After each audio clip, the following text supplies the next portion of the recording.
on. Alright, I got a backlog of Genshin content to do, so let's get started.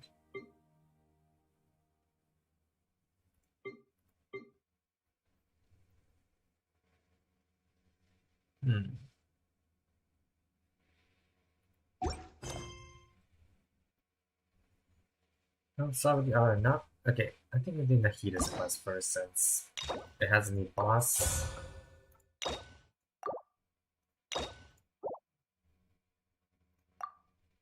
Hold on.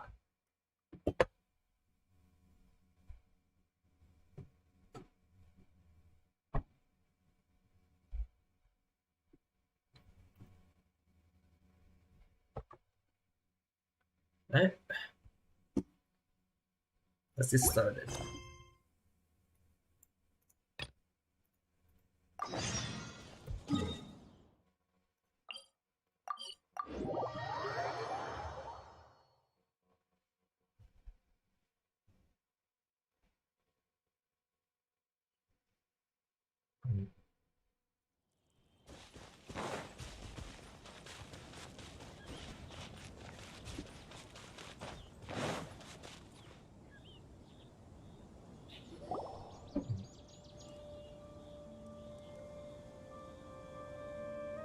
Hey, isn't that Nahida?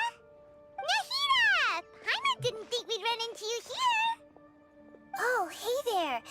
It's been a while, hasn't it? What have you two been up to? Usual mining, fishing, genius engagement TCG, and catching crystal flies. Seems like you've been enjoying yourselves. How about you? What are you up to now? I'm just looking out for some leads while getting some fresh air. I noticed that I have some blurry memories after saving Ermin's soul. I almost feel like there's still something extremely important I need to do. But I can't remember what it is. What is that? Probably the quest for Ermin's soul. Don't worry, we'll help you remember. Maybe I can help. Thank you so much. Since you're willing to help, I have something I'd like to show you. Alright. Okay, what's this? Oh, it's beautiful. It looks like it's filled with some kind of power. I found it in the sanctuary of Suristana, but I have no recollection of it whatsoever. It's filled with pure elemental power that is quite similar to mine, but yet it's also a little different. It's very likely that it's connected to my foggy memory, but I can't figure out what it is. It smells like something that Greater Lord written about. What's with the foggy memory? Traveler, do you have any ideas? Very concerning. You know, Nahida, we just happen to be going on an adventure right now. If we find anything, we'll be sure to let you know right away. Thanks, you two. I didn't mean to trouble you again. Don't mention it. Besides, it seems you've got a lot on your mind, and we'd like to help. Alright, that must is it. Oh, never mind. Hey, fungus. Hey, get out! You shouldn't be around here! You I'm fungus. sorry, Lesser Lord Kusanali. Fungi don't usually come near this place. Last warning! Get out before I kick you out, you hear? Hang on. I think it's trying to tell us something. But Great Dendro Archon, it's a monster! Please, don't worry. I think I understand. Seems that it wants us to follow it. You can understand it? Even though different creatures have varying habits and ways of communicating, the emotions we experience are all the same. I can feel its anxiety and fear. It's in dire need of our help. Well, fungi are kinda cute, but... Bonghead is a really nice fungus, you know. That's true. It's the same Okay, species let's as go the take same a type of fungus as our All right, Backlog. lead the way. way, little fungus. Although they all look about the same, some fungi are friendly, while others are super aggressive and attack anyone they see. It can't be helped. Perhaps in their eyes, humans are like fierce monsters as well. After all, they can't distinguish which human behaviors are hostile or not, and it'd already be too late for them once humans have drawn their weapons. Hence why they tend to strike first, rather than waiting. That's not too different from how Hey, you got more humans think fungus. sometimes. More fungi. That's what I meant by shared emotions.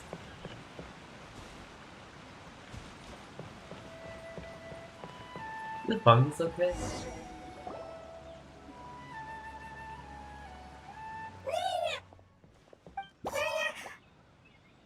It appears it was in a hurry because of this unconscious fungus. Seems like they might be family. So maybe this fungus wanted to bring Nahida here to help its family member. Probably. Although fungi are simple creatures, they're very sensitive to elemental power. Maybe it noticed me on my way back and thought I'd be able to help. I'll take a look. I should be able to help if it's just a common illness. What is it, Nahida? Strange. Very strange. This What? fungus didn't develop from a spore. It's an elemental life form. What? An elemental life form? Yes. Although the fungi you normally see are capable of using elemental powers, they're merely borrowing elemental power from nature around them. As for this fungus, it has elemental power flowing through it. Definitely not anything like your typical fungus. Wonder what makes it different, though. They all looks like a fungus. Exactly. This is very interesting. I've never seen anything like it. So this is a first even for Nahida. But that's not all. There's a large void within its elemental power. The void is stopping the elemental power from flowing normally, which must be why it fainted. So do you think it'll wake up if we can fill the void? Yes, and I just so happen to be good at this sort of thing. I'll see what I can do right away.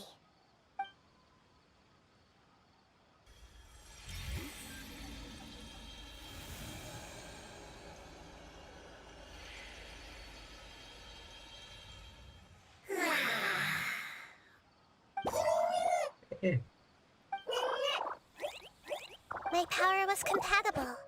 Looks like everything is fine now. Lord of Dendro? Is it really It the Lord talks. of Dendro? Oh, I can't believe the Lord of Dendro saved me. Thank you, as well as the stranger and creature next to you. It talks. Oh, I didn't expect such a strange creature to make a sound like that. Seems I'm just as shocked as you are. What? Of course Paimon can talk. Paimon isn't a strange creature. Paimon's just... Paimon! Hello, Paimon. I am not yet able to evaluate an organism's intelligence from its appearance. I will only know you are able to speak once you have spoken.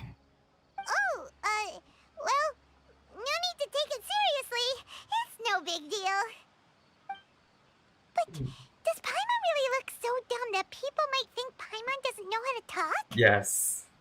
There's no need to start worrying about that all of a sudden. You misunderstand, Paimon. A mouth is used for eating, breathing, and other functions that are more important than speaking. So a creature may not speak, even if it has a mouth. I've never seen a creature like you before, so I dared not make the assumption that you could speak. Even if you do possess a number of human traits, it is still very common for creatures to have similar external forms but completely different interiors, just like fungi and slimes. Did this fungus study at the academia? It seems even more talkative than Paimon. You're not a fungus, are you? That's correct. This might be surprising to you, and I'm sure that you must have questions. Let's find somewhere else to talk. It might startle my fellow family members if I speak too much using this strange voice. Me, me, me, me, me. It says that it's very thankful for your help. Paimon is dumb. I was confident that I knew of all the creatures in Teyvat. Even if there are ones I've never seen with my own eyes, I thought I possessed all the relevant knowledge about them. However, even if I were to lay out the traits of all elemental life forms, you don't seem to match any of them. What are you? And where did you come from? I come from an ancient race. We have existed for a very long time, possibly longer than any records in existence. My home was filled with flowing water and great mountains. Lush grass covered the land, and my family and I lived in bliss and happiness. Until the apocalypse came and changed my home forever. A horrifying power consumed all there was. The seeds of catastrophe nested and grew inside of us, twisting and warping us, causing us to lose control. We were victims of the apocalypse, yet in time, we also became the apocalypse itself. The apocalypse? I'm not sure what it means either. It sounds like some kind of old fable. It's a long and complicated story. It will take me some time to explain it clearly. Don't worry, we'll listen. Please continue. I was lucky and managed to survive. Afterward, I left with some of my family and came to Sumeru to search for a way to rescue my homeland. We came in contact with many species and learned from their cultures and knowledge, hoping to understand the truth behind the apocalypse. We later found out that humans know the power of the apocalypse and refer to it as forbidden knowledge.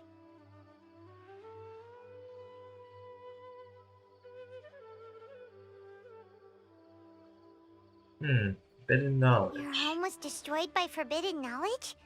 Does that mean you're from the desert? It said that they are looking for a way to save their homeland, but the catastrophe of the desert should have ended a long time ago. The Lord of Dendro is correct. We are not from the desert.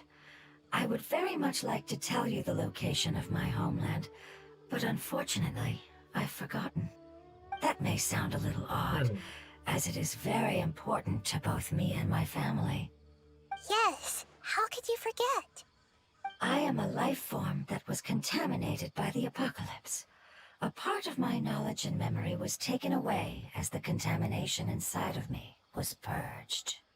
Ah, I get it now. So the void of elemental power was left behind from when the forbidden knowledge was purged. I'm sorry. I hadn't considered that kind of possibility. That's okay. Lord of Dendro, there is no need to apologize. Without your help, I would have lost more than just my knowledge and memory. And not only did you save me, but you've also already rid the world of the remaining forbidden knowledge, right? That's right. The forbidden knowledge is no more, and your homeland should be safe now. My home should be safe now. We can go home. For the longest time, this moment has only seemed like a dream. I never knew it would become a reality so quickly. I was unable to fulfill our calling. I never found a way to save my homeland, and I have even forgotten where it is. It's not your fault. You've already done everything you can. Every species paid a grave price in the fight against forbidden knowledge. This is not a responsibility you should carry on your own. You mentioned that there were other survivors besides yourself. Where are they? Maybe they'll remember. The apocalypse put us through immense pain. Many of my family members have already Is met this the their giant worm boss I've been I'm seeing? not sure who else is still alive. Don't worry, I should be able to find them. Just leave it to me. I'll leave the rainforest to the Aranara. And as for the city, there are a few nice kids that should be willing to help. Oh yeah, they'll give us a hand. Give me a moment. I'll contact them right now.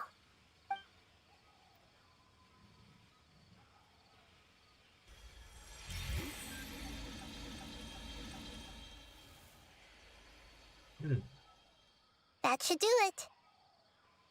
It may take some time to find them, so let's wait for a bit. Thank you, Lord of Dendro. We all believe that you will keep your promises. The moment I saw you when I awoke, I had a feeling you were here because of the agreement.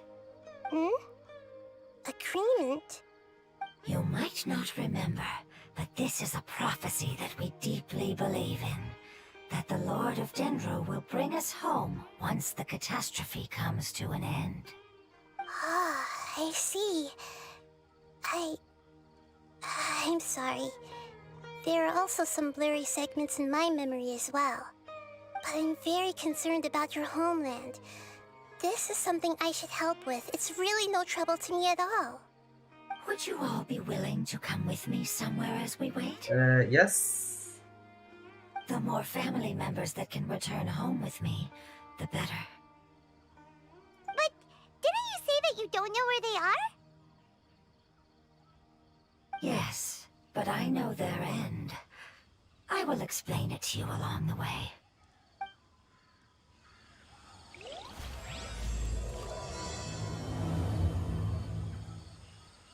Alright. Gotta find this creature's home. More speed.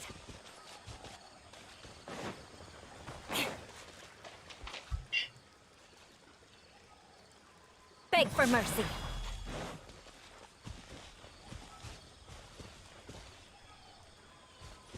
Let's probably get some of this chest first.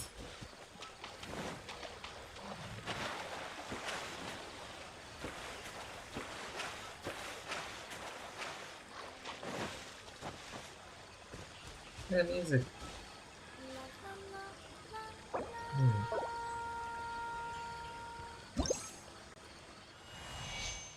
Um,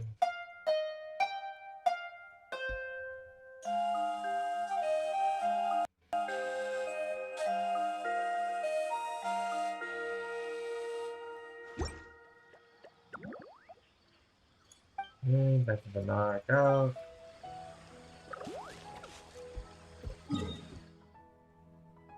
Okay, so let me just mark this down. Nara. Let's go. This marker.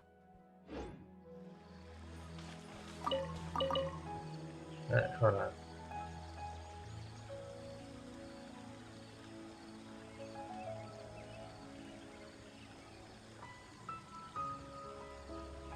Knights and aristocrats share the same cultural heritage, but the knights had enough sense to do away with all the superfluous detail.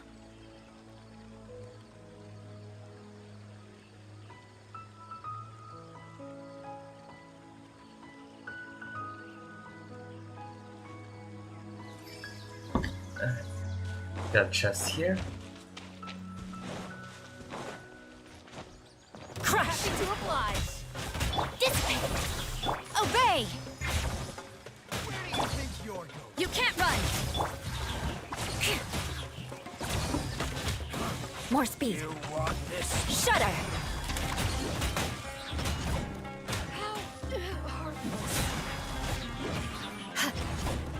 I'll be back.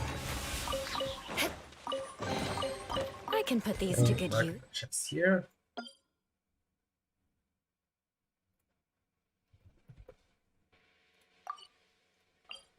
This one is.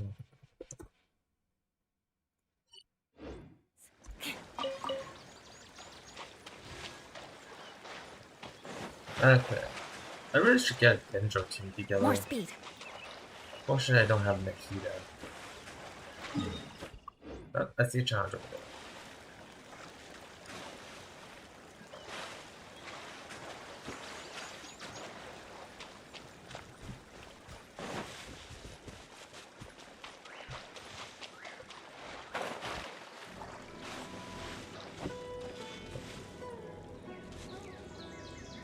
Just so you know, I do also have. I'm also like have Dark Knights on my phone right now, so.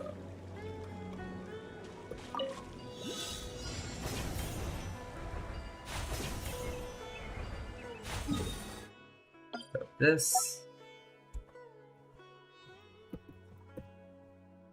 Let's go mark these to mark off on the resurrected map later.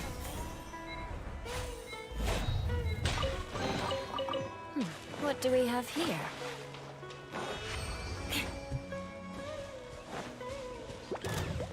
Crush! Ha! Yeah. Stand with me! Yeah!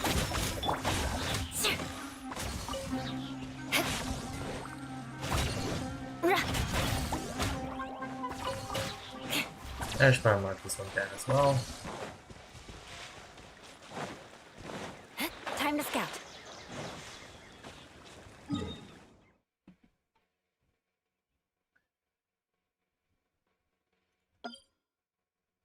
Uh,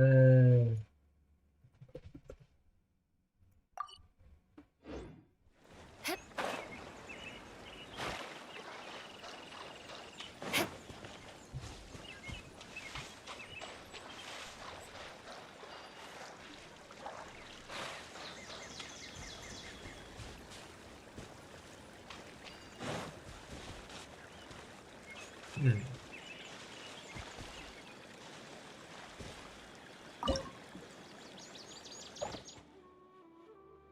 Yeah, I should go fishing a bit.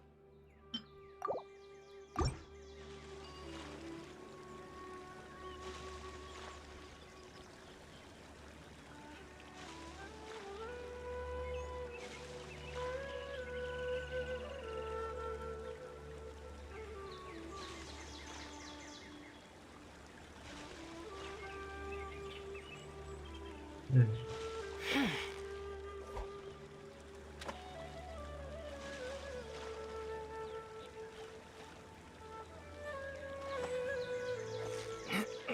Alright, fine. Yeah, you nearly got him! What is it? What is it? Is it another Paimon? Actually, maybe I should just.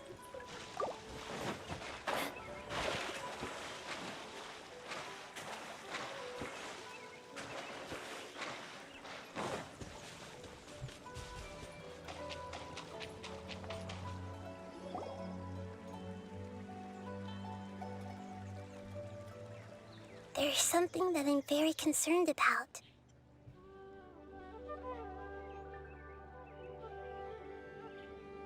Wait, hold on. Wait, this.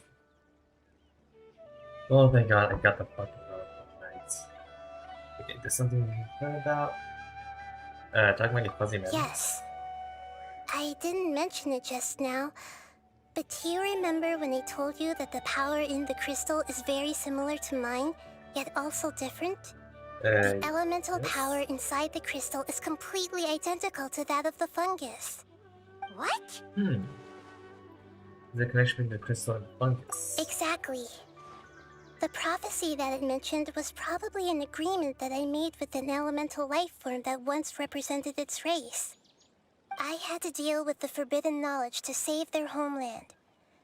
The process, however, took away some of my memories. That sequence of events would explain the persistent feeling that I had unfinished business. Makes sense. Too bad it's unable to tell us more. Yeah, I've been trying to think of a place that fits the description of its homeland, but I'm unable to come up with anything. We'll just continue this. Agreed. I really want to send them home, so they won't have to wander around anymore.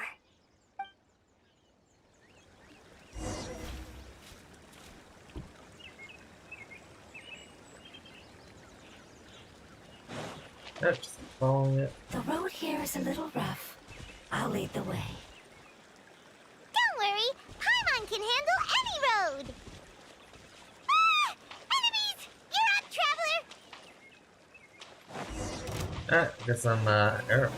Our bond is strong. Unleash! Beg for mercy.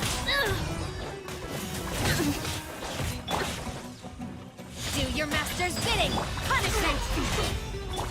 Freeze to the core!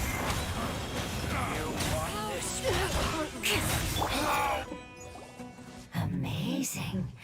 With such skills, you all would have definitely been able to find a way to survive the apocalypse. Hey!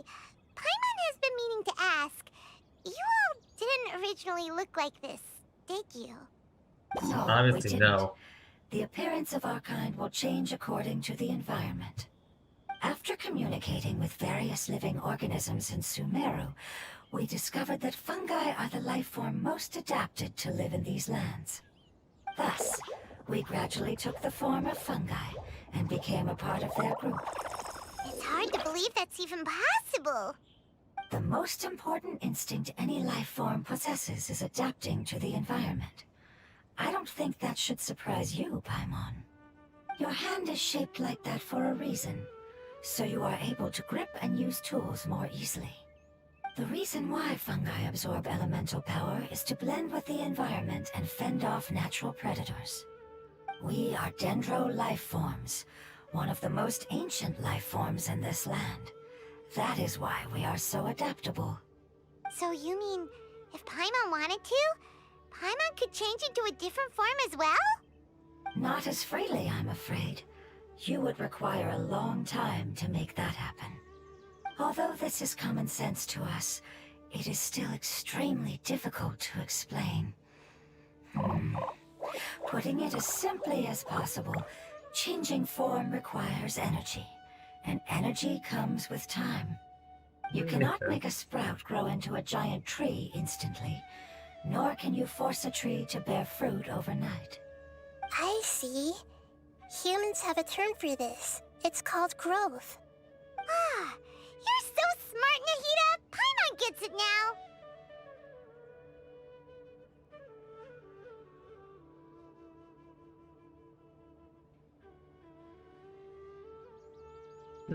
Seems like it's a pretty good one coming with metaphors as well. Growth. I see. Yes, then this is what you would call growth. A most beautiful word. I shall enjoy it more as we walk.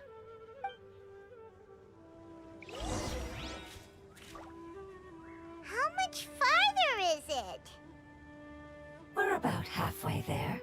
You're doing great, Paimon. Do you need me to carry you on my back? Huh? Oh no, Paimon was just curious. Paimon isn't that tired. You literally just float. You seem to enjoy taking care of others. You think so? Does the Lord of Dendro need to be carried? That would be awkward, wouldn't it? Oh shit. We can figure out who will carry who later! We have monsters here! Yeah, you should probably just carry Paimon. Dissipate!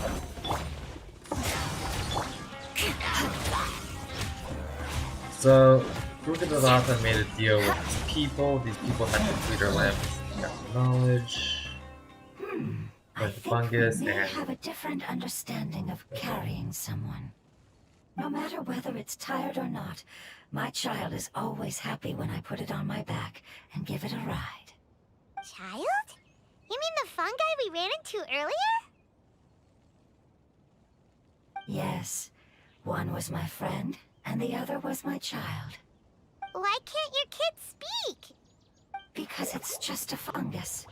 I don't want my presence to change or affect the original state of the fungi species here. However, it is slightly different from an ordinary fungus. It seems to understand some human language, so I gave it a name. Oh, then it must be a really cute name. You know, like Bongo Head. You have an odd taste for names. Huh? Paimon thinks that name is great. Strange and Yeah, it cute is. at the same time. It's a name only Paimon would be able to come up with. That's right. yep. The name I came up with was not as creative as Paimon's. I learned it from an adventurer. You gotta love it how it calls back to Its the previous name is- event. I'm sorry, but I've forgotten. seems like I've forgotten many important things. Don't worry, we can try and look along the way. Yes, I must remember it before I return. It's just as important as my homeland.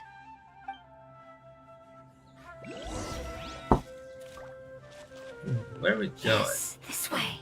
We're almost there. Also, there's a Dendroculus up there.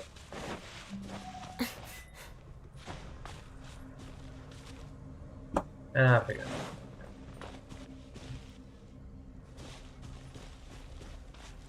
Actually, no. Okay, never mind. It's the Withering. Yes, I have heard humans also call it that before. It's the last form we take when we are at the end of our life. Paimon doesn't understand. It's trying to say that when they've suffered enough and reached the end of their life, they become a tumor of the Withering. Yes, I would have also suffered the same fate if it wasn't for the Lord of Dendro's help. So, this is how the Withering is formed? Previous research has revealed that forbidden knowledge is the root cause of the Withering. But even if forbidden knowledge has been completely removed, its influence still remains, which is why the Withering remains even after forbidden knowledge has disappeared. They've been tormented by forbidden knowledge for a long time. It's understandable that they will eventually become the Withering. But what a sad and pitiful end. When I left my homeland, flowers like these filled the fields. Each bloom represented an individual life. They grew in the pristine lakes, in the fertile soil, in my home, and in the homes of my friends. They grew everywhere, until the world suddenly lost all its color and became tainted and murky. But it's all right. Our life essence, elemental power, still resides in this flower. After an adventurer clears the Withering, I will quietly draw near the area. If I can sense the elemental power of my companions, then I take them with me. But that would mean the effects of forbidden knowledge could have... It's okay. That's not important anymore. I just hope that they can all make it back home. It's not right to leave them to simply perish in the open like this. Now that we finally have the chance to return home, each one I manage to bring back will make me that much happier. I understand. Just leave it to us. Alright, I got this. So you're worried about me? It's fine. Forbidden knowledge doesn't exist anymore. It's natural to want to be overcautious when dealing with a highly venomous snake, but when all that's left is its skeleton, there's nothing to worry about.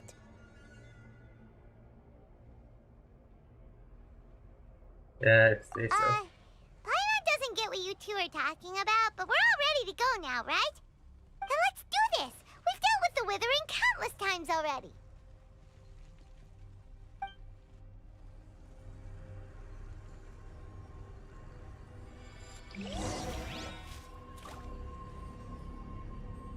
Okay, let me take care of this first.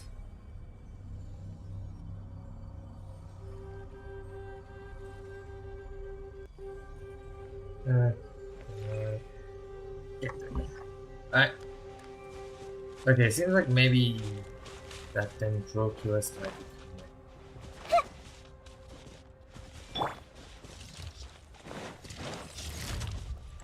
Shudder! this guy first. Beg for mercy.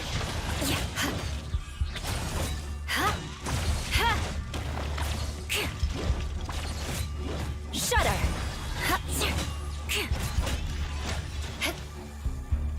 Our bond is strong. Obey! Beg for mercy.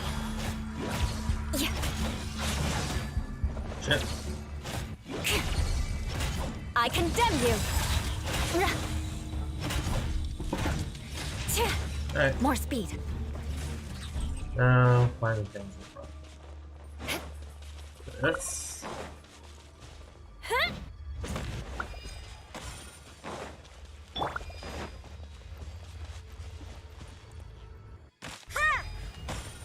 You. Have you. Dissipate! Manifest! Judgment! Lightning terrified! Cryo incarnate! Lights out!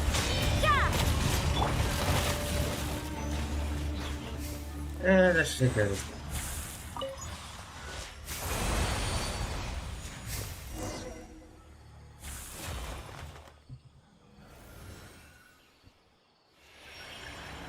As I expected, it's the last of my kind that I'm aware of. So it wasn't able to make it to the end. If only it could have held on just a little longer.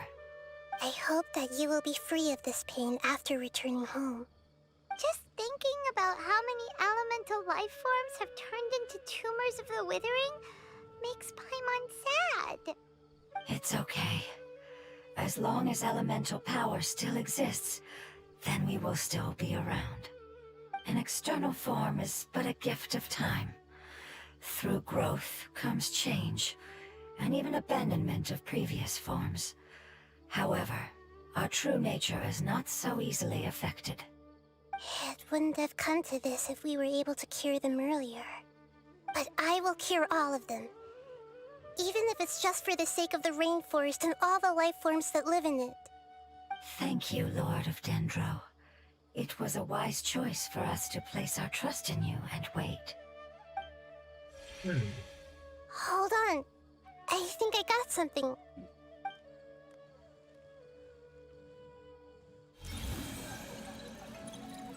Oh, I see. Okay, I understand. Thank you so much. So, What'd she they get? found a fungus that matches the description I gave them. It's currently unconscious. It must be in a similar situation as I was. We should hurry and go take a look. Okay, follow me.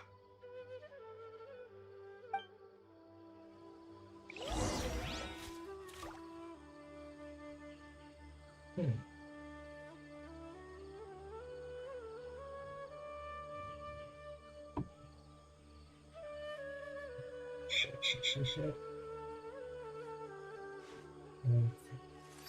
Give me 1 sec.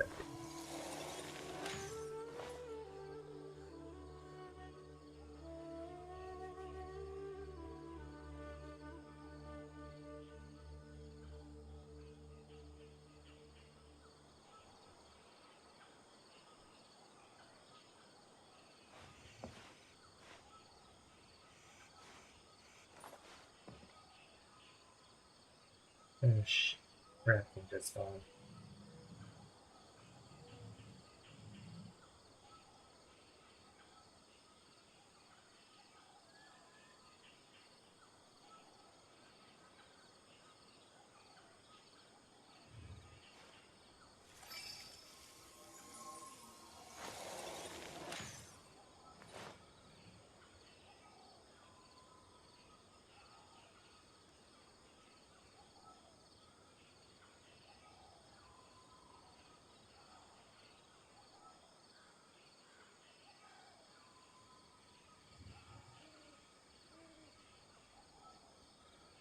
Aristocratic etiquette is all just for show.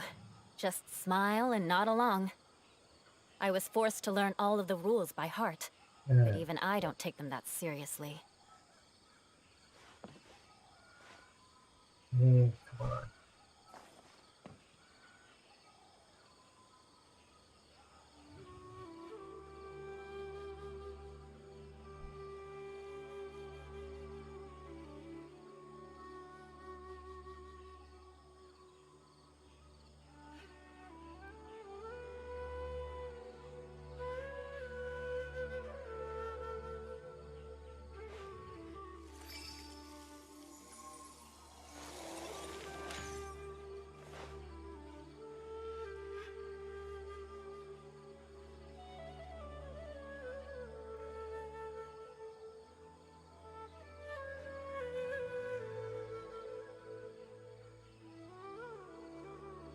Knights and aristocrats share the same cultural heritage, But the knights had enough sense to do away with all the superfluous How did they get detail. that dungeon from?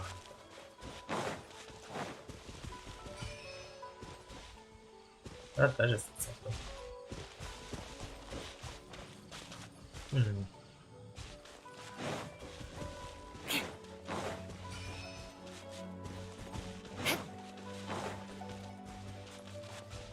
More speed.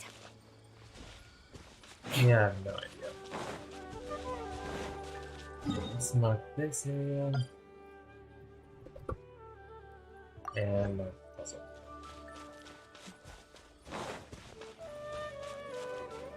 Shit, I need a phone character. Switch to. What do we call it? Everything's ready. Let's go.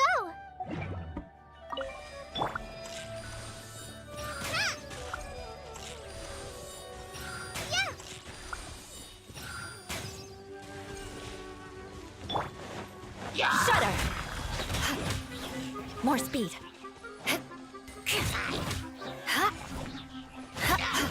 Yeah.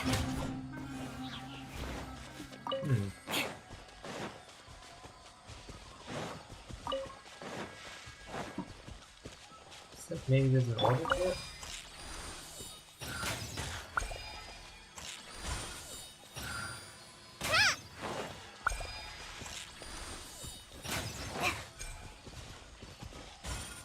Maybe I would have got this one. I'll just mark this one down. Alright, switch back.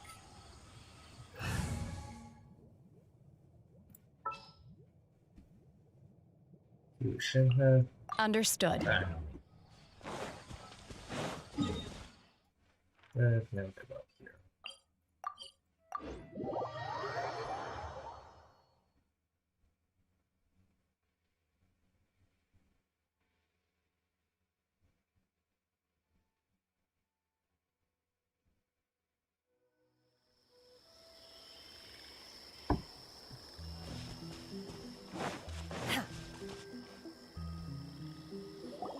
We're close now. It's just a little further inside. But there are so many fungi here. They're probably all ordinary fungi, right? If we start out, we won't be able to win. Yeah, they won't be happy to see us. No fighting. These are all its family. Although we belong to different species, we've spent a long time living among the fungi. They are very important to us. They can be reasonable, as long as we try to communicate. What should we do? You're the only one who can make it through, right? But you'll need Nahita's power if you want to save that fungus. I've got an idea. Can you teach me how to change into a fungus? You want to Okay. transform into a fungus? Let's see. But we don't have time for growth. Nahita is a god. Changing into a fungus should be a piece of cake for her. Even gods can't bend the laws of time so easily. Then we'll have to enter with the risk of being noticed. We may not be able to avoid a fight. But if spending some of my power will guarantee the safety of you and its family, then I'm willing to try. All right. You have great elemental power, so you may be able to do it. You will have to use power equal to that which is required to break through the limitations of time. I will lend you the relevant knowledge that I have. It should make your transformation process a little easier. Alright, I'm ready. Changing into a fungus should be quite an interesting experience. Lord of Dendro, this is nothing to joke about. I am extremely serious about this. As am I. I'm not joking at all. All right. Let's not get hung up here. If it's really possible to turn into a fungus, then why don't we give it a try now? Okay. Good luck, Lord of Dendro.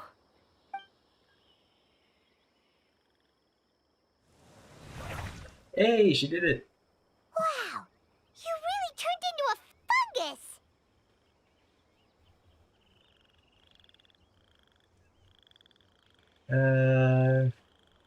feel like? It's actually not too bad. My perspective in this form isn't much different from usual. The unconscious fungus is just below here. Can you all help me determine which one it is? Oh, how do we do that? I'll get close to them while you make your way over from above. You should be able to identify them using elemental sight since they're elemental life forms. Then, all you have to do is repeat the correct answer in your mind. As long as I'm able to see you, then I'll be able to hear your answer. Okay, got it. Let me lure away the fungi up top and make way for you. All right, good luck, Hey. Nahida. Let's go, Traveler.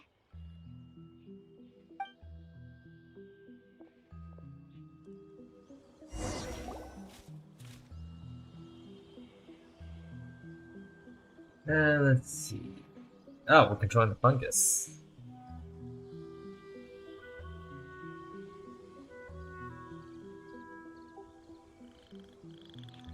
There's a fungus on patrol in the center there. It looks pretty vigilant, so I'd better go around it. Move right.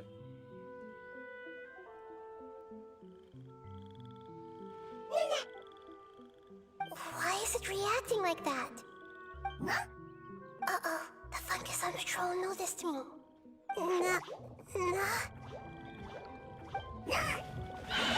Ah, I got alerted.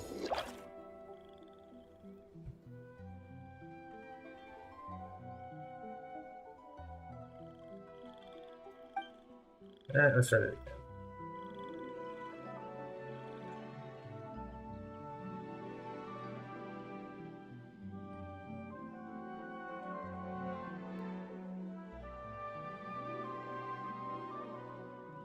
There's a fungus on patrol in the center there. It looks pretty vigilant, so I... Move left.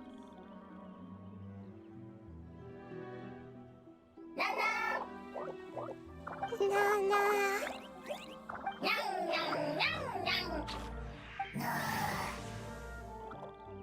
Hmm.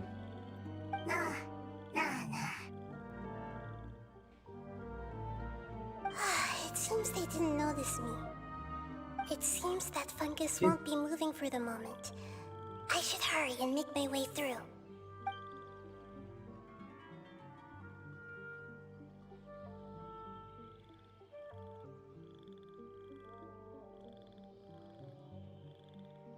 This is the spot.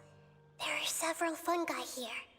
I'll hide and wait for the traveler to catch up. Where? Now we catch up.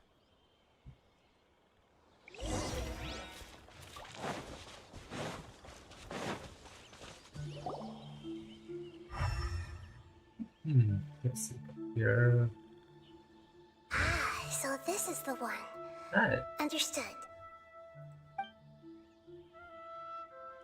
Oh, that one.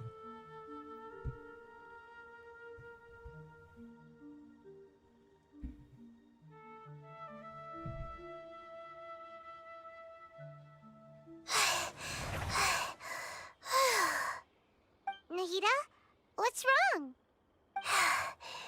I never knew that it was so tiring to change forms like that. I even used the techniques that it taught me. Seems like its warnings were not unfounded.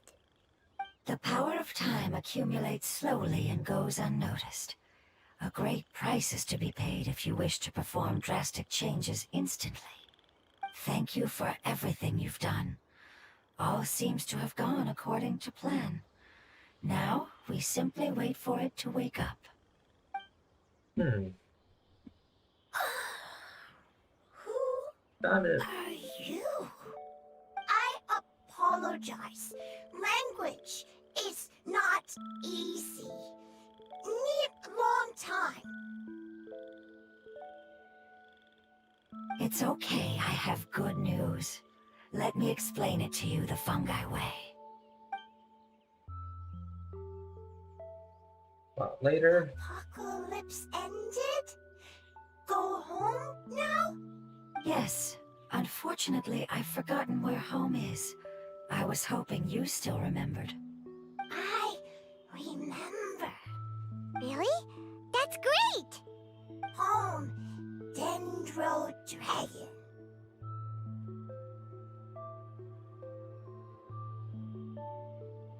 Hmm? Dendro Dragon? Dendro Dragon. Ah, yes, the Dendro Dragon. I'm sorry, I just got so excited. I've probably never expressed such emotions before. But yes, our home is the Dendro Dragon. Oh, wait a minute. Paimon's confused. Do you mean the Dendro Dragon as in an elemental dragon? Like Dvalin? Yes, they're both dragons, but Apep, the Dendro Dragon, has been around for longer and has accumulated dense elemental power. But I don't quite understand. Why would you say that your homeland is a dragon? Because we live inside the Dendro Dragon. The Dendro Dragon. Inside. Very big. Mountains, water, trees. Us. There is an entire world inside the Dendro Dragon's body. The Dendro Dragon nurtured the earliest life forms and protected us inside of itself. It once told us in a majestic voice that once we finally matured, we'd be able to start life in a new world. However, that day never came. Our homeland was the greatest place there ever was before the apocalypse arrived. Paimon's still confused. There's like Flanders lines giving birth to smaller Yes, slimes. a very good example. It appears that you're much smarter than Paimon. The only difference is that the Dendro Dragon is much, much larger than any Dendro slime. Wait, then if that's the case, doesn't that imply that Apep has also been contaminated by forbidden knowledge? Yes, that is correct. What has suddenly made you look so worried, Lord of Dendro? I haven't seen this expression on you before. Apep is the most adaptable life form in the world. The forbidden knowledge should have become a part of its body a long time ago.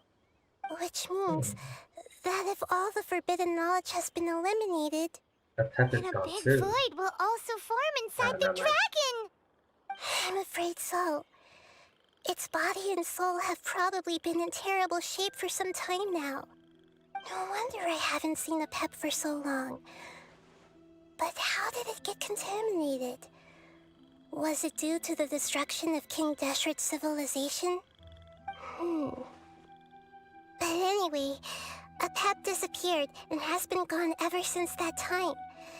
It's been enduring unimaginable pain all the while. It's probably in pain as we speak.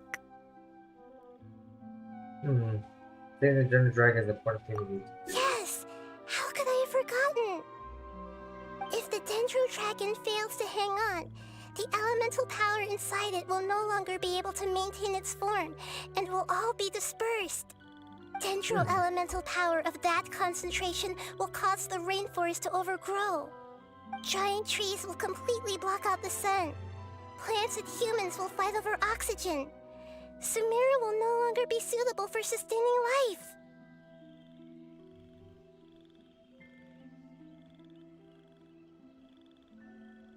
You need to get hold of yourself. What about the crystal? Why don't you show it to them and see if they know anything about it? Yes, I'm sorry. You're right. We don't have time to panic. Have you two ever seen anything like this before? No. Its power feels very familiar. Like something from our homeland, but I don't know what it is. I'm sorry our memories aren't very reliable. It's okay. I'll contact my helpers just as I did before and see if they can locate your other family members.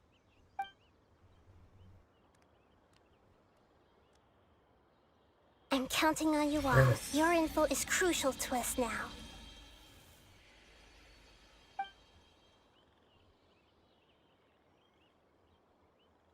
Let's wait for their reply again, though I know waiting can feel unbearable at a time like this.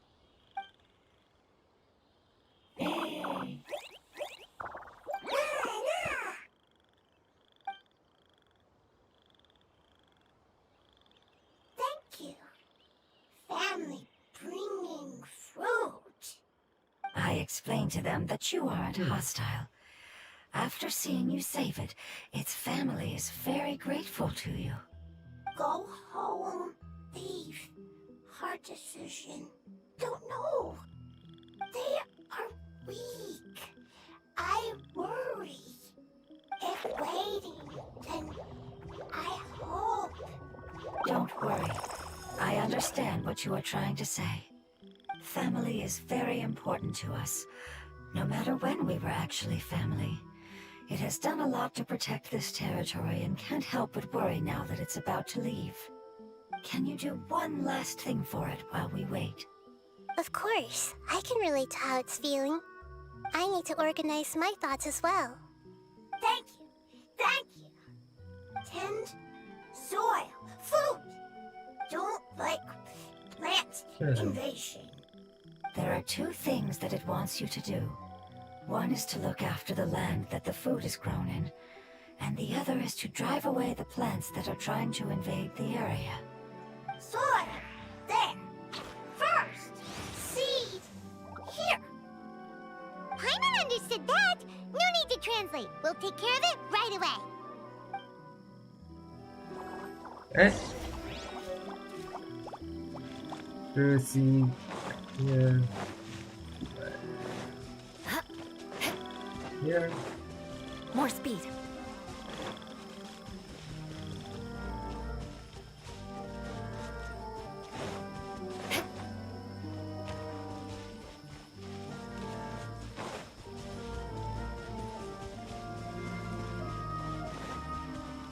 So, we gotta fight the dragon then.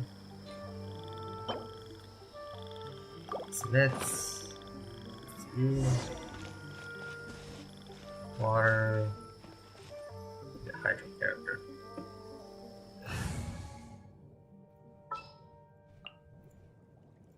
Oh. Oops. And Who's our Yeah. target this time? We planted all the seeds. It's time to handle the invading plant life. now switch back to Shanghai. What exactly is... Now I think it'll be fine. Ah, sweet flowers. Whopper flowers. It wasn't kidding when it said plants were invading. Crush!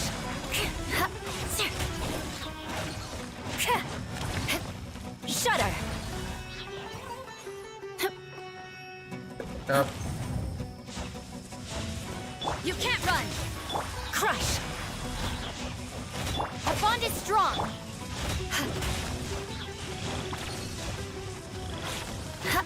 So you. Whew. That should be all of them. That wasn't too tough. You getting any better? Yeah, I've calmed down now. But it doesn't seem like there's too much we can do until we receive some new leads. Can you tell us about the Dendro Dragon? We don't know anything about it. Who is it? And what does it have to do with King Deshret? Well, the history of dragons starts from the very beginning of Tevat. Sumeru was Apep's territory. In those days, the lush rainforest covered the entire nation. Oh, so there was no desert back then? Not at first. That came when a giant spike fell from the sky, turning a huge section of the rainforest into sand. In an attempt to adapt to its new environment, Apep changed color from the emerald green of the forest to the yellow of the sand. No wonder those two elemental life forms are always talking about the importance of adapting. Apep has always seen itself as the master of Sumeru and has refused to recognize the new order that was established. Even now, it probably still holds great hostility toward the gods. However, powerless against the power in the sky, and then the forbidden knowledge many millennia later, it's been unable to stir up any trouble. Well, the gods and dragons on good Conflicts terms. between the two sides are destined to continue until a balance can be found. As far as I know, Apep had been slumbering in the desert, and King Deshret had taken a great interest in it. Maybe this is why Apep was contaminated. I'm not sure what may have led it to become involved, but rescuing it is definitely our top priority right now. The crystal that I have in my possession is probably the key that links the two matters together.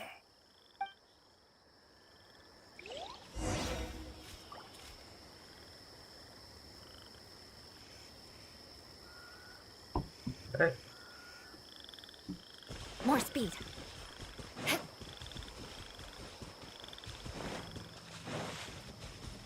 More speed. And speak elemental life form.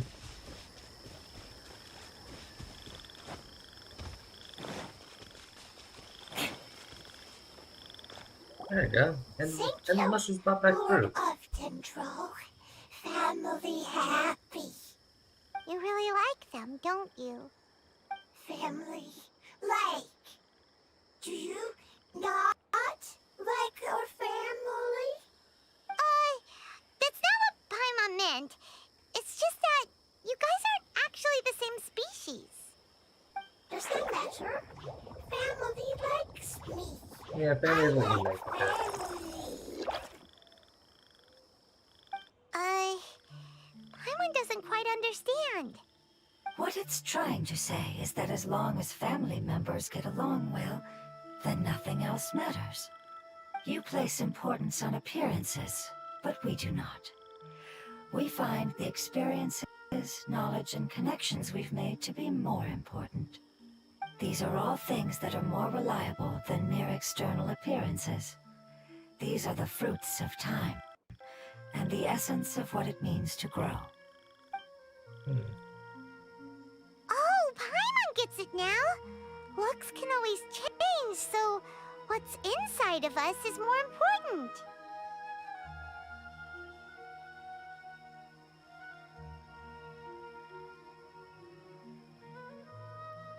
Well, Paimon's looks changed. Paimon would still follow you around. Wait, would you not be able to recognize Paimon? Oh? Understood. Thank you. Still nothing new from the forest. Seems like we won't be able to find your other family members for now. It appears we are out of leads to follow. And if no one knows how this crystal works, then Apep may be in danger. Sorry. It's okay. It isn't your fault. I don't think it's a coincidence that neither of you can remember anything about the crystal. Maybe it's because the crystal has a very close connection to forbidden knowledge, which causes memories of it to be unclear. And if that's the case, finding the other fungi still wouldn't help us at all. The crystal and the apocalypse. The apocalypse and memories.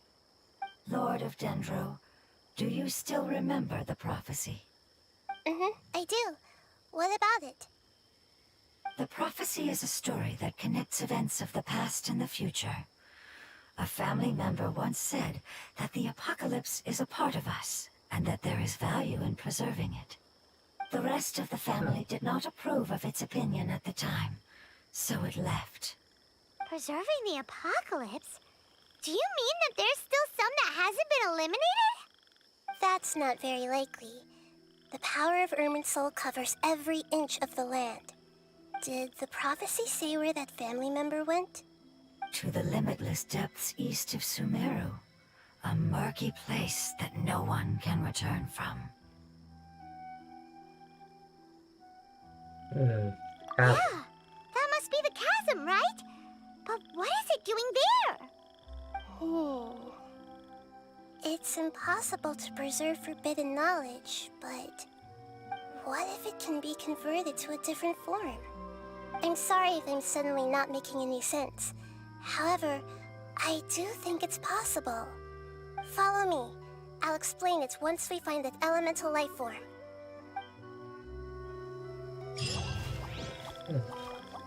Give me 1 second.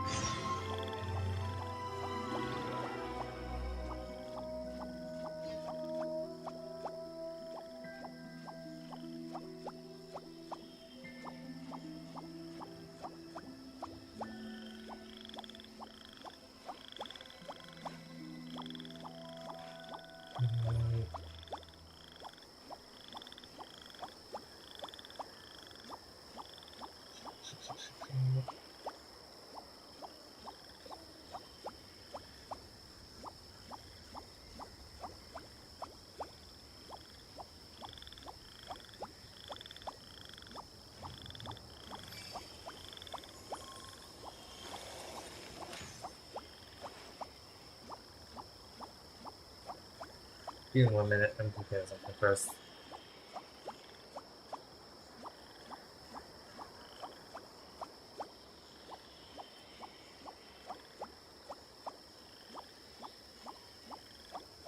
Aristocratic etiquette is all just for show. Just smile and nod along. I was forced to learn all of the rules by heart, but even I don't take them that seriously.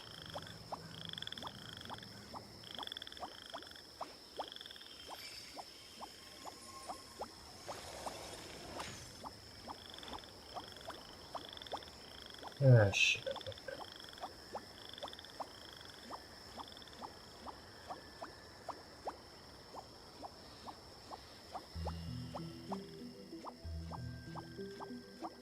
Oh, I lost that. More speed. I actually gotta hit the chasm now. Down here. Wait, is it the big tree that we saw? Wait, no, the big tree's in the other chasm.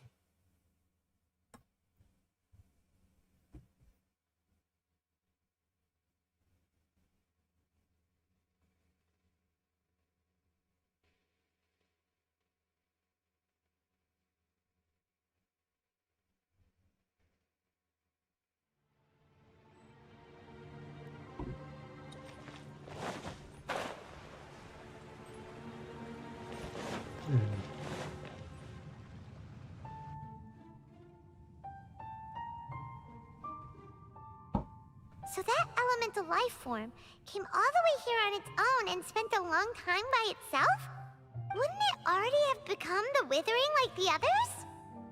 Maybe this is black. Well, I think the There Wyvern is might a have been chance the that I black could stuff. avoid that end, using the power of something here.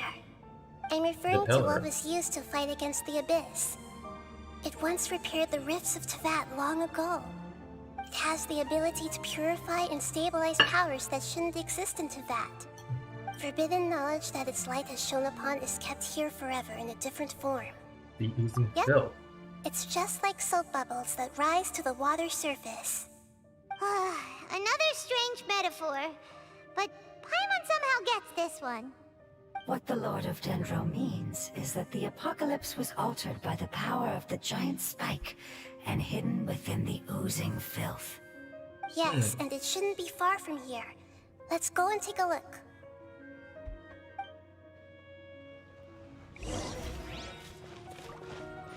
This.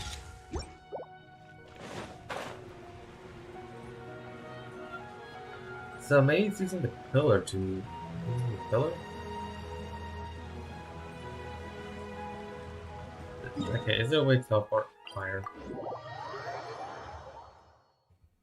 Yep. Time to scout.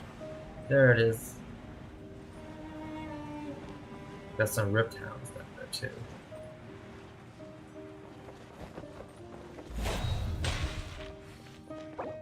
Got the lamp. It's over there! Looks like we'll have to clear out the oozing filth in this area. You two should be able to take care of it, right? Yep, we know what to do. We'll just use the lumen stone on the oozing concretion. Will be mine.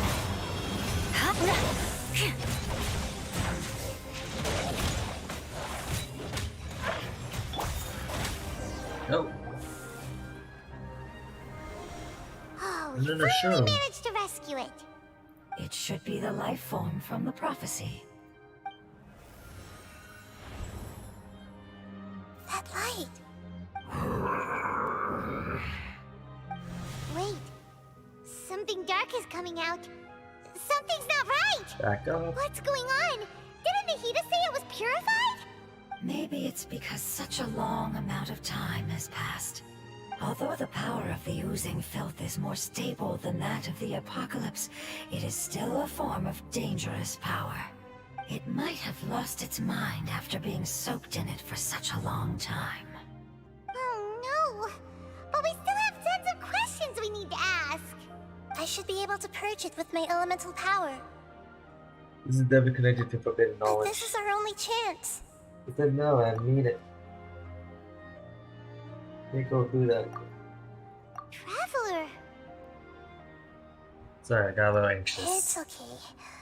I trust your judgment. I was being a little hasty myself. Let's see if we can think of another way. Look at the crystal. Oh, yeah! You said that the elemental power Yeah, in the referring to, crystal was main identical story. to theirs. You want to use its power, but The Lord of Dendro seems hesitant. I too would advise caution. It's risky to use its power without fully understanding its intended use. Don't understand. This no good, that no good. Save lives. Important. Yes, I understand, but this is our only chance to return home. We cannot afford to be careless. it's okay. There's no need to argue. I'll think of something to do about the elemental power that will be used. How about this? Traveler, you could try using it. I understand that you have an amazing resistance to forbidden knowledge. Don't Hey. overdo it, Traveler. Paimon will be worried.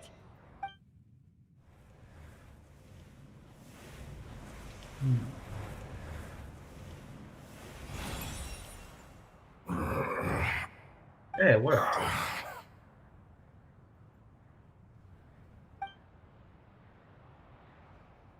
Lord of Dendro, and you others. How long have I been waiting here? Yay! Looks like it worked! Lord of Dendro, here in person. Does that mean the apocalypse has come to an end? Yes. Wait, did you get smaller again? I'm sorry. Again? That portion of my memory is highly unreliable at the moment. I can't seem to remember who you are. That sounds about right. After all, the purpose of my existence is precisely for those unreliable memories you speak of. You once said that the apocalypse will be completely eradicated, and that relevant memories will become unstable. Even you couldn't promise that you'd remember our agreement after those events take place. However, you are definitely someone who stays true to your word. My sacrifice is nothing compared to your resolve. You and I made the agreement? Yes, you used your power to protect me. That is the reason why I was able to survive here. Hey. To be honest, I'm nearing my end. I had thought I'd be stronger than this. No one can withstand the power of the apocalypse. In order to preserve a somewhat stable memory, I had to change the power of the apocalypse into a different form. Only the giant spike that fell from the sky was capable of doing something like that. But the moment I chose to go through with it is the moment I lost my chance of being rescued by the Lord of Dendro. But enough about me. Lord of Dendro, let's get to the important matter at hand. I understand. Hey, so and did he I'm create sorry, these? but can you please tell me what this is? This is a fire seed. It's an essential item for saving the Dendro dragon. Thankfully, it appears to be in good condition. The Lord of Dendro and our people created this item together. It mimics how the Dendro dragon's heart of Oasis operates. The Dendro dragon has been tormented by the apocalypse for far too long. It too is nearing the end of its power. However, if you are able to reactivate its heart of Oasis using the fire seed, then the Dendro dragon will begin to recover. And as a result, our homeland will return to the way it once was. Oh, so the Heart of Oasis is a pep source of power. No wonder the crystal was able to heal this fungus just now. That's what it's used for. What? You used the fire seed to save me? Mm-hmm. Why? Audio's cutting What's out quite a wrong? bit. That's... never mind. It's not your fault. You didn't know.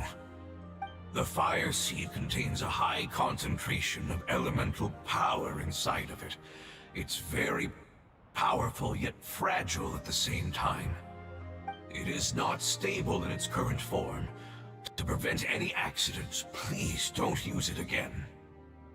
Since I am its creator, I will take responsibility for it. I assure you there's no need to worry. Alright. Aside from being able to heal the Dendro Dragon, the Fire Seed can also resonate with the heart of Oasis. In other words, you'll be able to find the Dendro Dragon by following the guidance of the Fire Seed. But you should hurry. There is little time to waste. What about you? Forget about me. You should hurry home now. Everyone is returning home, including you. As I told you, I've already lost my chance to be saved by the Lord of Dendro. Lord of Dendro, I thank you for coming to find me, and for being willing to save the Dendro Dragon. Our past has been saved, and our future has been ensured. And he's gone. It's enough for me, just knowing that they will return home. Hey, wait! It turned into oozing filth. Can you use the Lumen Stone once more? I can still feel its elemental power. Yes. Please, of all of us, it deserves the chance to return home the most. Okay.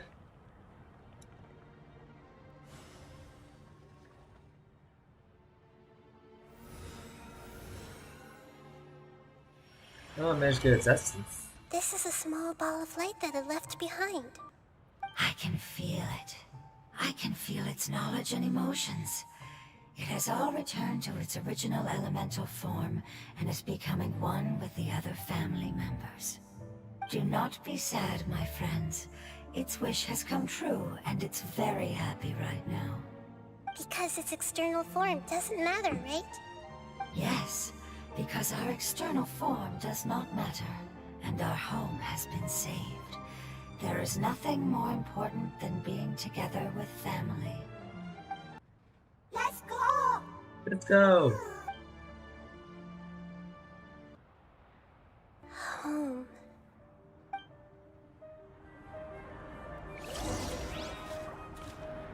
Alright, follow directions. Sumeru's desert region.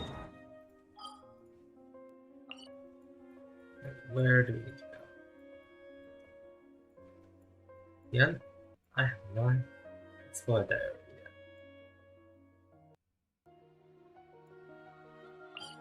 Here's my good. I can go here.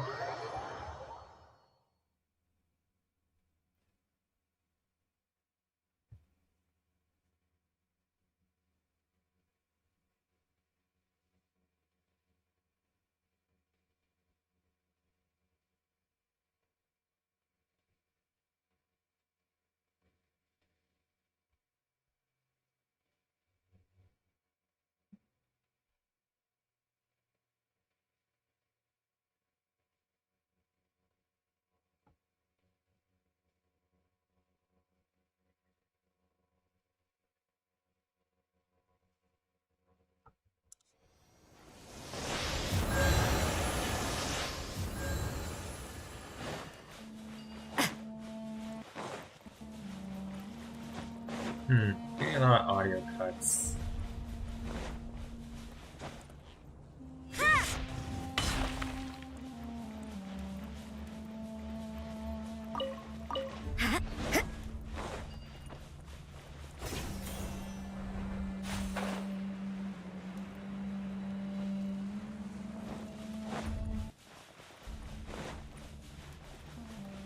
Oh, fuck. I need an animal character for this area. Hold on.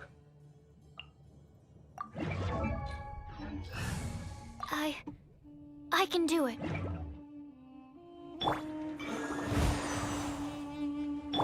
Shudder! Judgment! More speed. Sand pile here.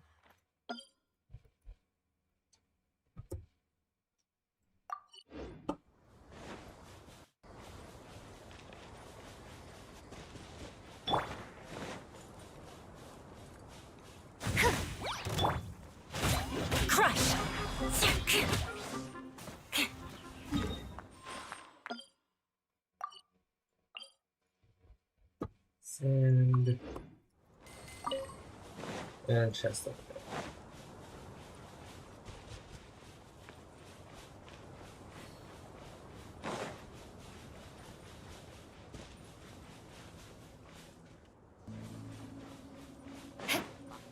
Shudder!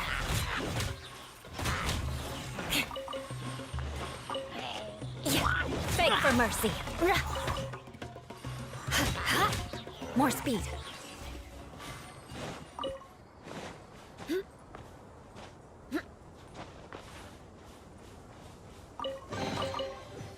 What do we have? Chest. Here. Pile there. Crush! Ha!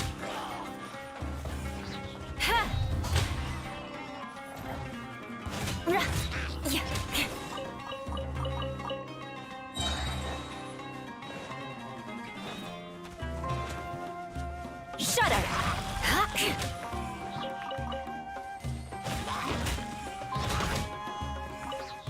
More speed.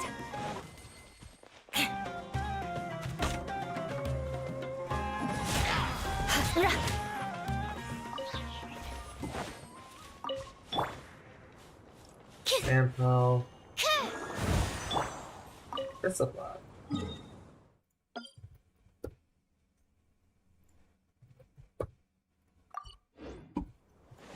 And rock power here.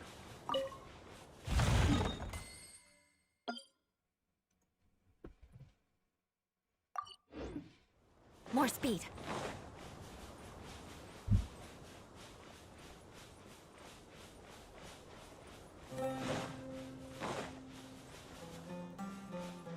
Come on, invisible wall. Got baited. Baited again.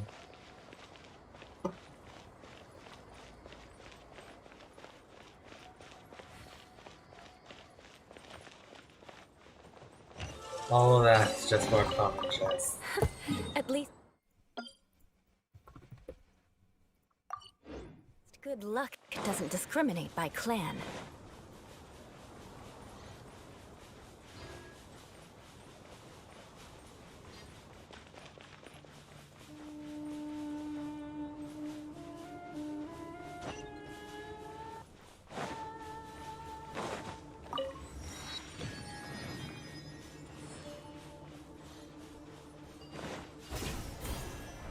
Okay, I'm getting some like stuttering. I think what I'm gonna do is I'm gonna restart the game, see if that clears it up.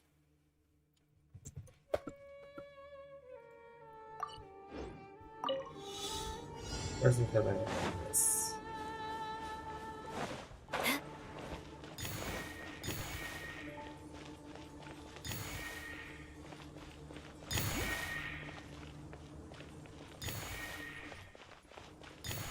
Being very careful not to fall.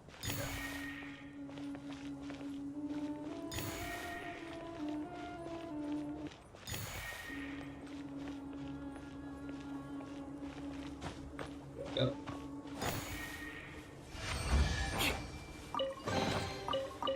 What do we have here?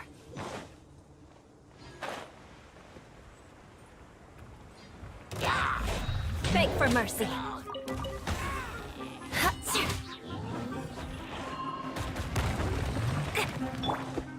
Dissipate! Animal testing! Yeah! Lights out. Freeze to the core. Shudder.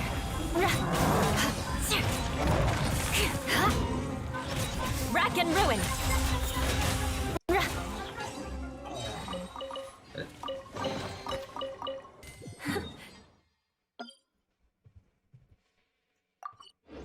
At least good luck doesn't discriminate by clan.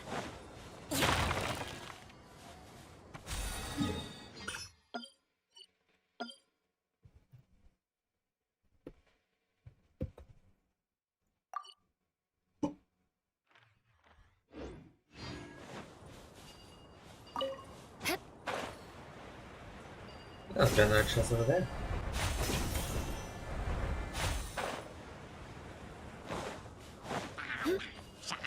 Stand with me! Absorption test! You can't run! Crush! Shit, okay. I need to restart the game.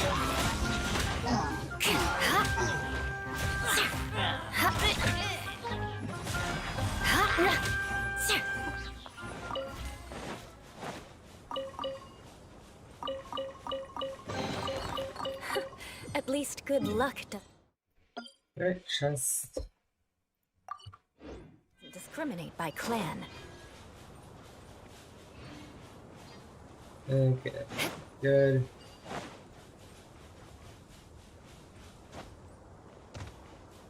Aramites, rock.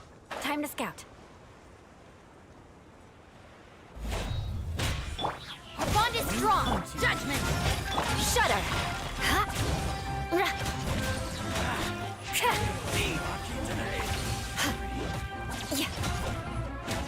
Beg for mercy. You won this one.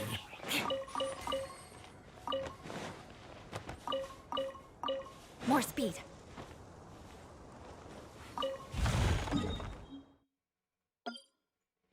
Oh.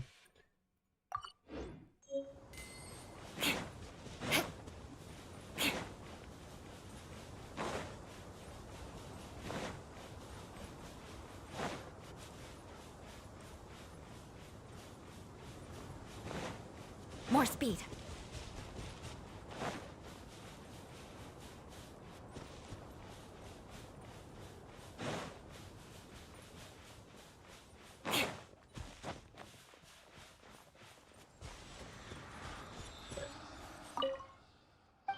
This statue, and that's all the area up here.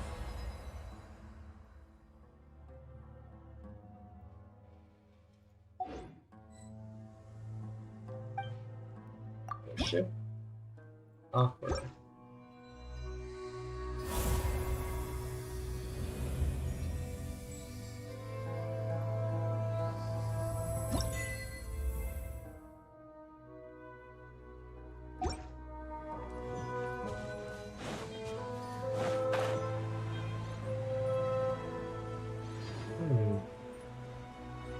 This does like an airline camp.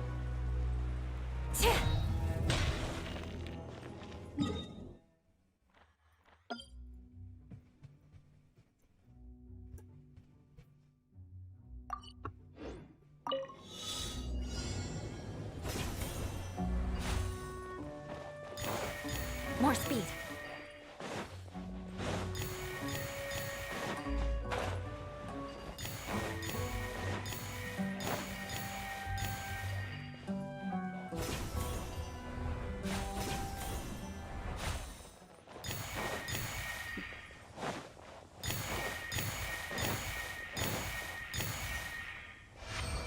Alright, and then back up top.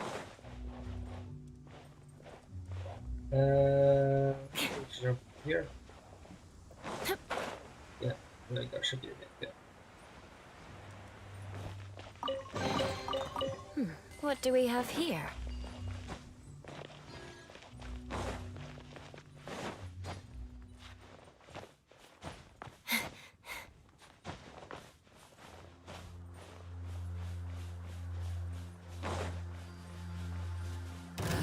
Crush! New punches. Stand with me! Yeah!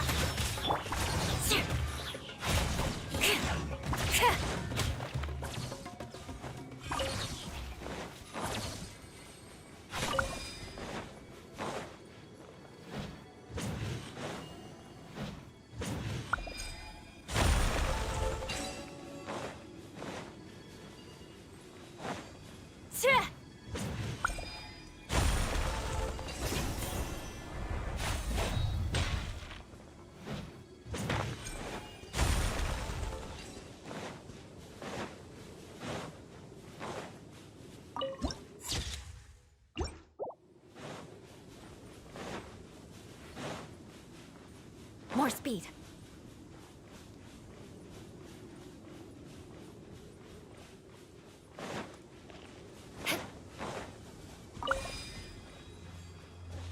This. Okay, it's not. More speed.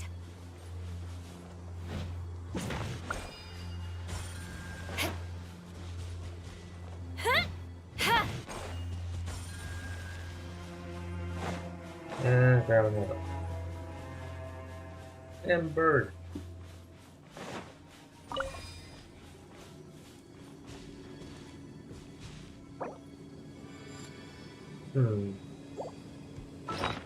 Wonder if I attach this thing. Nope. More speed. No, okay. Stand back.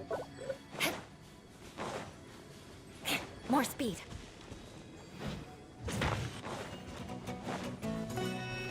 Motherfucker.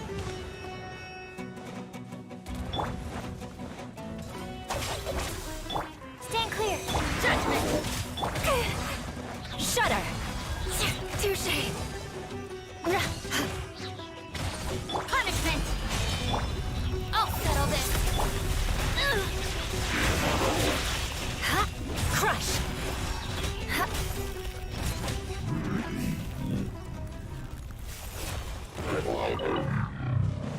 Alright, now we got that out of the way, let's go back to some colors. One more. Right here, to show on the chest. Yeah. Go.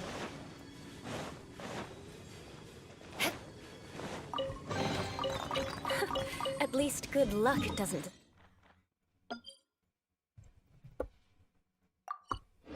Discriminate by clan. Oh,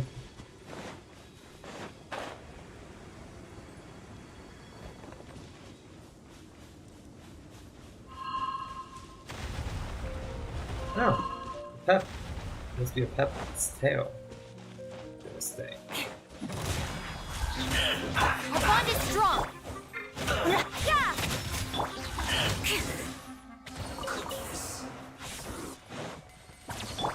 You can't run. Yeah. Beg for mercy. No excuse for slacking. My work finished.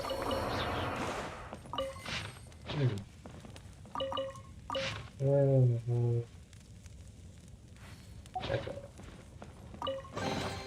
I can put these to good use. Another chest.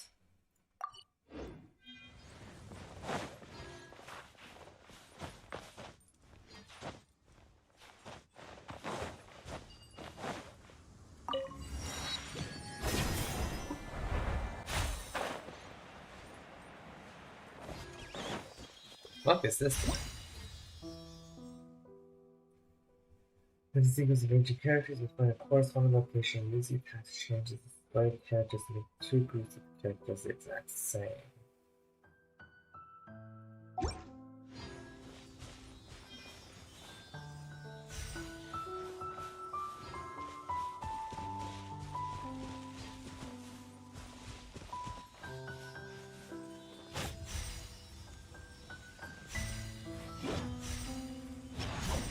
Yeah. Ha.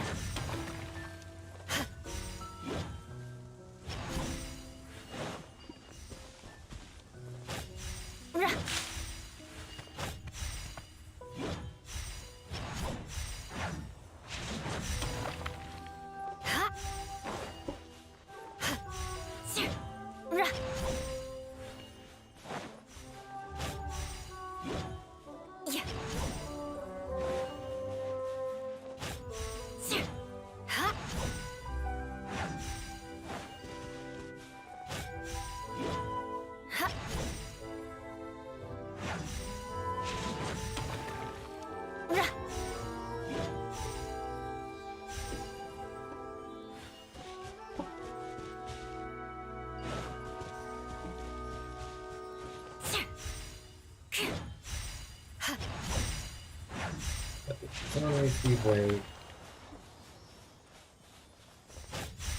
Yeah.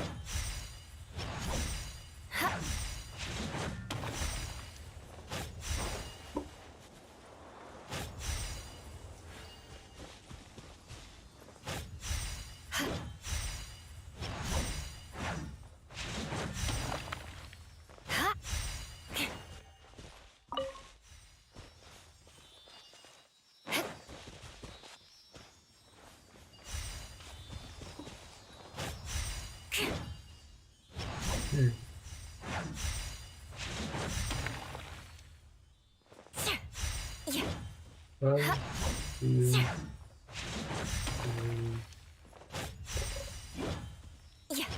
I'll try this.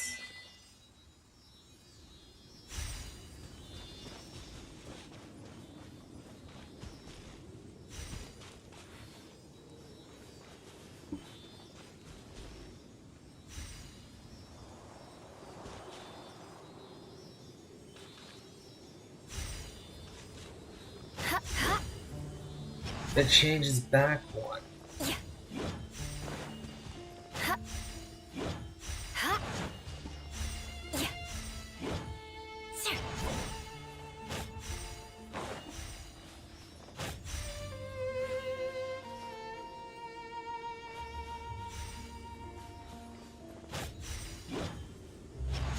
More speed. There we go.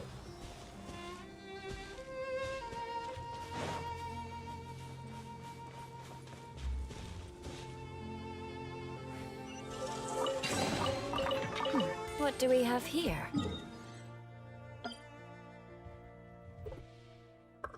Also here.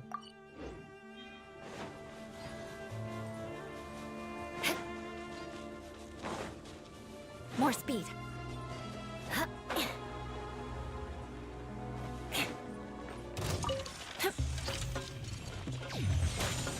Shudder! Stand with me! Animal test 60. Yeah! Crush! Shudder!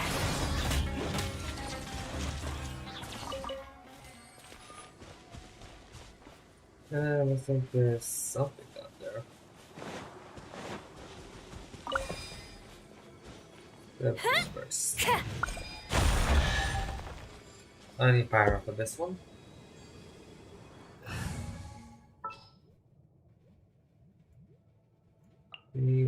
Amber. Leave it to me.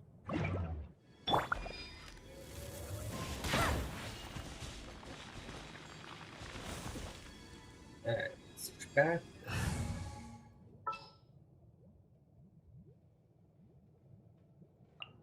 What exactly is?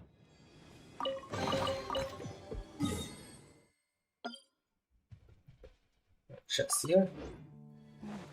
Things. What are they used for? Ha! Crush!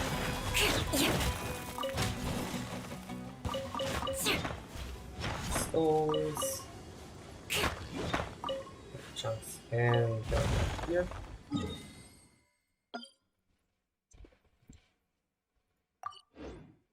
More speed.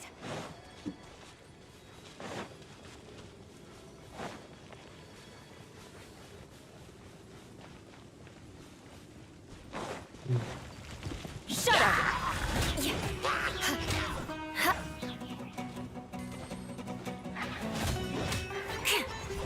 Up here, bird. And let's look at chest up here. Our bond is strong. Obey! Beg for mercy. You can't run. Shudder! Huh? What do we have here? Chest. Here. And we got Jen. Time to scout. Focus. Right over there.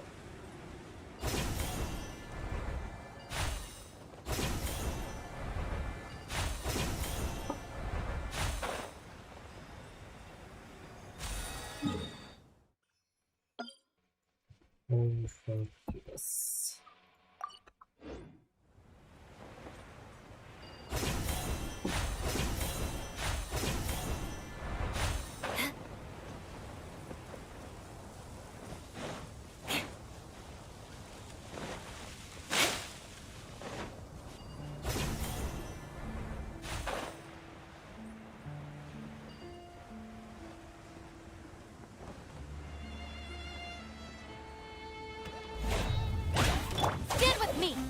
Manifest!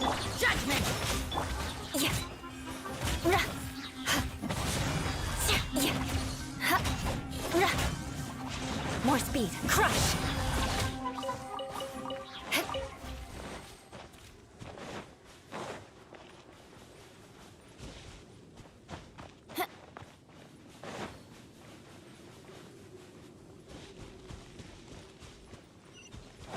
Time to scout.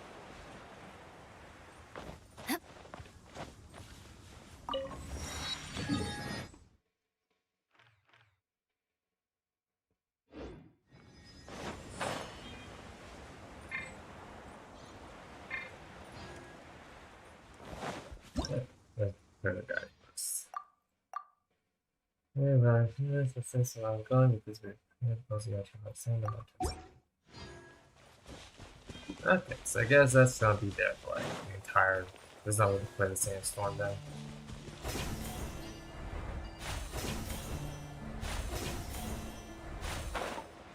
Okay, another one of these.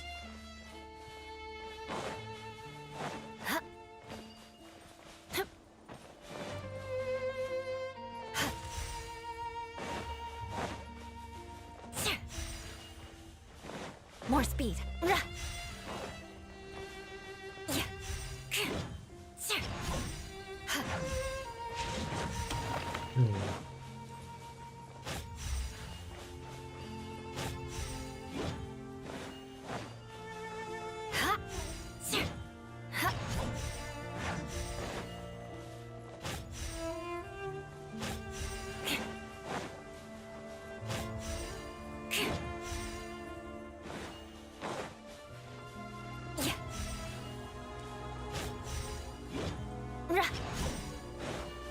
More speed.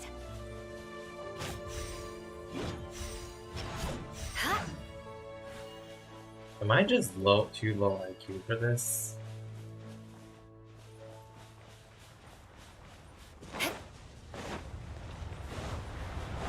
I'm like that.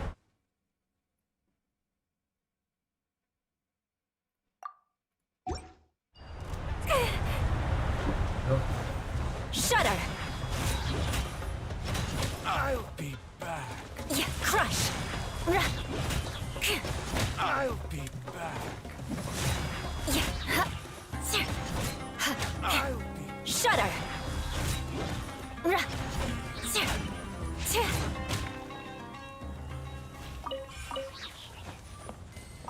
Fuck.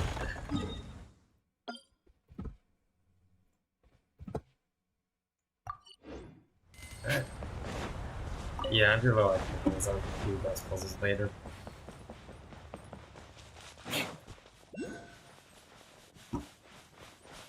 Then it's up here.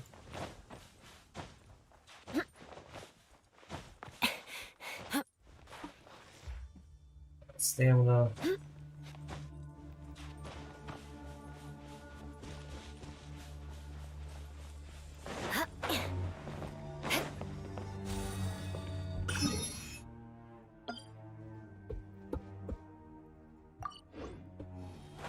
Okay. Now we'll just go here. Go north.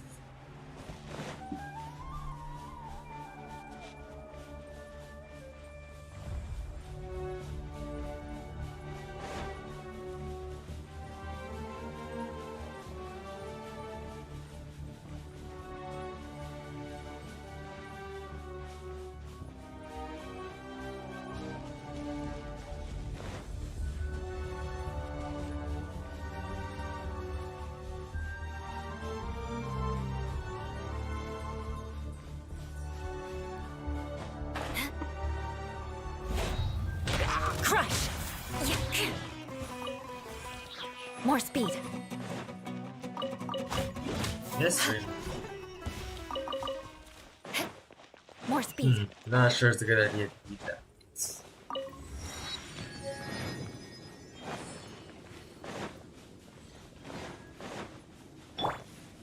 There you are, eavesdropper. Unleash! You can't run! Do your master's bidding! Shiver!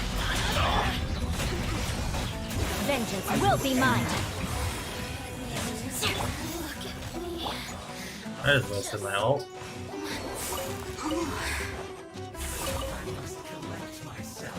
Beg for mercy. Must counterattack. Fuck you. Of death. Nothing but good.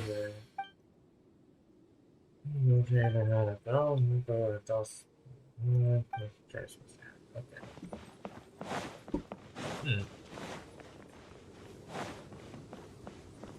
Yes. What do we have Gotta love these chests. here?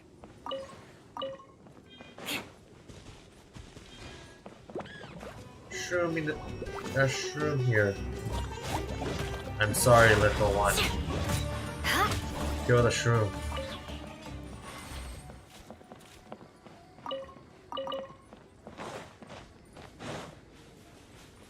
More speed.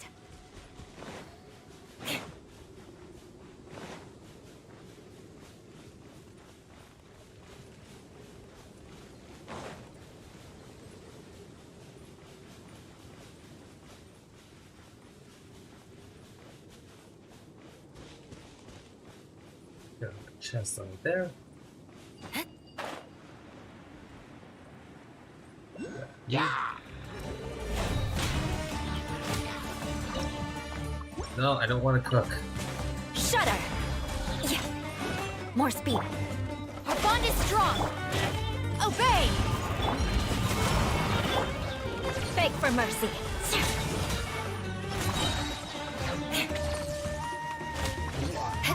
Chip.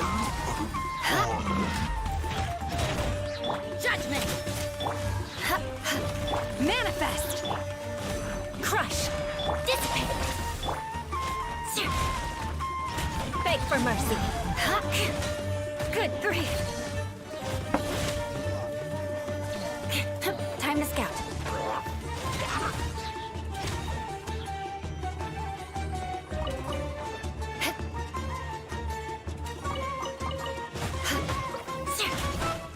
More speed. What do we have Right, and chest here. here?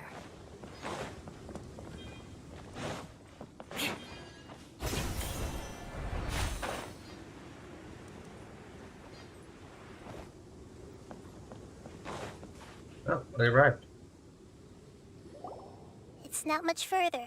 Follow me. We're close now. More speed. There's a Dendroculus here. Where's the Dendroculus? I should probably get that kind of my first.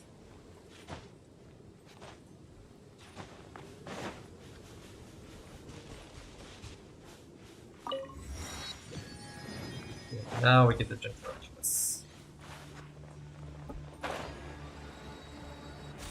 Yep.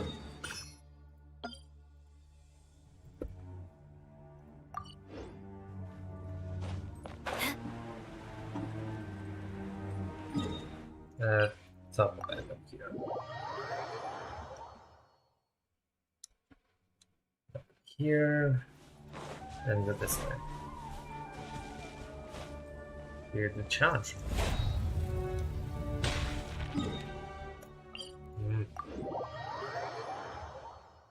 Save some stamina.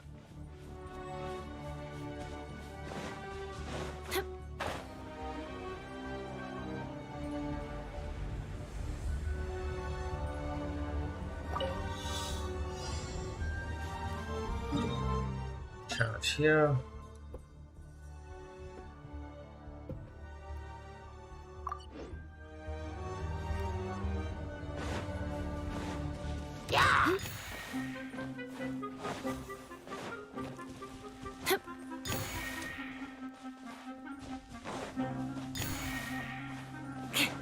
More speed.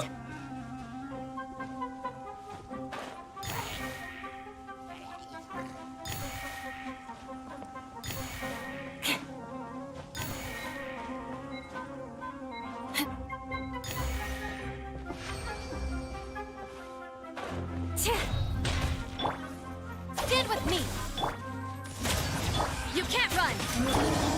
Shudder!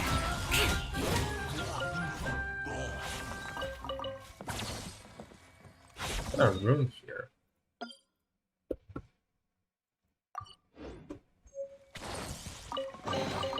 I can put these to good use. Okay, I forgot what these runes can be used for. I think they were like obelisks.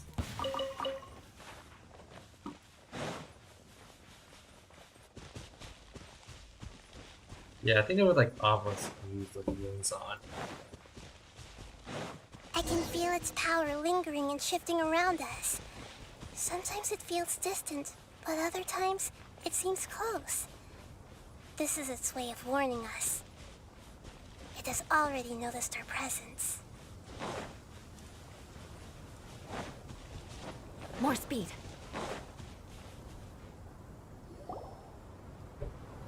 We won't be able to see anything if we keep going that way.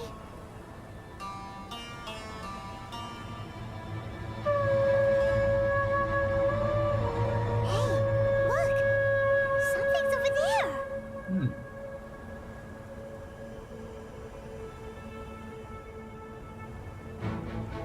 Alaskan bullworm. Dragon. Alaskan bullworm. We found it. A pep, the Dendro Dragon. I knew it would be big, but not that big! Puny god, puny human, leave my domain. Frail life forms like you cannot survive in the endless sands of the desert. A pep, we're here to save you. I do not need saving, especially not by you, Brewer. You are no different from Amun. Both of you have only existed for a fraction of what you know as time. Yet you call yourselves lords of this land by leaning on the heavens' glow. You're better off paying attention to your path ahead, as you will fall where you've fallen before. I know that you hate both gods and humans, but you've grown too weak now. Can't you let go of your hatred, even for only a moment? Let go? For only a moment? Foolish Boor. You will find no gratefulness from me, even if you heal me. You will only be reviving the dragon that will destroy Sumeru and the Seven Nations. No, you're ill, that's all. That I am. Time will bring death to all. It's unavoidable. Although I am gravely ill, my mind remains clear. I am different from the ancient dragons that came to terms with you. There's no need for this. There's no point in fighting. What we need is the truth. The truth. The shackles that the God of Wisdom cannot escape from. I have paid dearly for the truth, and you shall do the same soon enough. Hey, don't leave! Careful, something's coming. Ah, what is that? Hyman's never seen that before! What the hell are those things? It's our family. Huh? Oh, truth They're your family too? But they don't look anything like fungi. External form not important. Inner nature say. The composition of their elemental power is identical to ours. In other words, they're residents of our homeland. Is this what they've become after experiencing the apocalypse? This is also a form of adaptation, although a most gruesome and pitiful one. Many of our family members never made it out of the Dendro Dragon.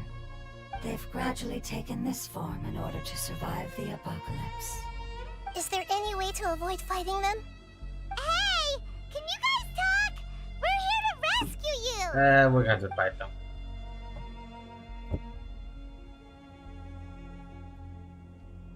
They're not responding. They've given it their all just to survive. They're being drawn by the fire seed. Only its power can temporarily free them from their pain. All that remains are the instincts to survive and search for energy needed to do so. Everything else has been discarded in the process of adaptation. So this is the result of forbidden knowledge. Would our world become the same if forbidden knowledge was allowed to rampage across Teyvat? Like fish struggling on land, unable to find a single puddle of fresh water in the entire world.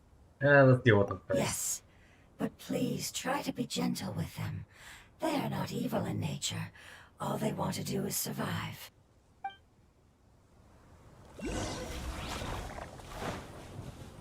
Beg for mercy.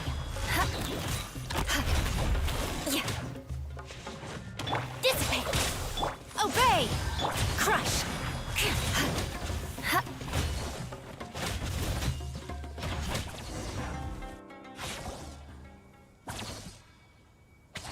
Paimon thinks they used up all their strength. They don't seem aggressive anymore. They want to go home. Yes, it was never their intention to leave the Dendro Dragon. Is there a way to make them revert to their elemental form? Years of torment is what turned them into their current state. Their external form has become their shackles. It seems only the Fire Seed or Epep's Heart of Oasis can save them. But it'll be risky if we use the Fire Seed again. Correct. We cannot use the Fire Seed again. Everyone goes home, not just us. This is becoming quite the dilemma. Let me think for a second. It's fine. Let's use the power of the Fire Seed. I can't bear leaving them in the desert like this. But... Don't worry, the decision is on me. I'll take responsibility for whatever happens.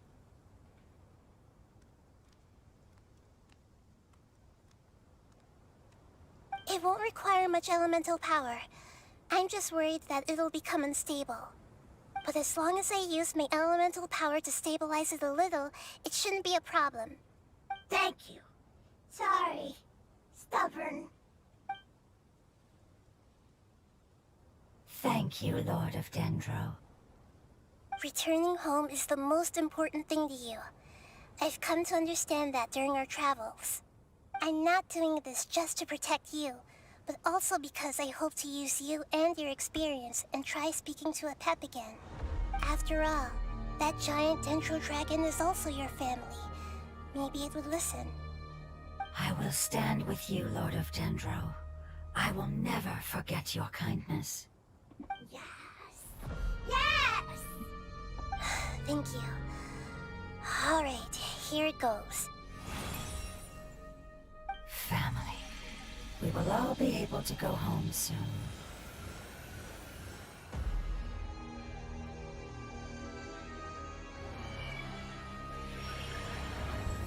Whoa. It's shining now. Hey, evolve. It's even bigger. Endless amounts of knowledge and emotions are moving inside of me. They're all very excited. To imagine such growth could be achieved in such a short period of time. It's because you're carrying everyone's hopes and dreams. Yes, finally, we can go home. This is the last part. Let's go. Alright.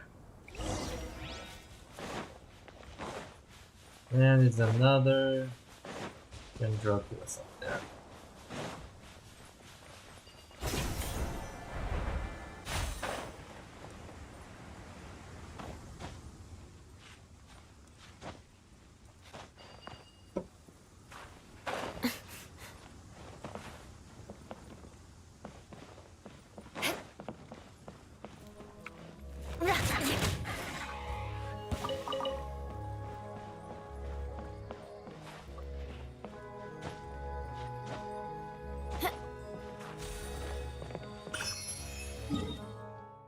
Toki was here.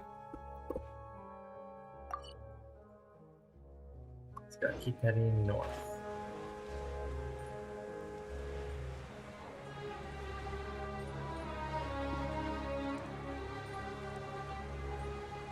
More speed.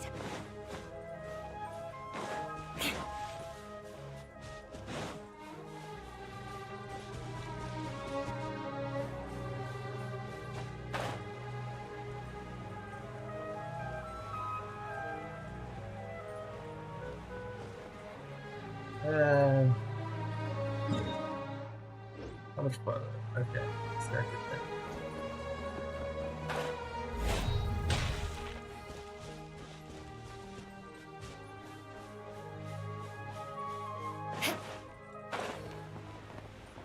Okay, looks like we got another rock pile. Grab that.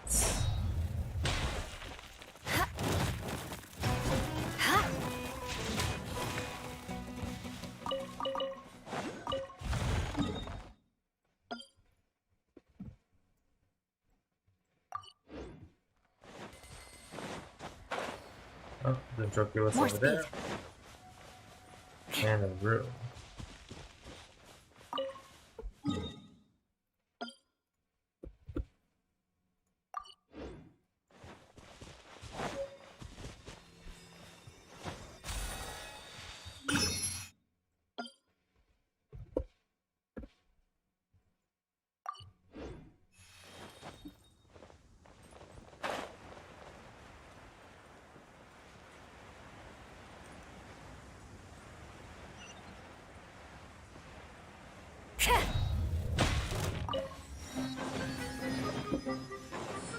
Ah, let's take this thing off. Our bond is strong. Yeah! Shudder! Lights out. By ordinance divine. Flood of frost! Huh?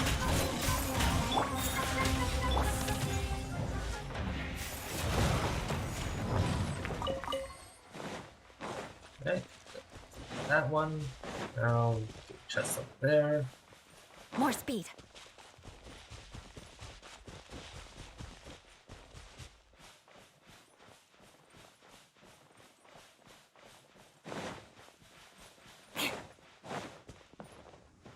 Oh, that's some airmates. Careful, Stand with dance. me. Manifest. Judgment. Beg I would for totally mercy. let that one take me. Shudder! Dance with me! I condemn you! The shout. At least you were here to watch.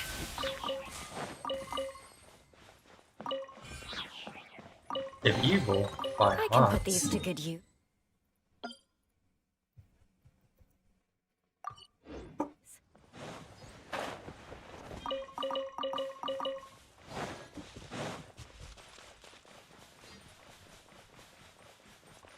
As our Eremites have the biggest faction of Donny Mahis, even more than Tui.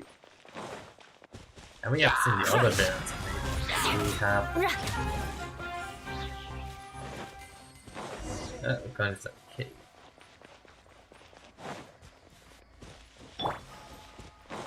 You can't run.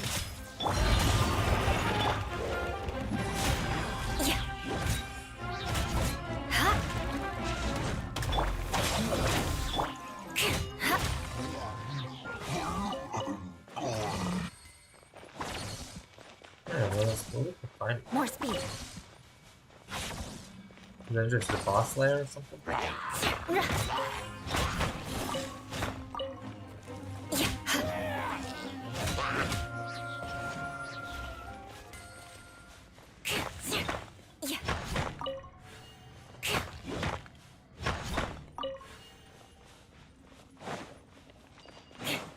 Okay. That is This cave is huge. Could this be where the Dendro Dragon lives? well, we can't go any further. Yeah. Who knows what's inside that cave? I want to go Our inside. goal is not only to find the dragon, but to also enter the world inside of it. That will be impossible if we can't get it to cooperate with us. But how are we gonna do that? It doesn't seem to want to help at all. I'll see what I can do. Pep, I know we don't see eye to eye, and that we have a very different understanding of the world and its orders.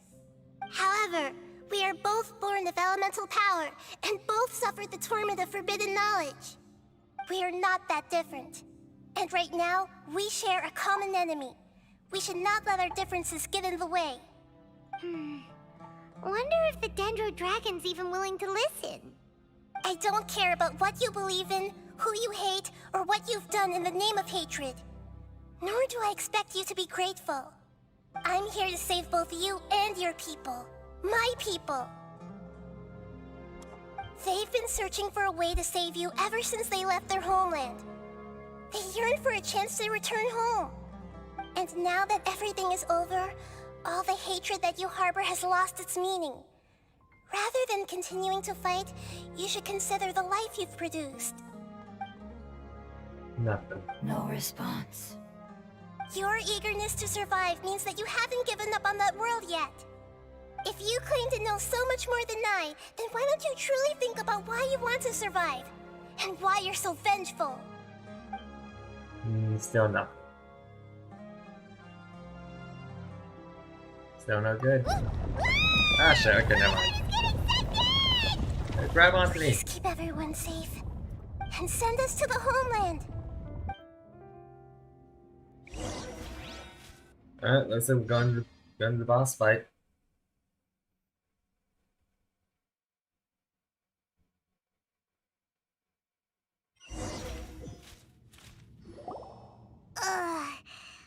No, never mind.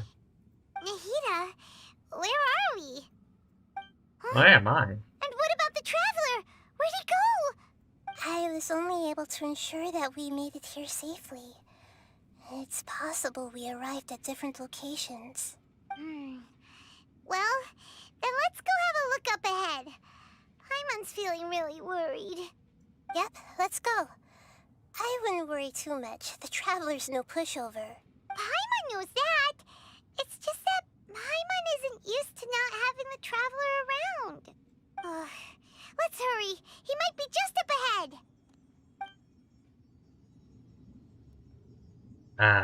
Silence. But let's listen to the boss again then. Yep, this is definitely the boss again. What's that? That should be the heart of Oasis. All we need to do is light it with the fire seed, and it'll restore a pep with elemental power. The damage it suffered internally will also slowly begin to heal. Then let's hurry and light it! We still need to find the traveler! Alright, hang on.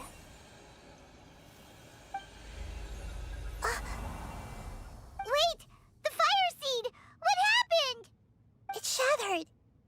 It was even more unstable than I expected. But why? We barely used it! I'm not sure. Perhaps the fire seed was only capable of protecting one person? But if I didn't use its power on everyone, there's no way of knowing where you could have been sucked into. And even if that's the case, there's no reason for it to simply shatter, unless...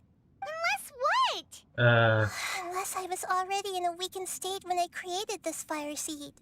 Which would be when we had first saved the desert. Oh no. Okay, so now we're gonna fix Let's put that aside for a moment. If the fire seed has shattered, wouldn't that mean we came all this way for nothing? Oh. Do you know what we should do now, Nahida? Oh, come on, Paimon, think! Don't worry, Paimon. This is my responsibility. The fire seed is technically just a ball of highly concentrated elemental power. Although my elemental power is slightly different than that of elemental life forms, I gained a better understanding of it when I turned into a fungus. So, all I have to do is imitate that power, while adding some of my own. And I'll be able to do what the fire seed was supposed to. You're gonna become the fire seed? Yes. It'll take a lot of power from me, but it still won't be anything compared to when I was in the desert. I might, however, become even smaller. What happens if you keep getting smaller? I'll become a blade of grass or a twig. Basically, I'll return to how I was first born.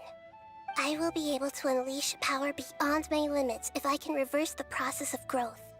But you'll lose everything. You'll not only lose your appearance, but you'll lose your emotions, memories, and who knows what else? That's all right. none of that matters compared to the dangers that the Pep is facing right now. No, wait! There has to be another way. Besides, what will Sumeru do if you turn into a twig? Maybe you and the Traveler can plant me in the soil of Sumeru once it is all over.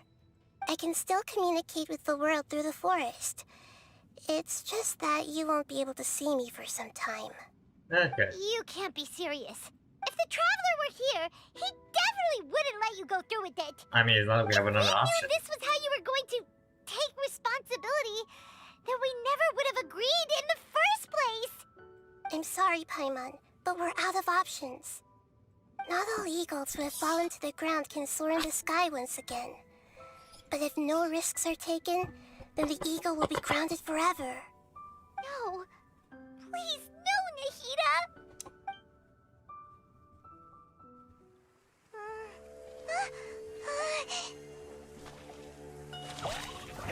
No more creatures. The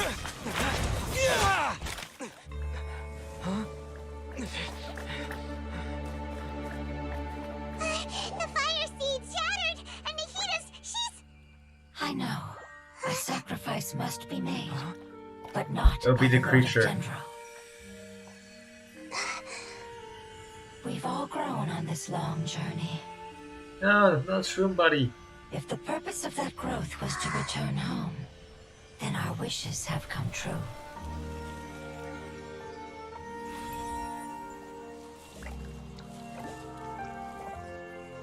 Would you lend us your power? You knew it would come to this. All the knowledge, language, and emotions that you have learned will be reverted into pure elemental energy. In your new homeland, nothing of who you were will remain. You won't be remembered by anyone. Is that truly the return you've always dreamed of? Lord of Dendro, don't be sad. This is not your home. We go home. Lord of Dendro should also go home. No, Shroom Buddies.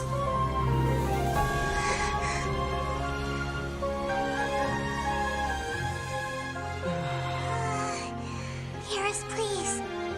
Feel our heartfelt desires. Awaken!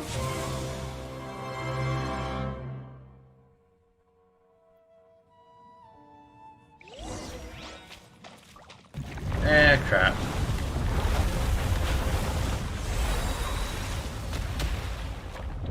Our bond is to imagine such growth that we achieved in such a short period of time. It's because you're carrying everyone's hopes and dreams. Yes, finally, we can go home.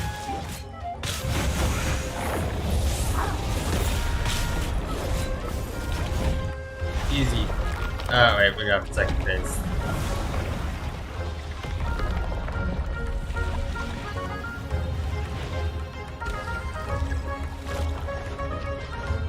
Stand with me! Thank you for protecting me with your elemental power. Goodbye. We may never meet again.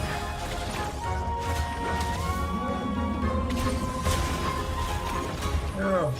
I will wait for her no matter how long it takes. This is the agreement we made. Take this thing first. Beg for mercy. Judgment!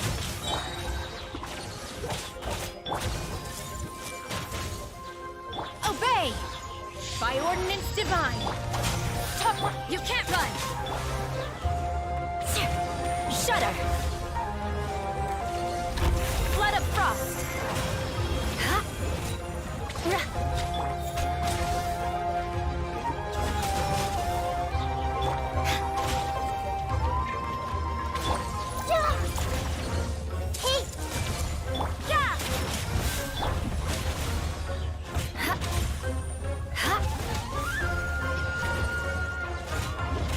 Shiver! Crush! Cryo incarnate! Stand with me!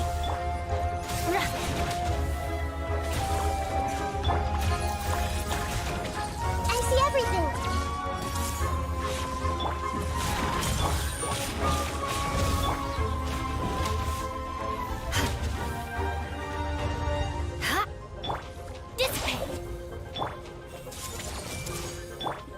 mercy.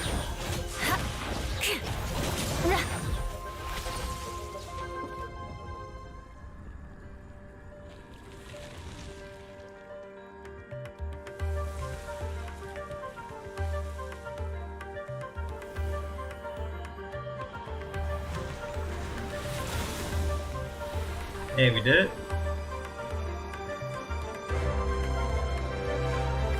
It's phase 2. Yep, phase 2.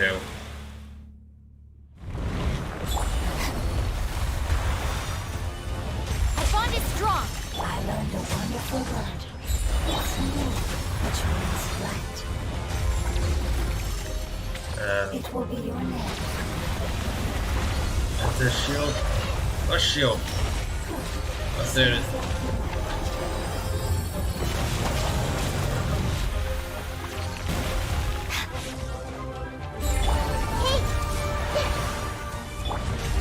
Manifest by ordinance divine. You can't run. Lights out. Vengeance will be mine. Crush.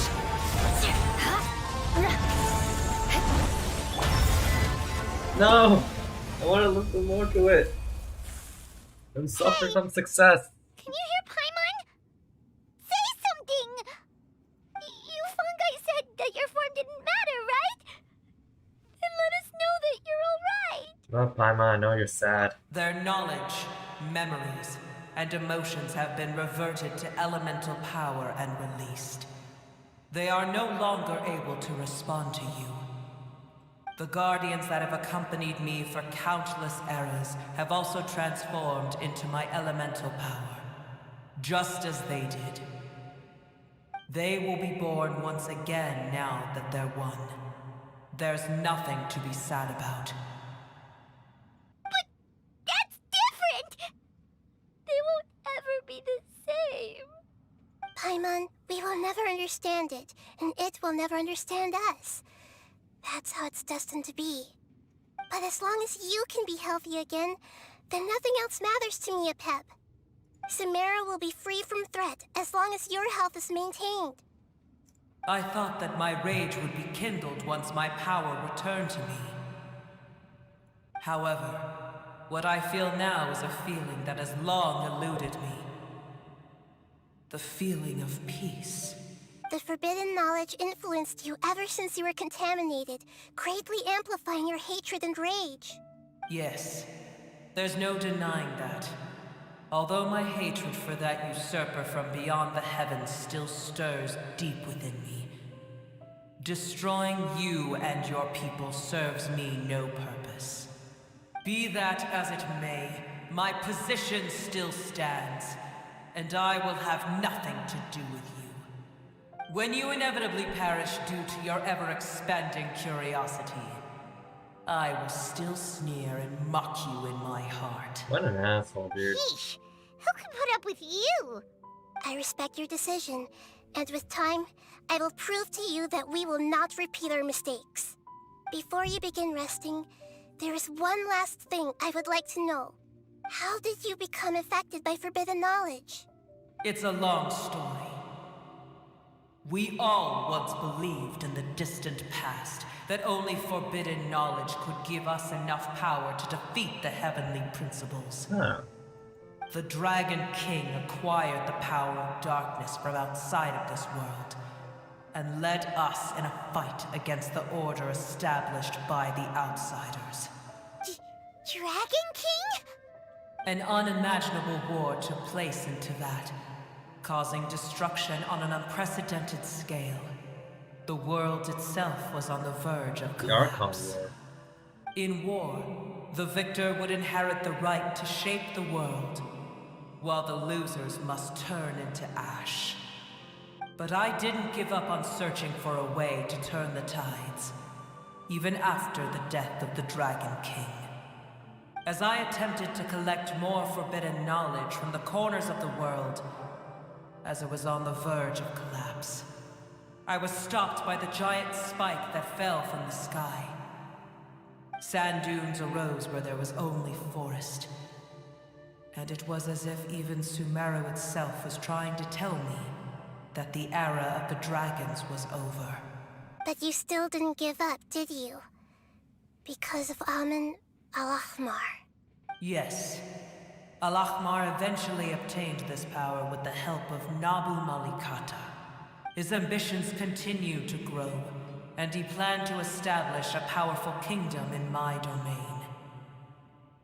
Although I didn't think much of him, I allowed his actions under one condition. The condition was that after his death, all the knowledge he came to accumulate would belong to me. At that time, I still harbored deep regrets. By the time the Dragon King finally returned, the world had irrevocably changed. Some of the dragons have grown close to your kind, and have forgotten all about our hatred from when the world was taken from us.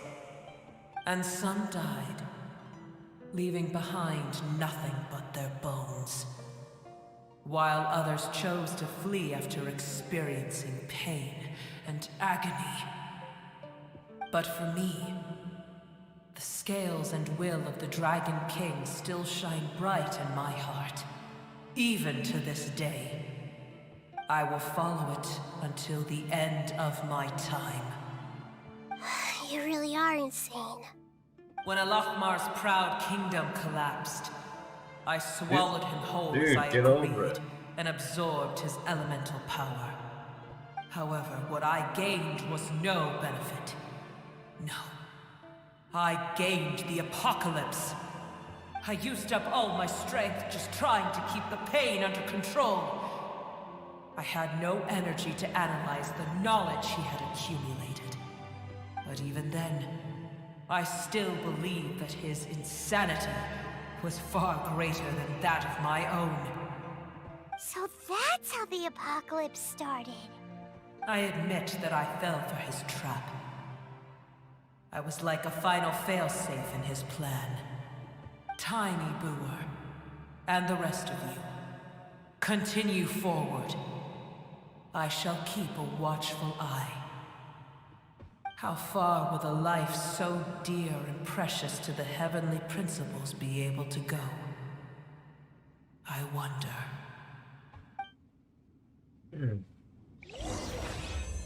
Dude wants to kill us.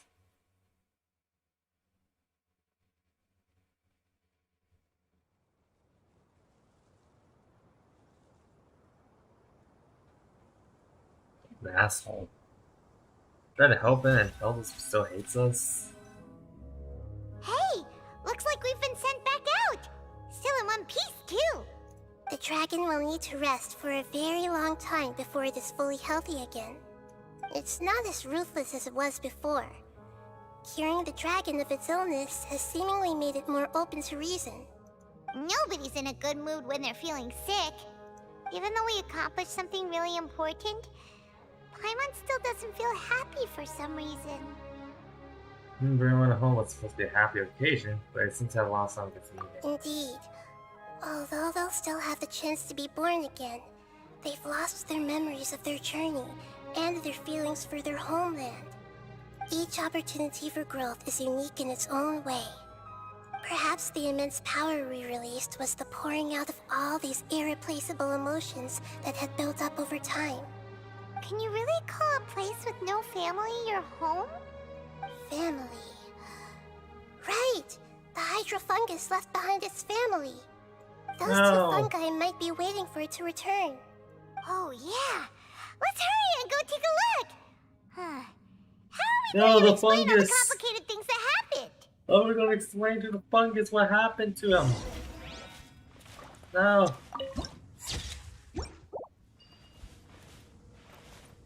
Okay, we got a challenge here. And also a rock here. We'll just that down. Shudder! Beg for mercy.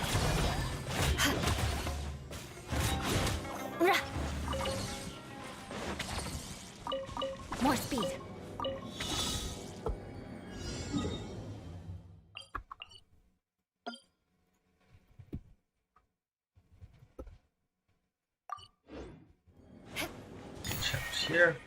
More speed.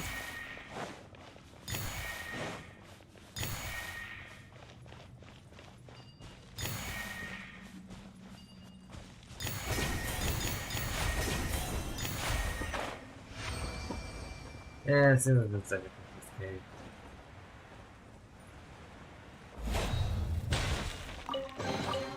I can put these to good use. So fuck off. No, I'm not doing it, you guys.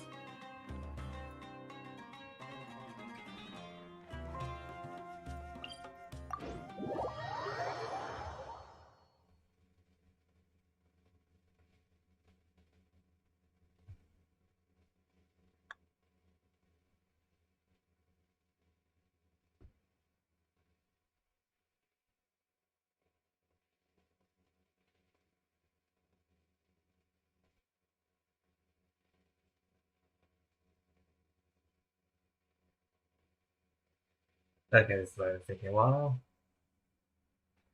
there we go. Oh, what are we gonna explain to the fungus? That your family is dead? Family member dead? They're still here! Have they really been waiting here all this time? We're back. I'm sorry. I really am. But it's gone home and won't be able to return for a very long time. Don't be sad. It did it to protect you. Your happiness is more important to it than anything else in the world. It said that Noor is its most important family member. That's your name, isn't it? What fungus don't have his family member? Oh. This is wonderful. So it has left traces of itself after all. They will definitely meet again, someday.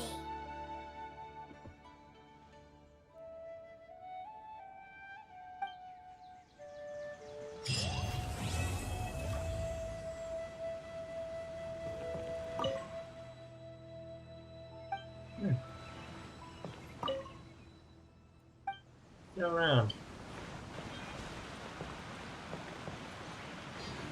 Ah, they took it well.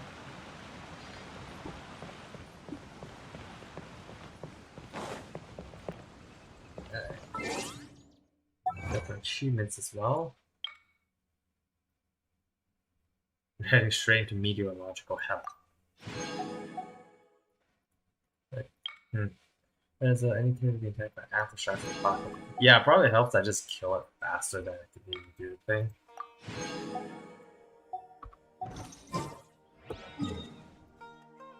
And that's another boss fight, right? Yeah, that's another boss fight.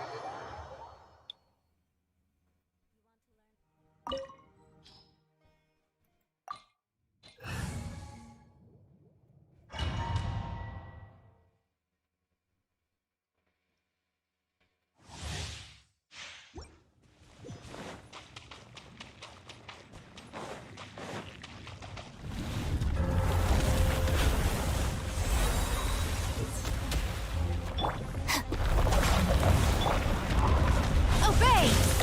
Judgment! Shudder! Crush! Beg for mercy. You can't run! Dissipate! Do your master's bidding! Oh, come on! Punishment! Yeah! Unleash! Flood of frost!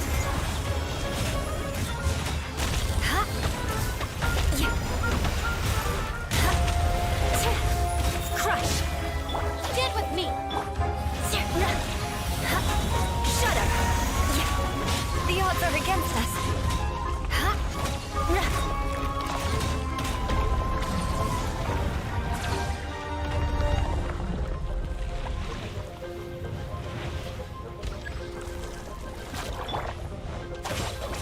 Manifest! Beg for mercy.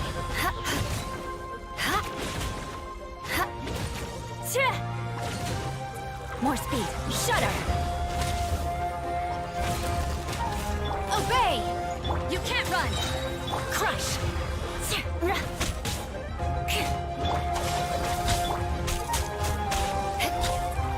Touché! Beg for mercy.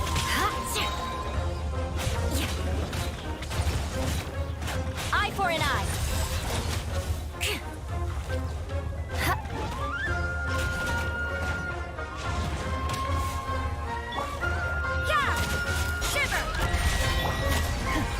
By ordinance divine, dissipate, crush, freeze to the core.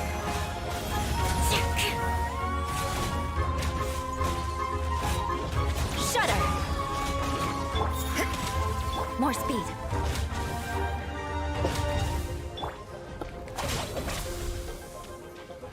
Unleash.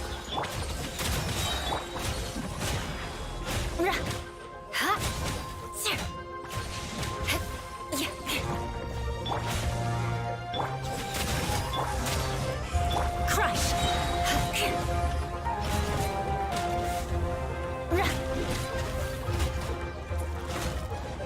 I condemn you! Obey! Do your master's bidding! Lights out!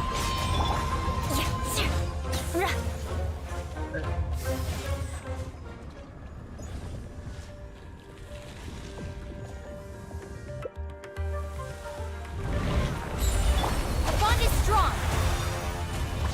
I'll take care of Shit. the king!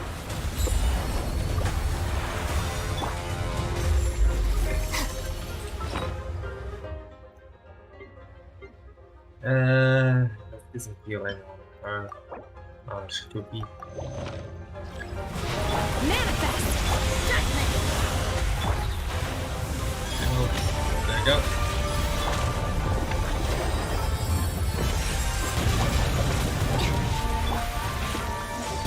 You can't run! Punishment! Shudder! Vengeance will be mine! More speed! Come on. Gotcha. Okay, so hit. Get with me! Obey! Yeah! Crush!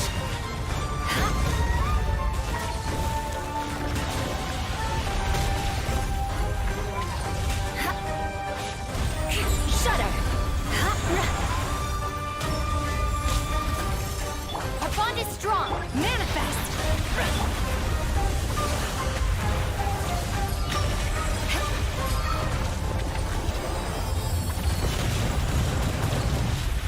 More speed.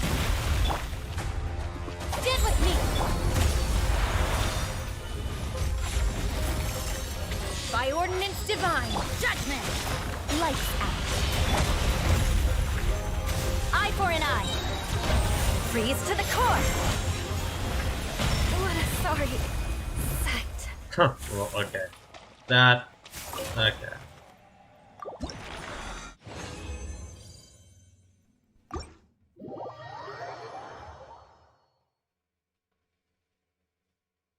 Alright. Got that from the boss.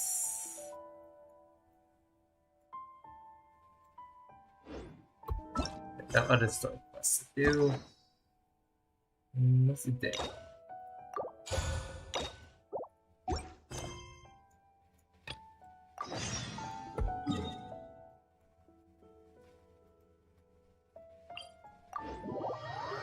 Okay, let's heal up first. Then I'll be right back.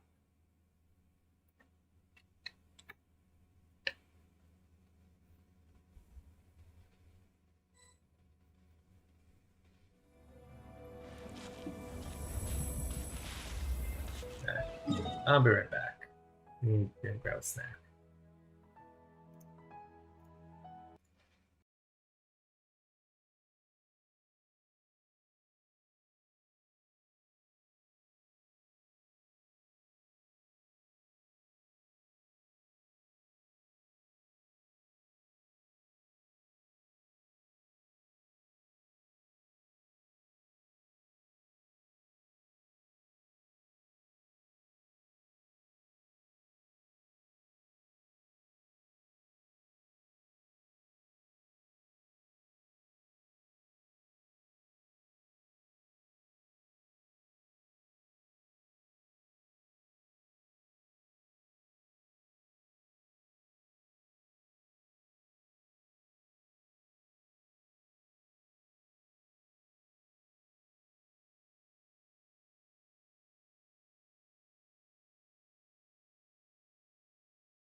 Alright. And we are back. Let's go to Sumeru City Grand Bazaar.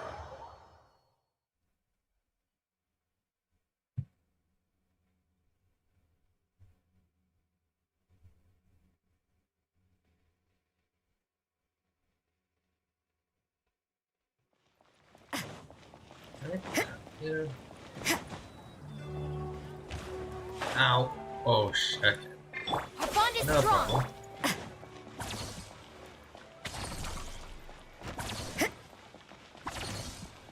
Don't worry, I have a healer. Paimon's trying to remember. What else did we put on our shopping list?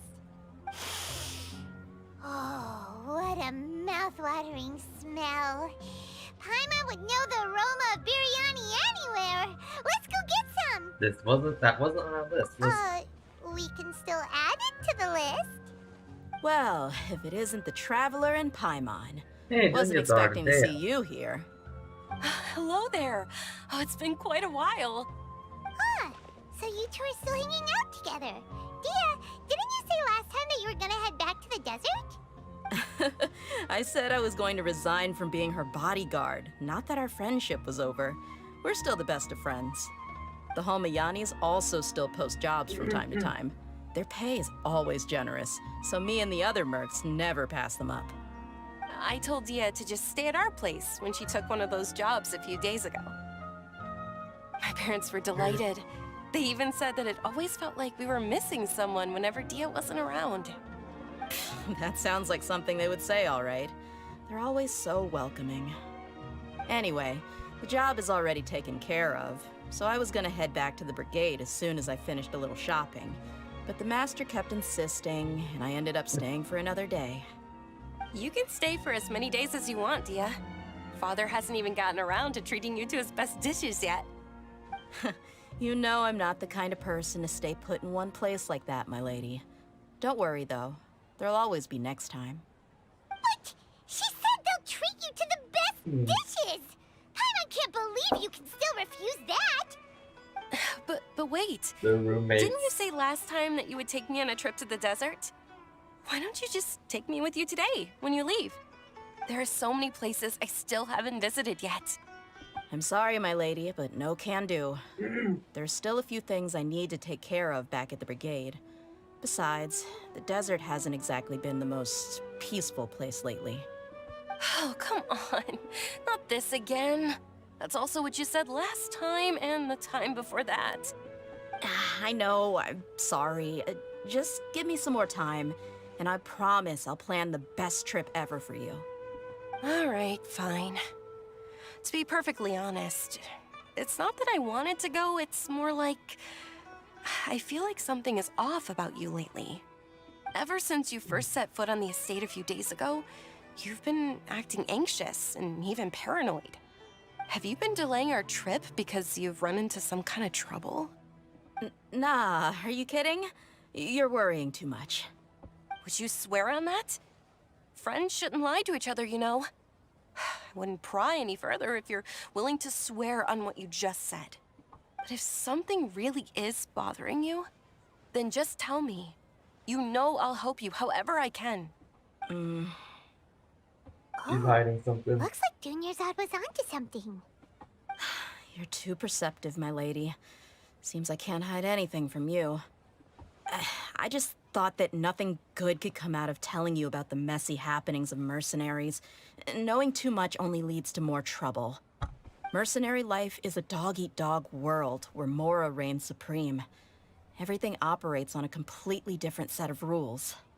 That doesn't change anything about what I just said, though. We're still friends, and I can only support you if I understand. My lady, That accidentally. you're not gonna stop until you drag it out of me, are ya? All right, I'll share what I know. Let's go somewhere else first. This isn't exactly the best place for a discussion. Yeah, those two are definitely Okay, talking. let's talk here. Just try not to draw any extra attention.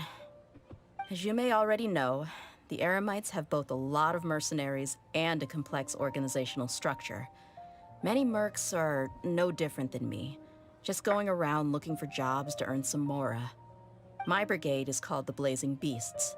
We're not a large group, but every member is loyal and brave. However, not all Eremite brigades are like mine. Some are willing to cross all kinds of lines for the sake of mora. The most notorious is a faction known as Deshret's Relics. Deshret's Relics? Judging from the name, they must really look up to... King Deshret. Yep, you got it. I've heard that you've already crossed paths with Ain al-Akmar. They're one of the groups under the Relic's banner. Oh, you mean the group that tried to sell us the Divine Knowledge Capsule? Yeah, they weren't friendly at all. Deshret's Relics is composed of many smaller brigades like Ain al-Akmar. The Relic's headquarters issues orders to all brigades under his control. On any other day, I would want nothing to do with them. Unfortunately, though, the brigade that's stirring up trouble now is none other than Dakan al-Akmar. Dakan? I think it means beard or something. Believe me, it's a really stupid name. I found it insufferable for years. Anyway, the real issue is that Dakan al-Akmar is led by my father, Kusela. Say what now? Father issues. I think I'm starting to understand your anxiety now. But what did they do? I won't go into details, my lady, but they've been involved in a lot of violent incidents. We're talking hundreds. Hundreds? Yep. The scenes tend to be quite gruesome, too. They strip the victims of all their valuables before murdering them. Not only have they targeted merchant caravans and ordinary citizens, but other mercenary brigades as well. That's beyond terrible. They won't even spare their own kind. I don't know how Deshret's Relic sees it. All I do know is that Dakan al-Akmar has become more and more aggressive over the last few years. If I don't do something about them, then even my brigade or the people of Aru village could become their next target. I just wish I knew what's driven him to do this. Yeah. How can your father do such terrible things? I don't know. People change. He's always been pretty pathetic. But at least in the past, there were still a few lines that he wouldn't cross. That's setting the bar pretty low. I mean, if he was even remotely decent, then why would I have to leave the brigade and cut all ties with him? He was loud and foolish, with no real sense of purpose. Instead of doing anything useful, he spent most of his time drinking and chasing after women. Of course, the other brigade members were just like him. Their ruckus would go on night after night. Sounds like a nightmare. What about your mother? Did she ever step in to stop them? Unfortunately, I never knew my mother. I'm sorry, Dia. I didn't know. It's all right, my lady. That's pretty common in mercenary circles. Didn't I mention that my father was chasing after women? I was the result of one of those encounters with some random person. He told me that he wasn't sure who my mother was. And in any case, she never came to see me. He'd say, "You'll be fine as long as you remember to stick with Dad." But even then, he left most of the parenting to the brigade. The one thing I do remember is that he used to tell me stories. But the problem was that he had terrible taste. He only knew a few stories, and even those tended to be pretty stale. Yeah, that also sucks. They were tales of desert warriors defeating dragons in the forest, or stories of mercenaries rescuing princesses from rebel armies. Sounds like your typical fairy tales. Yeah. More or less, yeah. They were interesting maybe the first or second time around, but after about 20 repeats, they started to get a little dull. He seemed to think those stories were the best things ever, though. He was so into them that he'd call the whole brigade over and make them perform the whole thing as a play. Even the toys he gave me would all be story props. I'd get helmets, shields, and toy swords. It was only much later when I realized that the shows were more for him than they ever were for me. What an interesting guy. That's putting it lightly. But it doesn't sound like he had any bad things. Yeah, I've always found him pretty childish, but that was something I could just shrug off. I had no reason to despise him. Until I grew up and learned the true face of Deshret's Relics for myself. Looting, blackmail, violence, and fraud. They not only accepted such heinous acts, they would even openly boast about them. No one in the brigade was any kind of hero. Instead, my father and his cronies were more like the bad guys that needed to be taken down. Did they really think that as long as they didn't do any of that stuff right in front of me, I would never know? I think I can understand your feelings. The difference between perception and reality must have hit hard. Yeah, but don't worry, my lady. It's all water under the bridge to me now. I had a huge argument with my father and left that place behind for good. I'm not investigating them due to any bitter feelings I still have towards my father. I just want to protect those that are close to me. Okay. You just want to find out why they suddenly started causing so much trouble. I told the boys to gather as much information as they could. Most of the reports concern violent incidents, but there's also some talk of smuggling. I see. But isn't this investigation incredibly dangerous? It is, but every mercenary lives life on the edge. It's a lifestyle that I enjoy. That may be true, but it'll be impossible for those who care about you not to worry. Well, now you get why I didn't want to share any of this with you. What should we do? They both have valid concerns. I'm glad it doesn't care. Huh? But there's no need for you to get caught up in this mess, too. Right. Well, he's super tough, so if he went into the desert with you, I can then literally Paimon clear bets all the of them. problem will be solved in no time. I'm inclined to agree. I'd feel a lot more at ease if you took him along to help. You can count on me. I'll wait for news from you in the city until then. Please, stay safe. I'm honored that you care so much for me, my lady. All right, then let's get moving. Our first stop will be Caravan Rebot, where we can catch up a bit with my fellow mercs. Hey. Please be careful. I'll stay in the city and wait for news from you. Just don't do anything reckless, all right?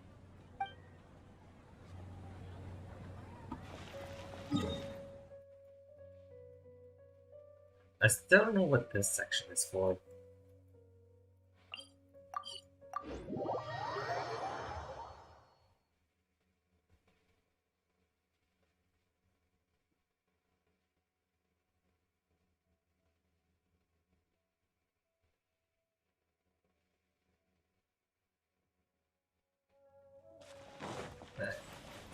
That's your friends, you will. Hey, Dia, you're back. Are these two friends of yours? I trust Dea with my life. Oh, so you've already become like one of us then? Well, that's good to know. Anyway, since we've got a newcomer, let me fill you in on what the Khan al-Ahmar's been up to lately. They've become extremely aggressive. Apparently, even their own now have become acceptable targets. They even attack other relics brigades, just the same as any other mercenary brigade. Even the most ferocious beasts still protect their own.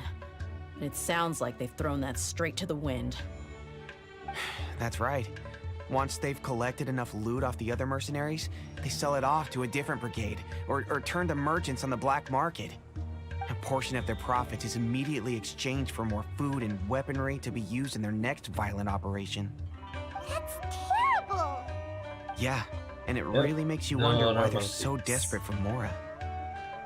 A few days ago, Isham and I trailed them for a while, and even disguised ourselves as merchants to conduct trade with them. We were able to learn a few things from the exchange. Rather than saying they're out to plunder and hoard Mora, it'd probably be more accurate to say that they're experiencing an internal power struggle. Wait, a power struggle? You heard me right. The vast majority of their victims are mercenaries from the other brigades of Deshret's relics. If their only goal was Mora, they could have gone after anybody. The targeted nature of their attacks points to a power struggle between the different brigades within the relics. That's the only plausible explanation we have. Unfortunately, we weren't able to find out anything more specific. It seems they're also trying to keep things under wraps. Oh, one last thing we discovered was that over the past few years, as the Khan al-Ahmar became more and more active, Deshret's relics as a whole became a lot weaker. It'll make me even more confusing. It sounds mighty strange to me, too. Haroon, you can leave the rest of the investigation to us. Gotta say, though, I didn't expect you to go on a whole undercover mission during the few days I was gone. Sounds like you were really putting your necks on the line, no? Nah, it was nothing. We're just as concerned about the situation as you are. The Khan al-Ahmar is your father's crew, after all. What he said. Besides, Dia, haven't you done more dangerous things than all of us combined? What we did is nothing compared to your experiences. Yeah. And while they went to talk with Khan al-Ahmar, I took a look at the last camp they attacked. Any survivors of the attack were already long gone. There was nothing of value left in the camp. Ah, Hisham and Khalaf. You're here too. We rushed over as soon as we saw you come into Caravan Ribat. Although this new friend of yours looks a little green behind the ears, I'm sensing a special vibe from him. Now that we know you'll have a capable partner with you, we can also rest easy. Hey, what about Paimon? Feel anything special? Oh, you're also planning to tag along with them? Oh, she can phase out of existence. Paimon is the traveler's most important guide. Wherever he goes, Paimon will follow. Oh, in that case, then you'd better take care of her too, Dia. Don't underestimate Paimon! Don't worry about her. She may look tiny and helpless, but she's been through just as many battles as the traveler here. Yeah, she just Even if sits she on had fire. only survived on sheer luck, then that alone would still make her quite formidable. I had no idea. I guess I shouldn't judge by appearances. Oh, one other thing, Dia. When you're free, why don't you update the deputy about your upcoming schedule? We held another recruitment event a few days ago, but everyone only came to see the Flame Main. You weren't around at the time, so people were pretty disappointed to only find our crew of rough, unkempt guys. The deputy put a lot of effort into the event, but it was basically for nothing. Only a few people chose to stay, and that really got to him. Sorry to hear that. I'll be sure to bring him some great liquor next time. I left in a hurry and I couldn't make it back in time for the event. Gotta admit, I can understand their disappointment, though. You're our brigade's main selling point, after all. Now, if only the deputy could figure out a way to bring a few more smoking hot members into our ranks. Keep dreaming. Remember the last time I invited a couple gals into the brigade? You all just froze up with your mouths guy knows open, his like a bunch of priorities. scarecrows. The awkward silence and weird expressions left quite the impression on them. They were originally interested in joining us, but after that, they both told me they were too uncomfortable to stick around. Hey, didn't we agree to never bring that up again? Huh? Wait, are you serious? Why have I never heard about this? I don't think you were part of the brigade yet. Are you kidding me? I missed a once-in-a-lifetime moment like that, and you weren't even gonna tell me? Oh boy. All right. We can tell you about it later. You missed Now's not out. the time. Hey, hit don't with you try to FOMO. change the subject. You and Hisham get your butts over here and tell me everything right now. Are they always like this? More or less. There aren't many rules or graces when it comes to mercenaries. We're used to just speaking our minds. If someone starts getting under your They know what skin, they you just like. yell right back at them. And if that doesn't put an end to it, then you just challenge them to a fight. But we also don't tend to take many things too seriously. Being direct and getting it all out of your system as soon as things come up is better than keeping everything bottled up, never talking about it. That's also why I never spare their feelings when I talk to them. If I want to laugh, I'll laugh. If I'm angry, then I'll unload on them. It's hard to stop once you get used to it. Though, I can never do that when I'm with the Homayanis. Hey, knuckleheads! Can you at least tell me the rest of the intel before you go back to your bickering? Yeah, you hear her, Holloff? Told you we gotta focus on the investigation first. I drew up a map. Right here is the spot. There you'll find the merchant caravan responsible for getting rid of Khan al-Ahmar's looted goods. All you gotta do is wait and ambush them in the evening. They'll have no idea what hit them. Perfect. Thanks for that. Be sure to pass my regards to everyone else in the brigade as well. Will do. You stay safe, Dia.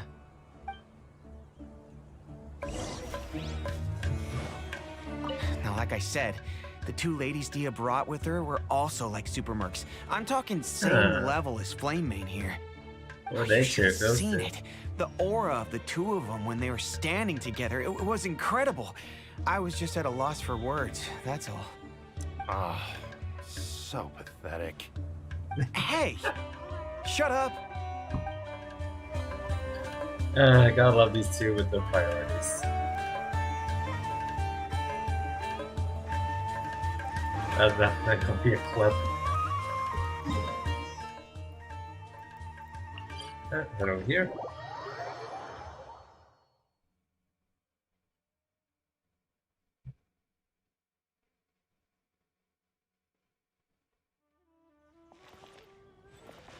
And head north.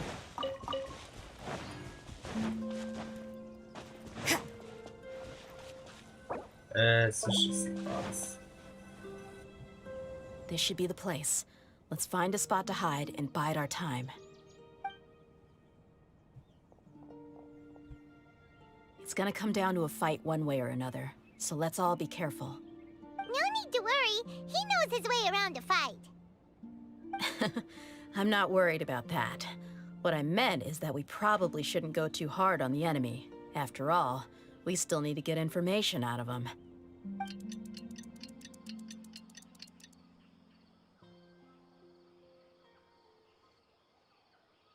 Okay. Ah, here they come. You ready? Yep. Let's not give them a chance to react and end this quickly.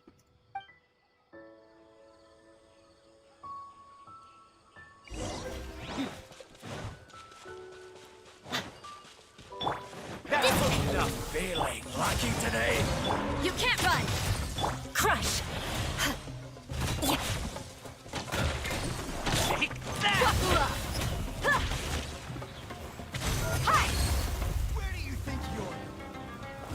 I'll be back. Judgment! Beg for mercy. I'll be back. Alright, see what they got.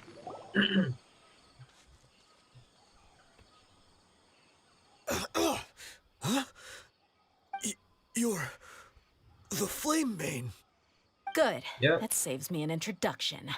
All right, time for a little talk. Are you buddies with Dakana Lakmar now? Tell me, what are they after? You know the code of being a mercenary just like everyone else. The first rule is to never divulge key information about our employer. What makes you think I'd talk? Did an ass whooping? That might have worked on an amateur, but I know you're just looking to protect your reputation. Think about it, though. What's your reputation worth if you won't have the other tools you need to succeed in this line of work? Tools like, I don't know, your limbs or eyes? You've got 5 seconds. You might want to think twice about how much your employer's information is worth to you. Whoa! She knows what she's doing. I'm not joking around. We can do this the easy way or the painful way. 2 seconds. I'll save you the trouble. What? Huh? Are you crazy? He tried to bite off his own tongue. Quick, search the area for any first aid supplies. There's a mention of the bleeding shit. That's his mouth. I definitely didn't expect him to go that far. Thankfully, the wound wasn't too deep, and he just passed out from the pain. But why would he be so extreme? I just wanted to test his mettle. You can get a lot of mercenaries to talk just by threatening them. I didn't expect him to be willing to go through so much pain just to deny us some intel. Well, he's out cold for now. We could wait for him to wake up, but maybe it's not a good idea to interrogate him any further. What should we do? Yeah, don't worry about it. It'll be a waste of time to interrogate him again after that. He might just hurt himself again if we start asking. There are lots of goods around here. Let's search the area. Maybe we'll be able to find something. I'm really sorry. And this guy.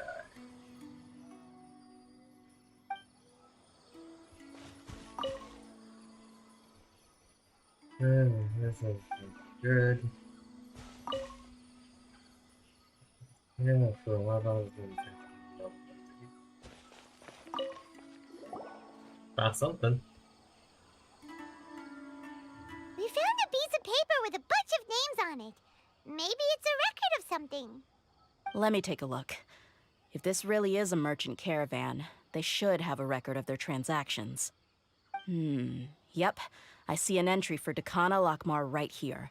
Kusela, Idrisi, Bashar, and Takriti.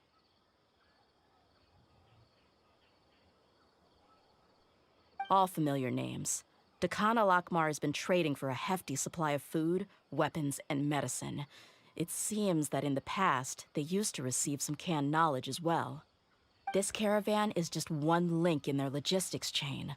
Once in the rainforest, the caravan will exchange the looted goods for Mora, and the funds will then be passed to a specific person. That person will then pack the caravan full of necessary goods, which will then be brought right back to Dakana Lakmar. Wait, why is there no Mora value recorded for the final transaction? No value? Yeah. Every transaction before the last one was marked with an exact amount of Mora, but the final one, where they paid for everything to be brought back to the desert, was simply marked as delivered. Maybe the more amounts just happen to cancel each other out. Perhaps. But they couldn't have known how much they would make off selling the loot. Do they not care about profit margins at all? Anyway, the next part's the records of the goods themselves. There are a lot of entries. Everything was probably sourced from the rainforest. Huh? What's wrong? Shazamon Homayani? Homayani? You mean Wait, what? Dunyarzad's family?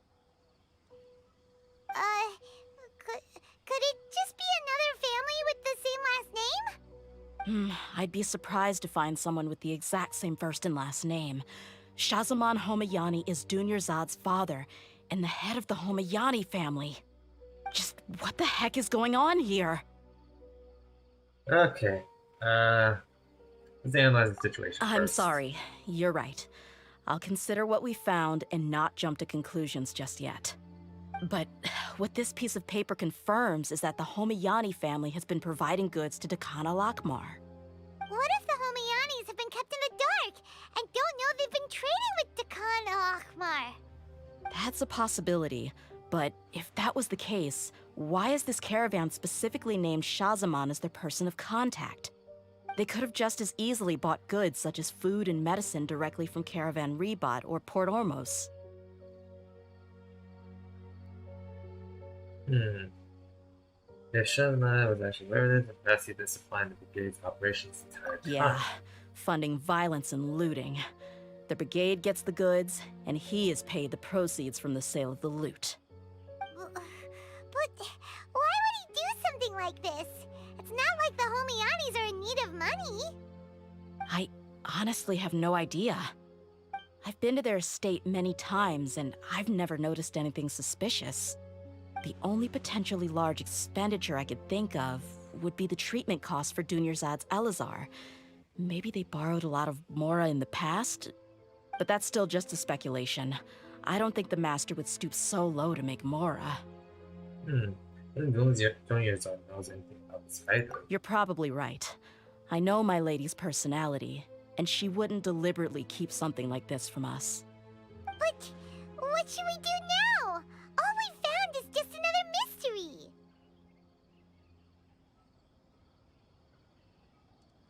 If one get about this, won't be able to turn back. If you ask me, we already have no choice but to confront her about this. I'm not worried. It's too early to make a verdict yet. I still have faith in the Homayanis. Let's go find my lady again. We'll tell her everything and see if she's willing to lend us her support. Alright. If we're lucky, we can not only figure out the mystery of this paper, but also follow the trail of breadcrumbs to the people responsible at Dakana Lakmar. Dia, are you sure this is the best decision? What if instead of getting the help we need, we just end up revealing everything we've discovered to the enemy? I've considered that possibility. But even still, I want to tell her what we found. I think I owe her that much. True friendship is built on trust. She showed genuine concern for me when we first brought up the topic. I can't repay her kindness with doubt and suspicion. That's not how I deal with people. You're right. Paimon wants to trust Dunyarzad too. Alright, I don't need to be of help. Yeah. Let's pay another visit to Sumeru City.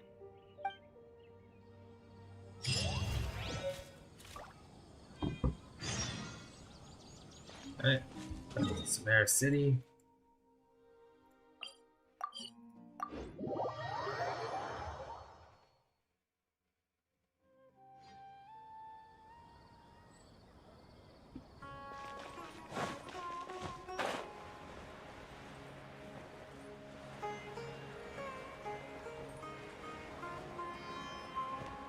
This way.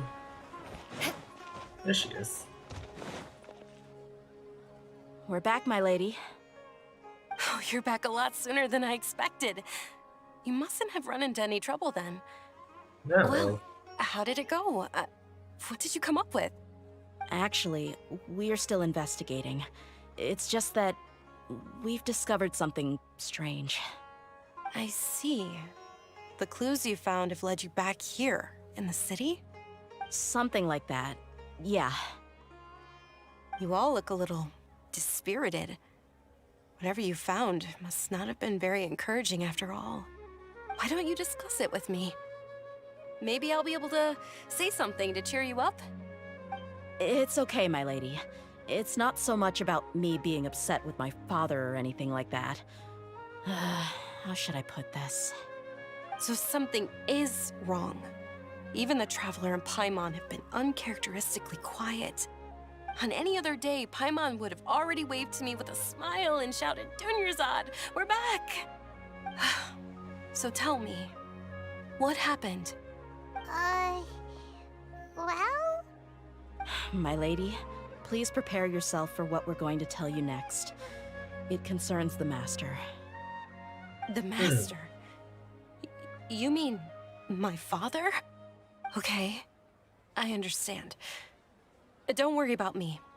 I'll listen as attentively as I can. My father has been supplying goods to Dakan al-Akmar?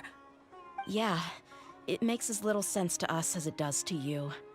I've never doubted the Master's integrity, so I'm having a real hard time rationalizing how he could ever support an infamous brigade like them. Maybe he's not actually aware of the full story and just stumbled into the deal by accident. Feels unlikely though. I can't help but agree with the Traveler. Huh? You mean you feel the same way, Dunyarzad? Thank you for sharing all this information you don't with accidentally me. make a deal Since with you've it told me first, everything you that's know, I should also tell you about some doubts that I've been harboring for quite a while. In the past, I thought that my father hired a bodyguard for me so that I wouldn't run away and get lost. However, there are plenty of capable mercenaries in the Corps of 30. Why did my father go out of his way to hire Dia? About that.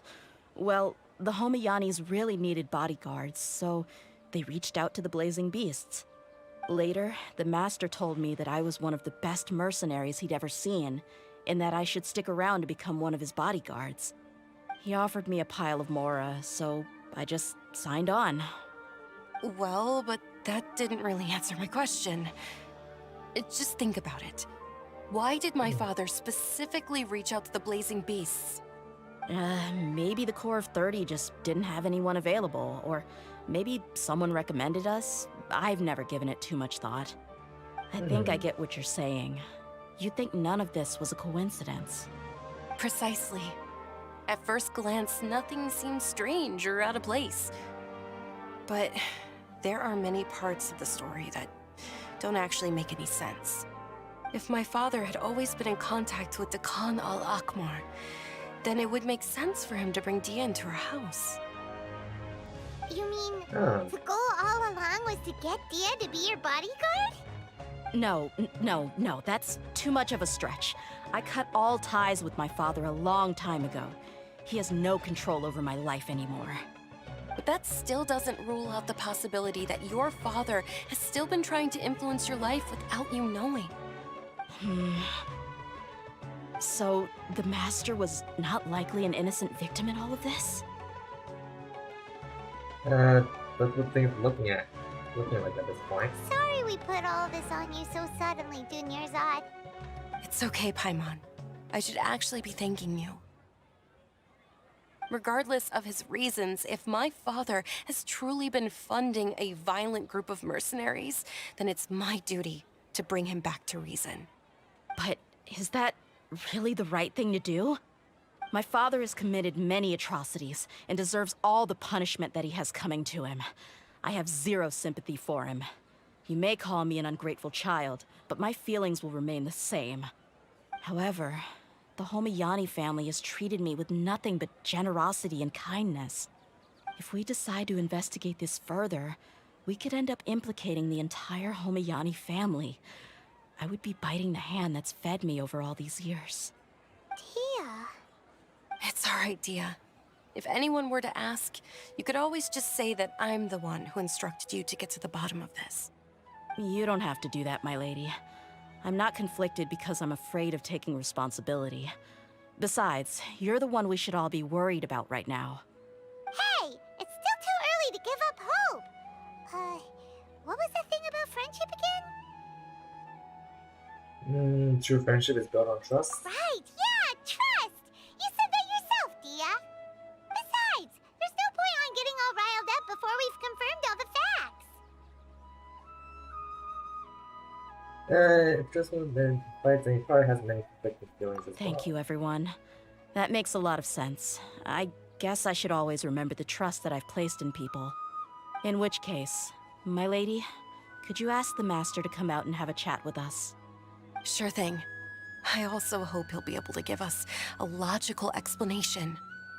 Let's meet at the usual place then. Usual place? Ah, right.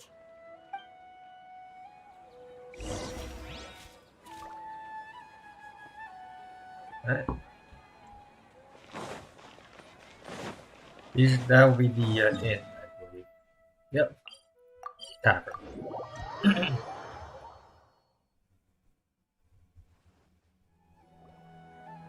Thank you for coming, sir. Please allow me to introduce these two.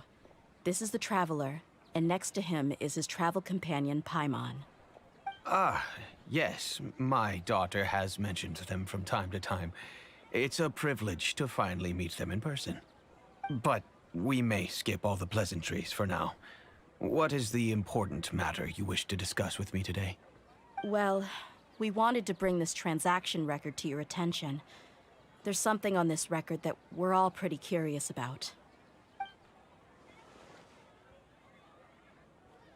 So, that's what you found?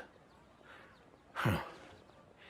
Seems like I can't keep everything from you much longer. If you wouldn't mind, we'd like an explanation. Well, it's a long and difficult story.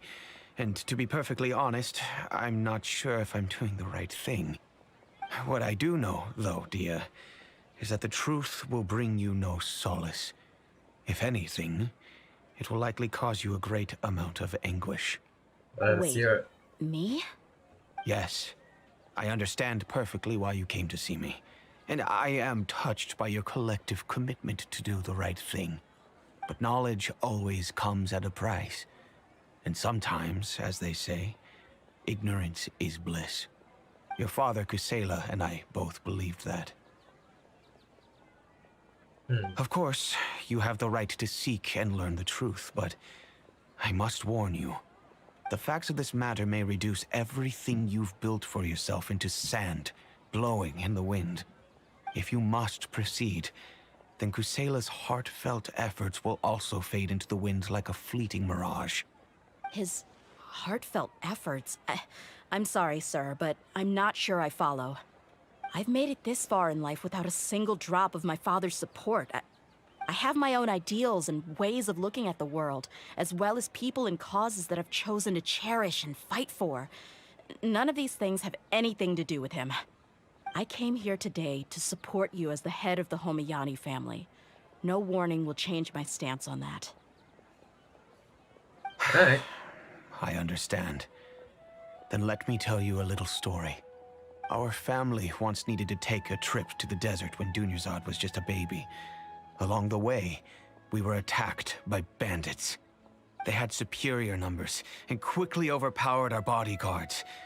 When all seemed lost, a group of passerby Eremites lent us their support. Those Eremites were Kusela's brigade, Dekan al-Ahmar.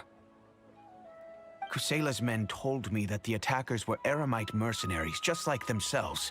I was shocked. Why would Dekan al-Ahmar go so far to save us and not spare the fellow Eremites? Kusela was grinning and walked over to play with baby Dunyarzad. She was startled by his unfamiliar face and nearly started crying. Really? I never knew. He said that he had no particular reason to help us. He just took pity on us because he had a daughter about the same age. We started talking about our children, and I sensed that he was a devoted father. To repay his kindness, I hired his brigade to help out at our estate for a time and offered everyone generous remuneration. So, that's what happened. It was many years before I saw him again. I almost didn't recognize him the next time he came knocking on my door. The man I knew to be strong and healthy had been reduced to a shell of himself. He couldn't even walk anymore without his cane. So, what happened to him? He was perfectly fine when I left the brigade. I'm not too sure myself. The only thing that didn't change was his cheery disposition. He said there was absolutely nothing to worry about and that he had gotten into a fight. That was all. He then suddenly asked me if Dunyarzad, now that she had grown, would need a bodyguard of her own. At the time, Dunyarzad was going through a particularly severe bout of her Elazar. There was no need for her to have a bodyguard when she could barely leave the house. But he kept coming back to the topic. Come on, it never hurts to be safe. How do you know a bodyguard won't come in handy one day? I was completely lost at first, until he recommended the Blazing Beasts, and in particular, a mercenary named Dia. So he was the one who recommended Dia to you. Indeed. He didn't say it out loud, but it was clear that he saw Deshret's relics as an evil group who would eventually corrupt every member in their ranks. He was already beyond redemption, but he hoped that he would be able to detach his daughter from the vicious world of mercenary life. If Dia could stay in my house and keep working as a bodyguard, then gradually her affinity for the desert would decrease, and she'd be able to leave her previous life behind. And that's why you offered her such generous compensation? Yes, but not just because of that. From the moment that he asked me for that favor, I also began to see Dia as my own daughter. And that's also why I tried to persuade you to stay when you asked for permission to leave. I was willing to spend however much it took. Kusela saved my daughter and I all those years ago in the desert. I could never refuse him entrusting his daughter to me.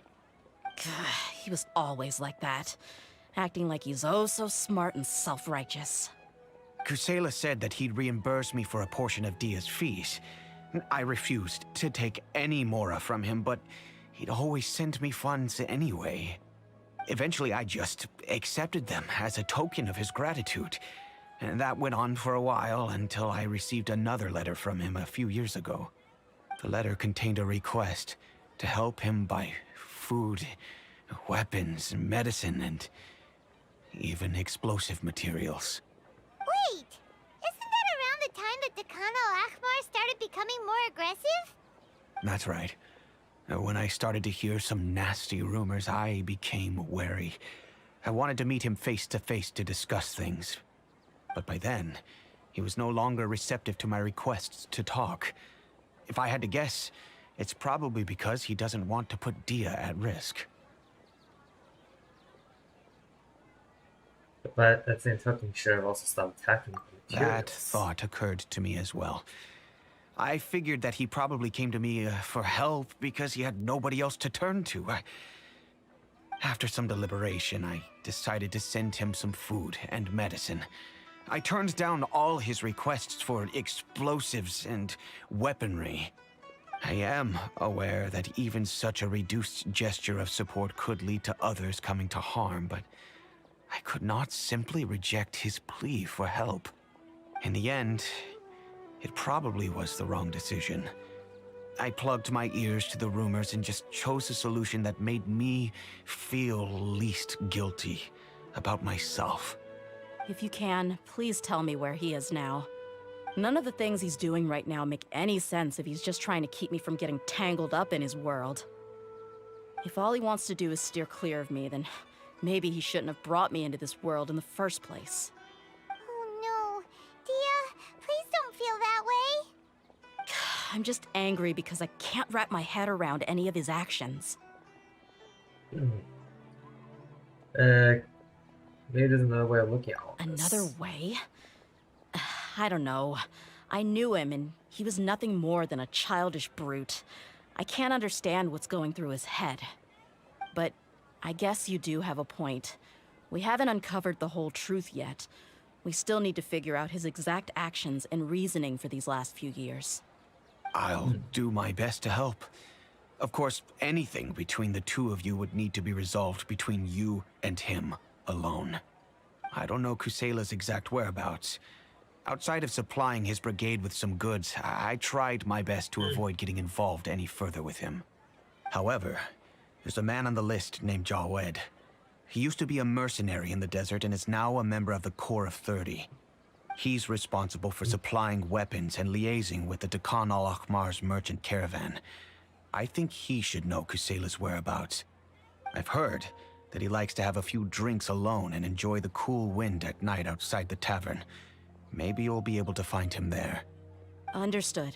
Thank you, sir. Then I guess this is bye for now, unless... I'll stay and be with my father here. To be honest, I'm still a little dazed and haven't finished processing everything quite yet. My father has indeed done something wrong, but if I think about it, I'm also not sure if there was a right way to handle this problem. I feel like our only course of action is to turn everything we know over to the Corps of 30 and let them render judgment. Yes. I am prepared to accept whatever verdict they choose. It's time to face my mistakes. Okay. Now I gotta go with knights. And we got one. Worship button.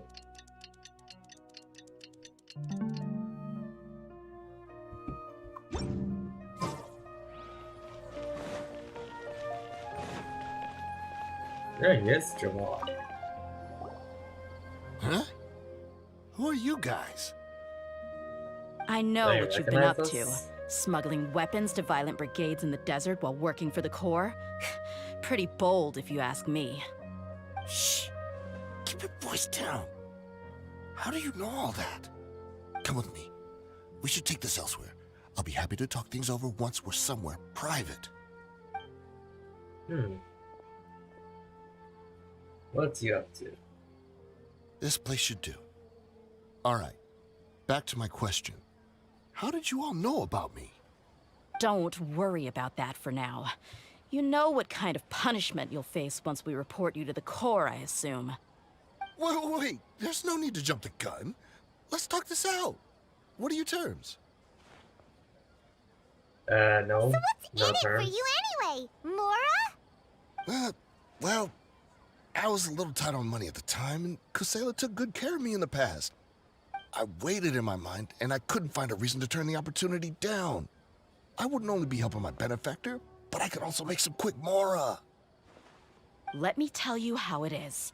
We're investigating Dakan al-Akhmar, and we're gonna put an end to their operations.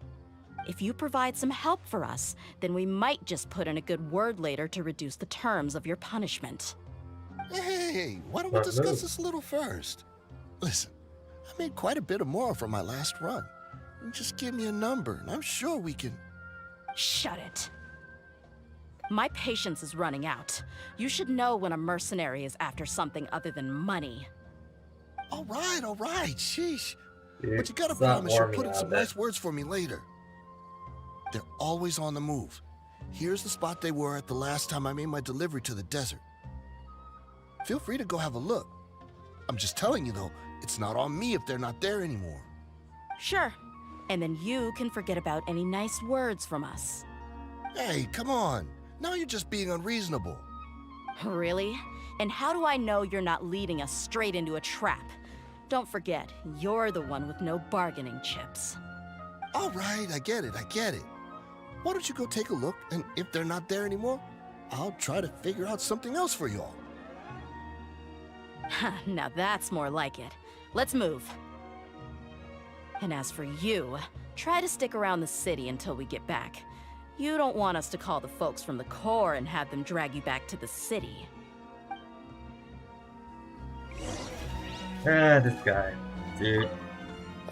Don't worry. I'm not going anywhere. Yeah, better not. I'll be right here. Better stay right there.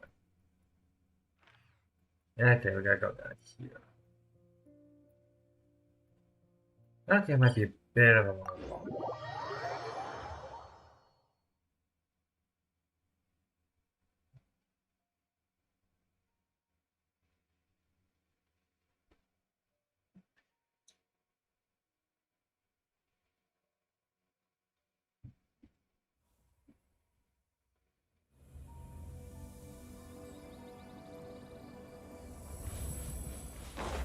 Okay, so we're gonna go around this mountain. Got that. Go around this mountain.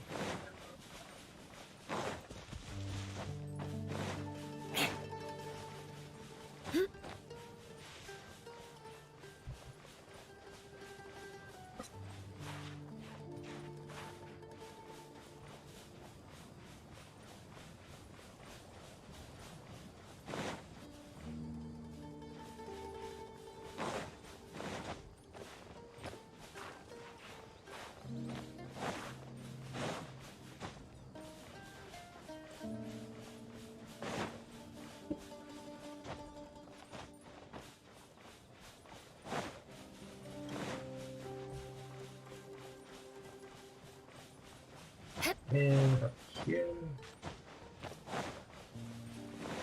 There we go.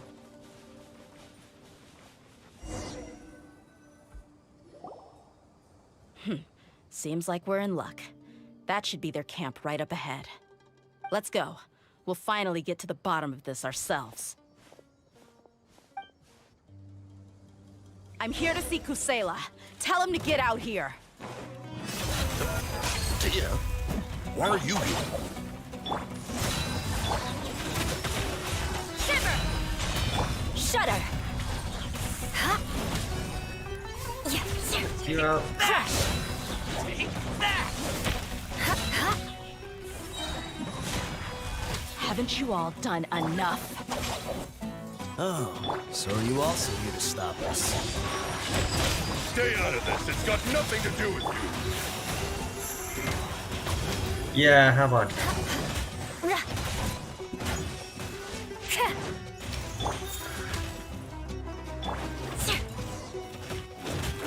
fuck this one again.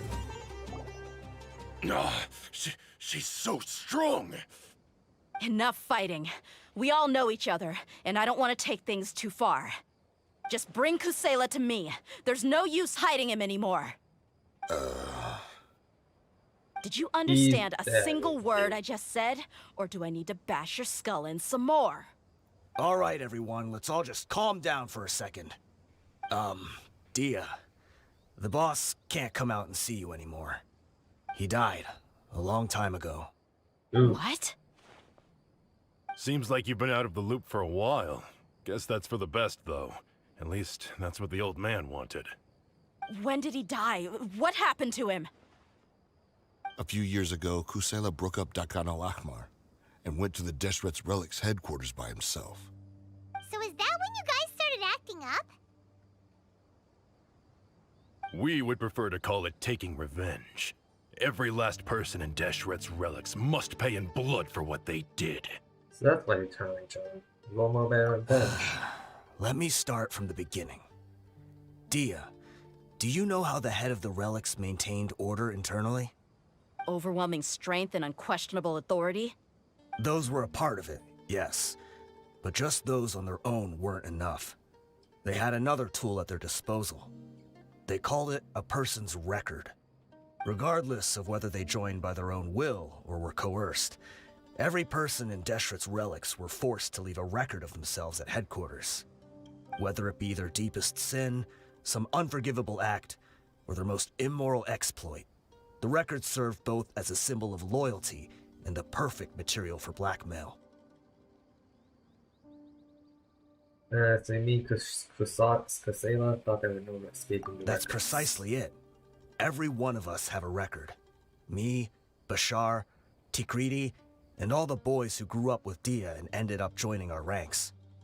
But you, Dia, you were never asked to provide a record, were you? I never even knew this was a requirement. You were probably the only person in all of Deshret's relics who didn't know about it. Ever since you were born, Boss had been trying to shield you from this organization's sinister rules. Not only that, but he also banned all of us from committing any nefarious acts. He said he'd take care of the dues we had to pay regularly to headquarters. But in the end, he was just an ordinary person. What could he do? He was forced to go to headquarters again and again to account for missed dues and incomplete records. He'd come up with all kinds of excuses and get beaten up as a result. We all knew he was doing that for you. He wanted to get you out of this world, no matter what it took. And that's why he became a shell of himself and couldn't walk without a cane. Wait, but that doesn't make any sense. I didn't know about any of this, and I'd never seen him get injured or beaten. Because you were too young at the time. How would you ever tell between wounds from a beating and wounds from battle?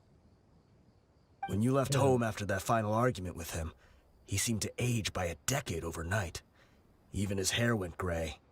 So, even the blazing beasts were... Yep. It was all his doing. Had he not arranged them to come to you, you probably would have been reduced to a pulp before you ever left the desert. A few years ago, Boss said he needed to make another trip to headquarters. He was already pretty weak then, and we all assumed he was going to get beaten again. I suggested that he hand the role of leadership over to me, but he said there was no longer any need, since the Khan al-Ahmar would soon be no more. His words made no sense to me, but that night, we heard that a massive fire tore through headquarters and razed everyone's records to ash. Everyone gained their freedom that night. Based. Many members fled, not just from our ranks, but from the other brigades as well. But how could we leave with a clear conscience? All of us who knew exactly what had happened. The boss can't have just died for nothing. Those heartless jerks at headquarters took him from us. From that point on, the sole purpose of the Khan al-Ahmar became revenge.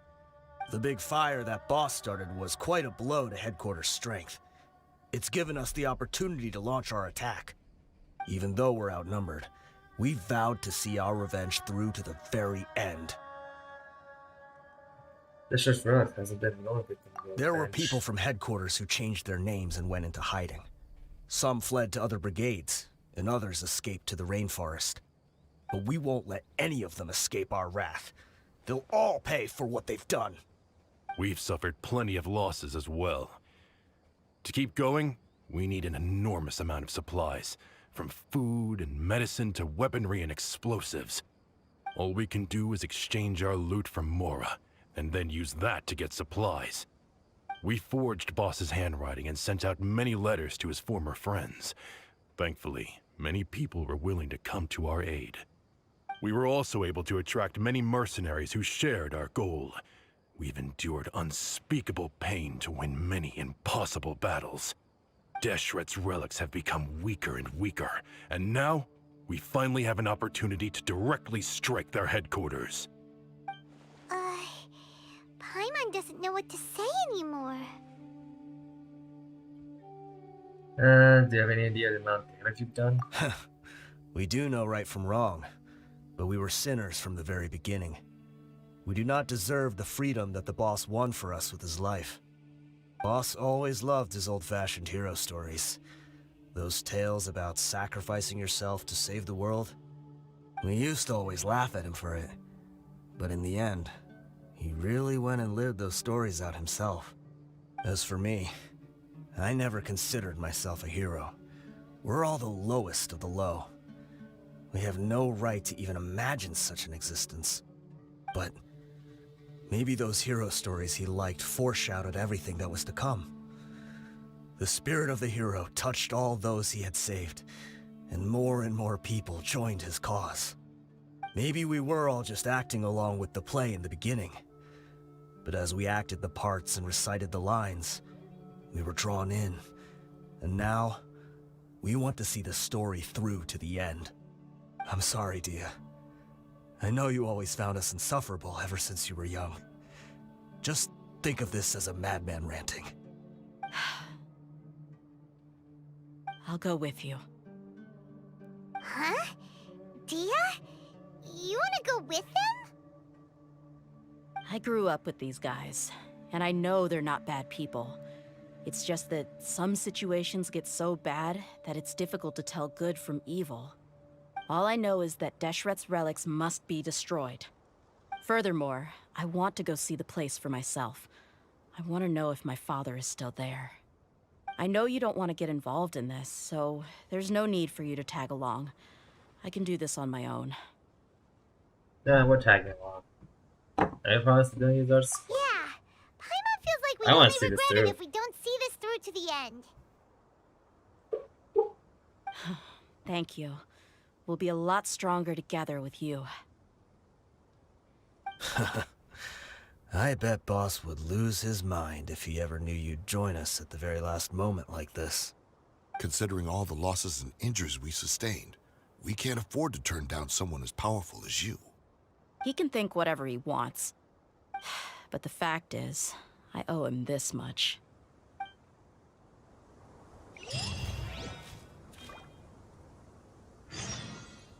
Okay.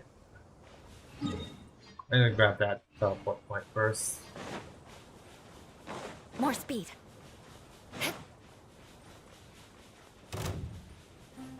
I got some more evidence here.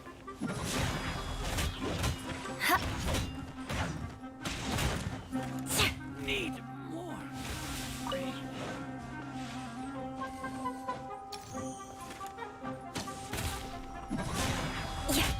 And we got chest. I'll be back. Alright, give me the chest. Give me the chest. Our bond is strong. Manifest. Come at me. Shudder.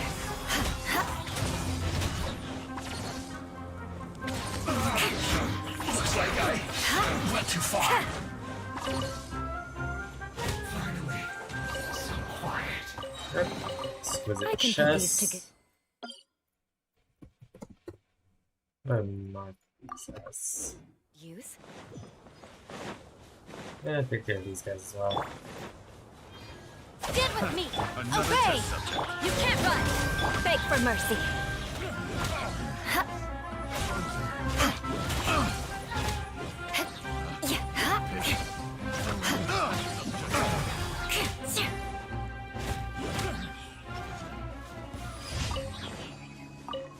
These.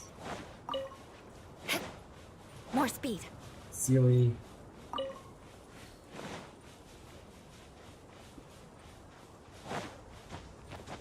Sealy here.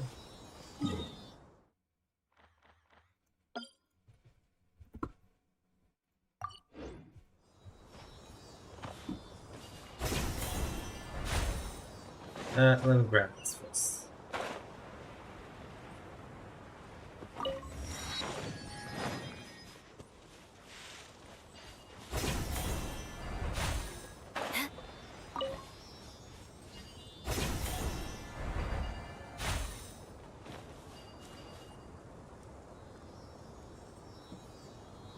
What's up here? Seal point. Portions in this position. I wonder if that happens like kill those portions. This way! Unleash! Judgment! Shudder!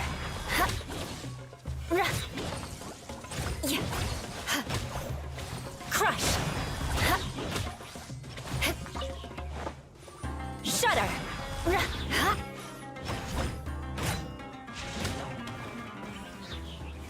Okay, now. Alright. Alright, back to, over here.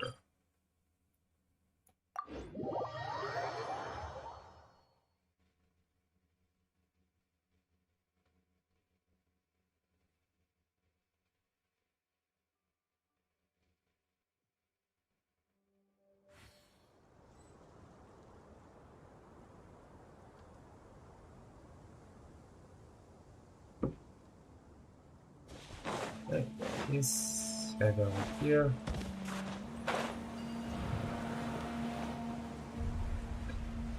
Chest over there.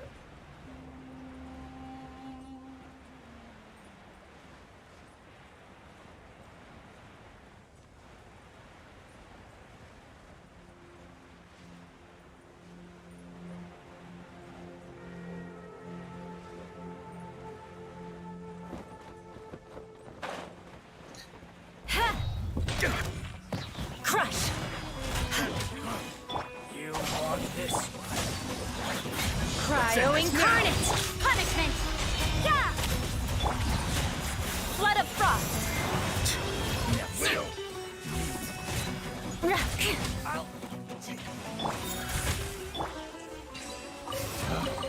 I can put these to good use. Mark the chest here. Ah. Test subject. Anyone wondering why I'm putting the markers down? So I can mark them off and track them later. And yeah, I have not interacted with Sumeru content for so long.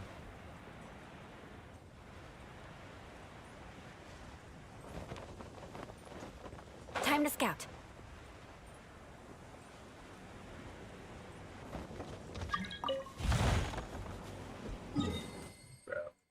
Here.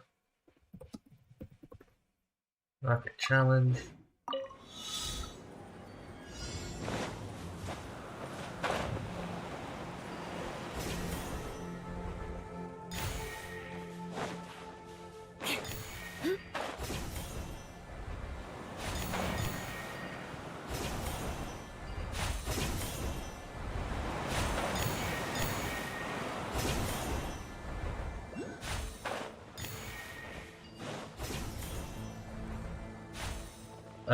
Where's the last orb?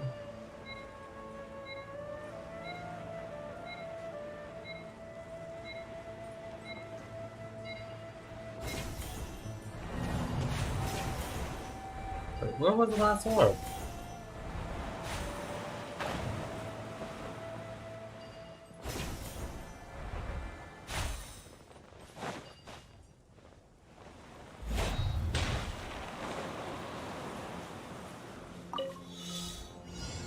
Oh, here.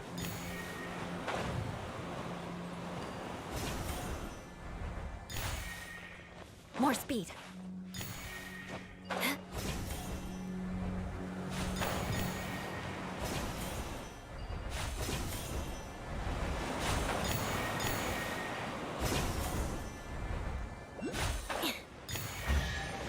There we go.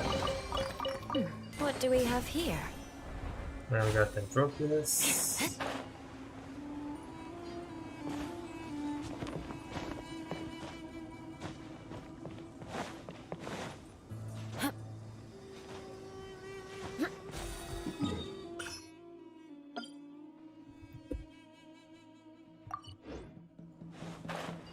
And we've got another challenge over here, and we're going to try this one.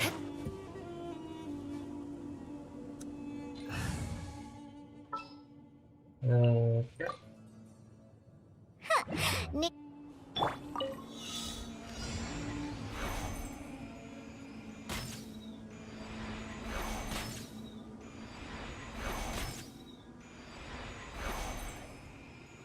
One. There we go. If it doesn't ruin a drink, it isn't. Chess challenge. Treasure.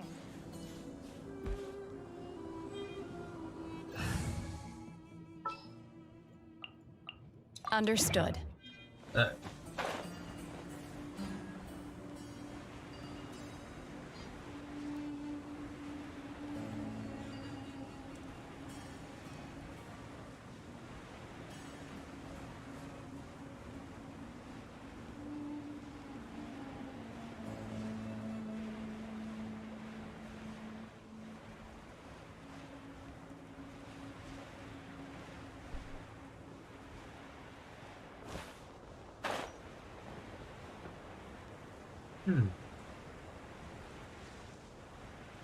Have this.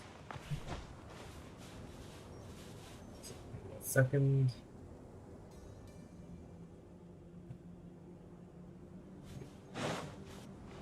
This challenge as well.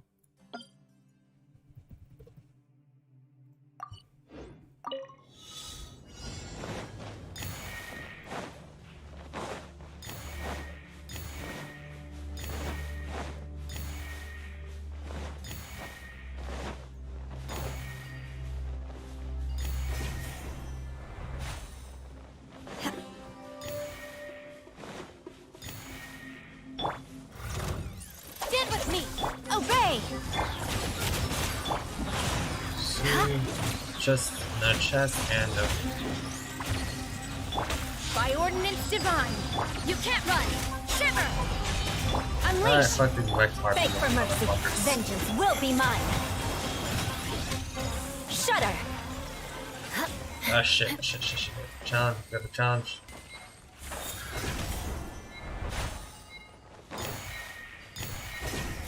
Shit, god damn it. I should have focused on these guys. What do we have here?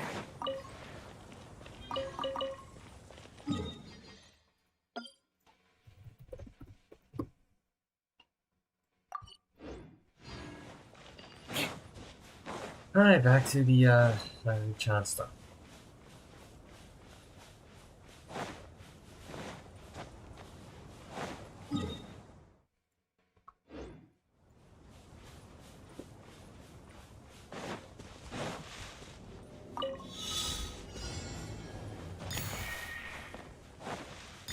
More speed.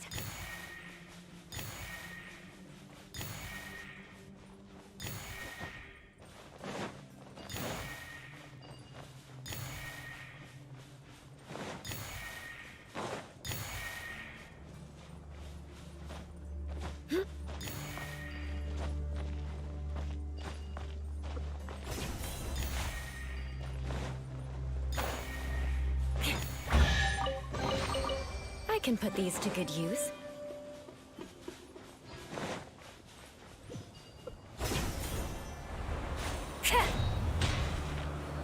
Time to scout. Shit.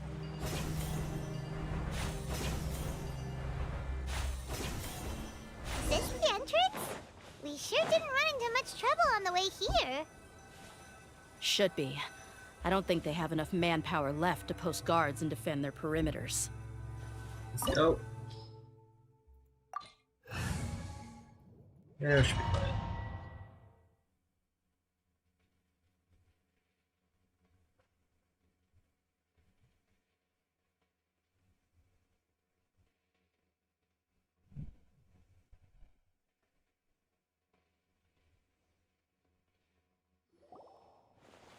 Wow. Paimon didn't expect it to look like this on the inside. They should all be holed up in here. Don't know how many people they've got left, though. Who cares? We'll round up all of them. Still, we should be careful. Even if they've only got one shot left, it could still take us out. Alright, pop the many situations. Yeah, we'll know what they're really capable of once we've landed some hits on them. Deshret's relics may have been a force to be reckoned with before, but their name means nothing now. Yeah, they don't stand a chance with you here. I'll take the lead. I've been here once before.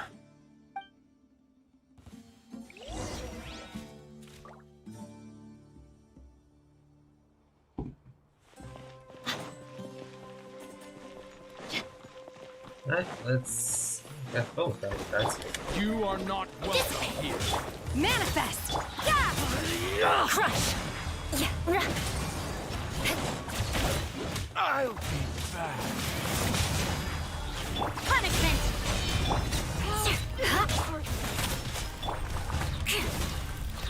How regret. I'll take following orders. Shudder!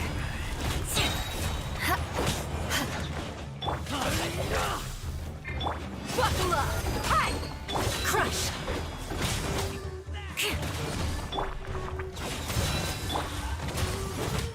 More speed. I'll take Well. Cryo Incarnate! Unleash! Flood of frost. Beg for mercy.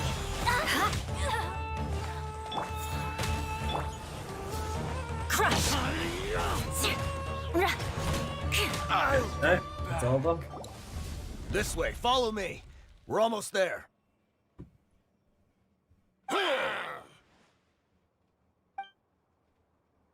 The ambush. Wait! They went charging ahead without checking for any traps! Yeah. Hey, you guys okay? It seems like we just got trapped in here. Don't think we triggered anything else. Watch out, the enemy's coming from ahead. Well, now that things have come to this, seems we'll have to fight our way through. Don't worry about us.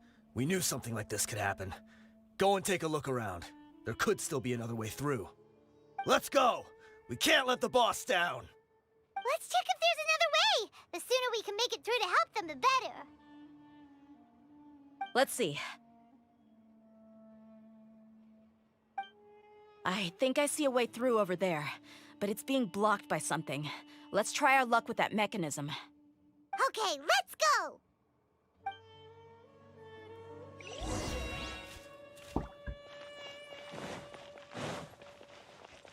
Let's see this thing here. There we go. And color. There we go. Ah, that's the one with the back's hard motherfuckers again. Our bond is strong! Manifest! Judgment! Lights out! Shudder!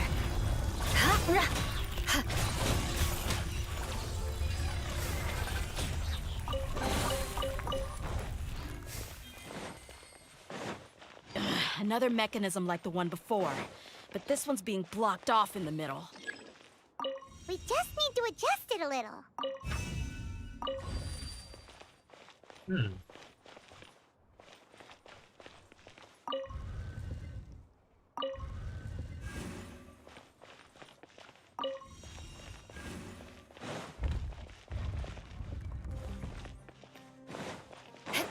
Go, load this.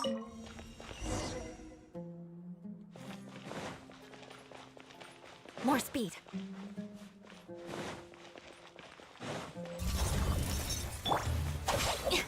Unleash! Yeah! By ordinance divine! Beg for mercy. Let's get it on! They're dead meat!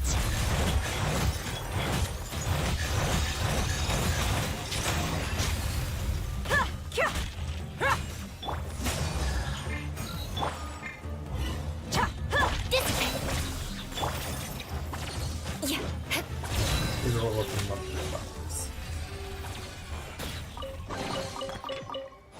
Alright. And last room, and we got another more harpies.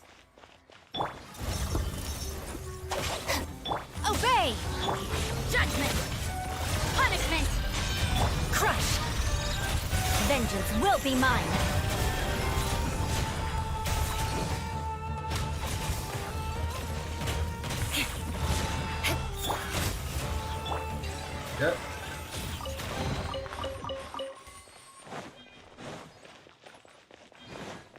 Okay, over here we got ourselves a... Okay. Okay, there's this one.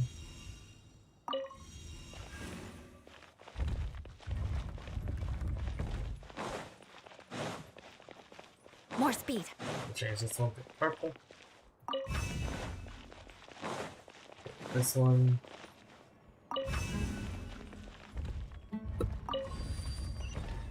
Yep. More speed.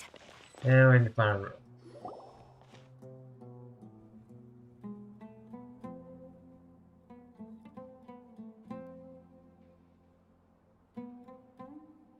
I wasn't expecting anyone to make it through from the other side.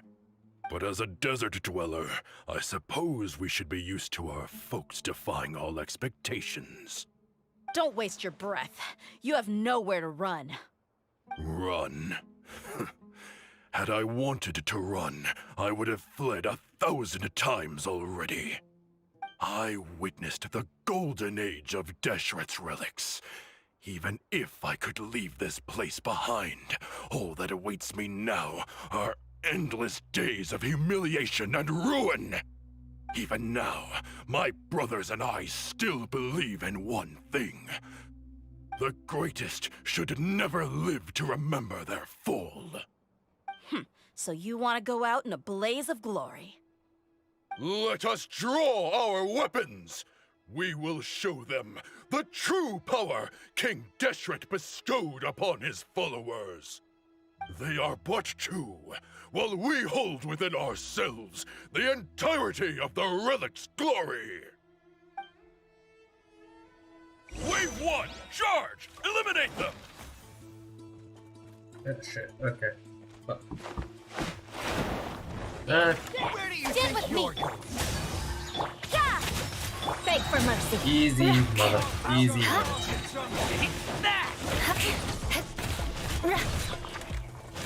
More speed. Where do you think you're going? Unleash! Crush! I'll be back. Shudder! I'll be you. Don't think that you won. We're just getting started. Shit. Humiliation. Shit. Yo.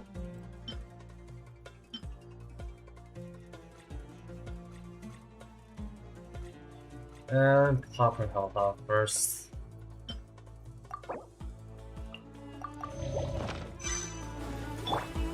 Obey!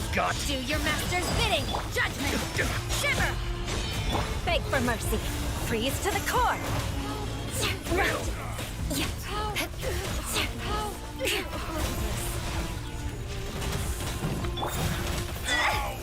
King Deshret will not abandon any one of his followers.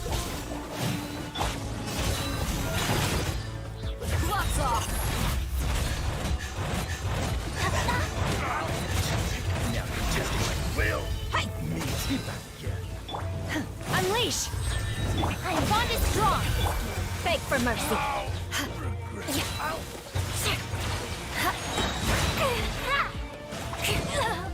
Brothers! This is where we prove our faith. You all just want to die? None of us plan to leave this place alive!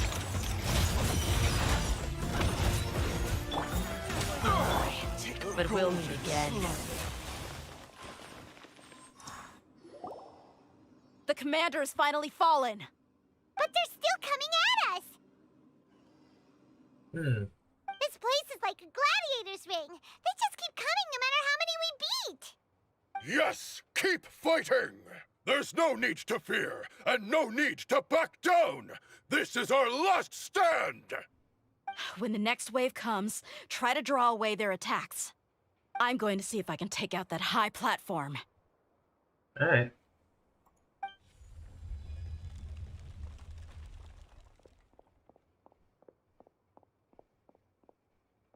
Get out of my way! Come and face me, Mishal! So they've broken through the front as well. Apologies, Lord Michal. They fight like absolute madmen. No matter how much we throw at them, they just keep coming for more.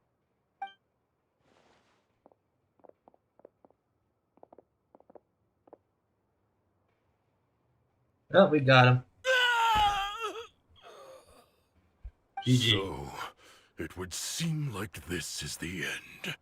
Time to pay for everything you've done, Michal. You think I would give you that opportunity? I will be buried in the sand alongside all the rest of our fading glory.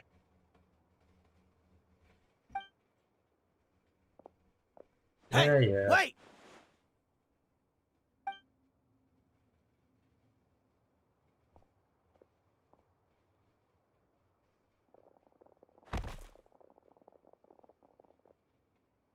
And he's dead. We were too late. It's over. There's no more need to fight. But if you're still going to cling on to your so-called mercenary's pride, then I'll give you all a good beating as well.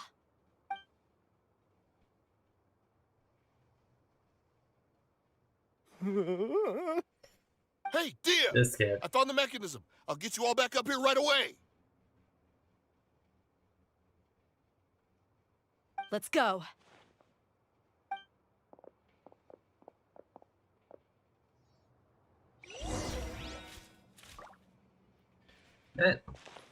Chest. Ah, wait. Oh, no, no, no, no, no, no, no, no, no. I just fell down the pit.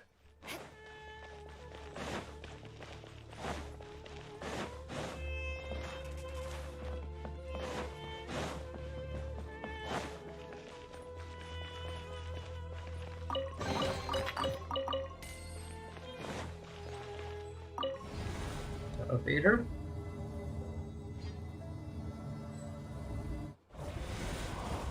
Who are you filthy rats? And why are you always pestering us? You call yourself a member of the infamous Deshret's relics, and you still can't even tell who's made it all the way to your headquarters? Who knows what intent a bunch of rats may have?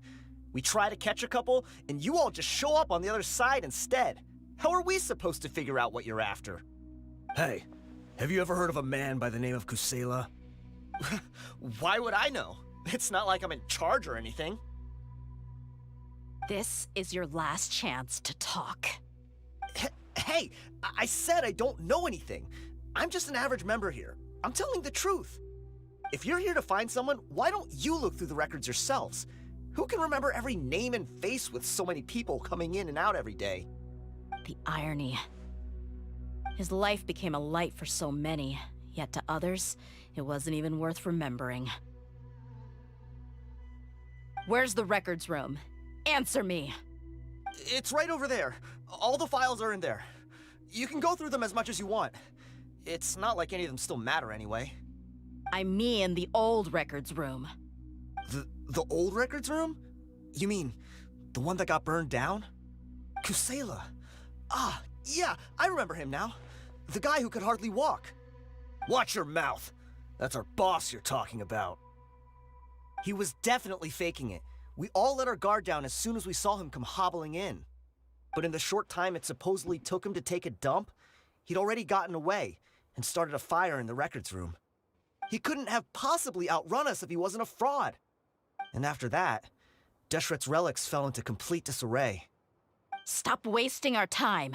Every one of us here is perfectly aware of what he had done. Tell me, where is the old records room? It's just over there. Yeah, go see it for yourself if it means that much to you.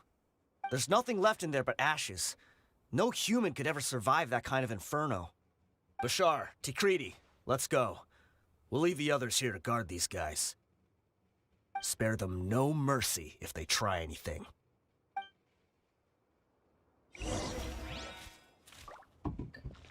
Hey. Here.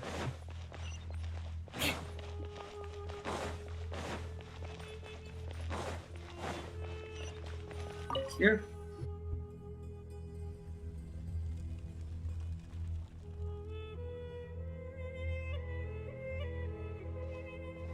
So, this was his final destination. How did he do it? Getting past all the guards with a limp and sneaking in here to start a fire? If he was nimble enough to do that, then he must have been able to get out of here after starting the fire, right? Tia. I'm sorry. I know it's just wishful thinking. Let's look around. Maybe we can find something that... Yeah. Let's see what they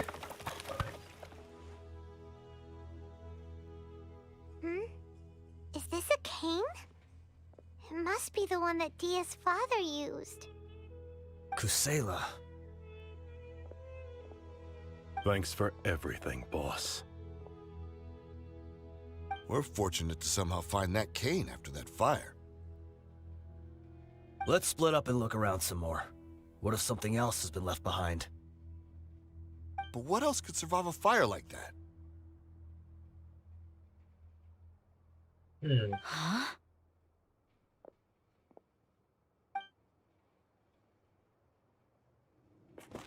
This cane. Huh?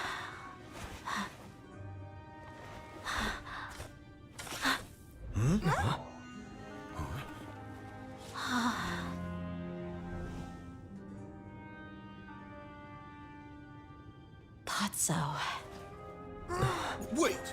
Isn't that the toy sword you played with as a child?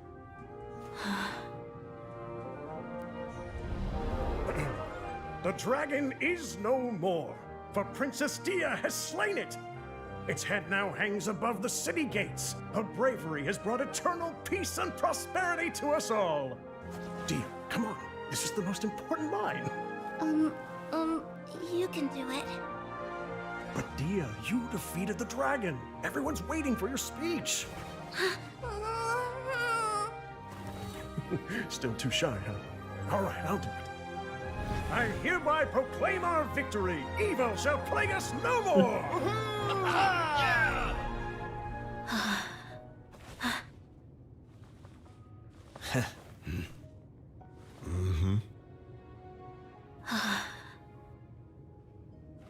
I hereby proclaim our victory. Evil shall plague us no more, Dad.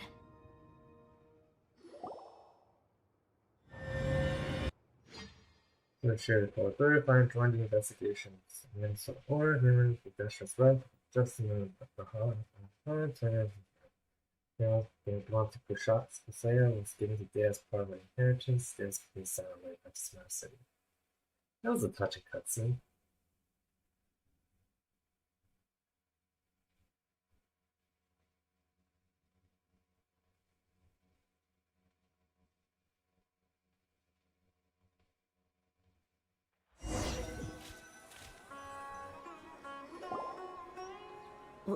What's this?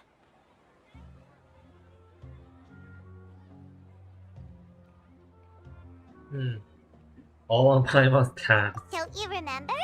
You asked Paimon what she would do if she were to wake up tomorrow with loads of money. And Paimon said that she would get boatloads of tasty snacks. You looked super confused at the time, but said it was an adorable thing to say. These opportunities don't come by often. So today, Paimon's gonna treat you to a special crash course on Paimon's life philosophy. It's really my treat, but you get the point. Hey! This way you get something from the both of us for the price of one. Anyway, the point is that you should eat to your heart's content. You'll feel better for sure once you've gotten something in your tummy. Dunyarzad will also be here shortly. She's already heard that we're back. Aw, thanks you two. Honestly, this is very unlike me. I just had a lot on my mind on our way back, so I didn't know what to say. My chest was filled with all kinds of intense emotions. They just shook me even more than all the feelings we've shared during our previous adventures. But when everything came to an end, those emotions also vanished without a trace, and I was left feeling more empty than ever before. It was as if I'd lost the thing that was most important to me.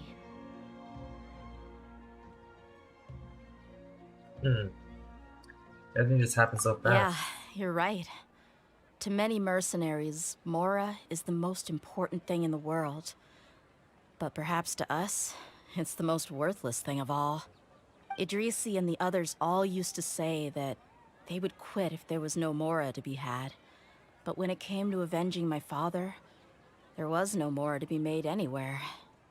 My reality shattered when I found out that the father who always told me hero stories was in fact a bad guy.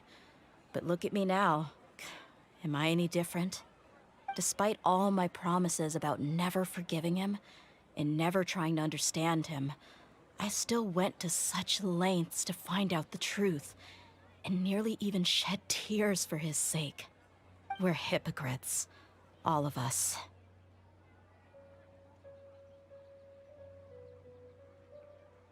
You don't have to question your true feelings, though. Yeah, you're right. It's just a pity that we often only recognize our true feelings after it's already too late. You're back! Are all of you all right? Ah, there she is! Yeah. Many people from the Corps of 30 came over, and I just wrapped up everything with my dad. All I can do now is wait for their verdict. Huh? Dia, you're looking quite down again. Paimon will explain. A lot happened while we were gone.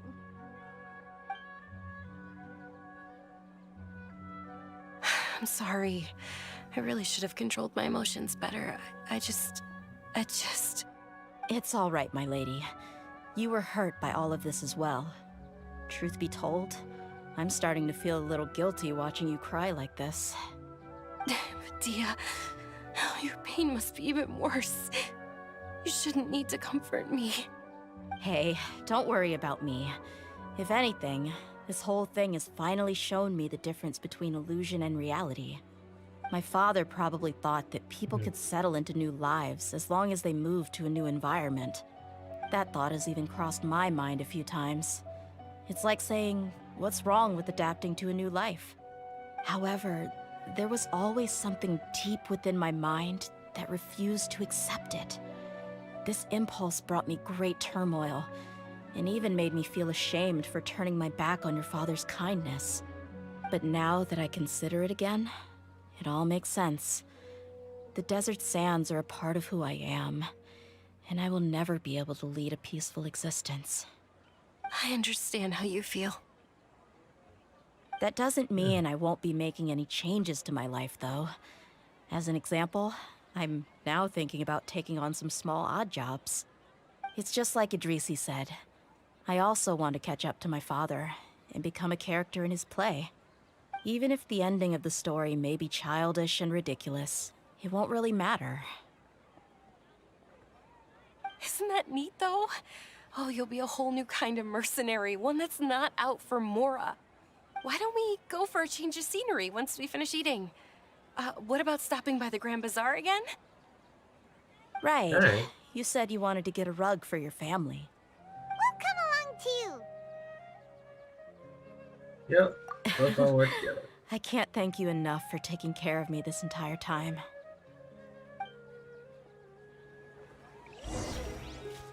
Programs are clear. Right?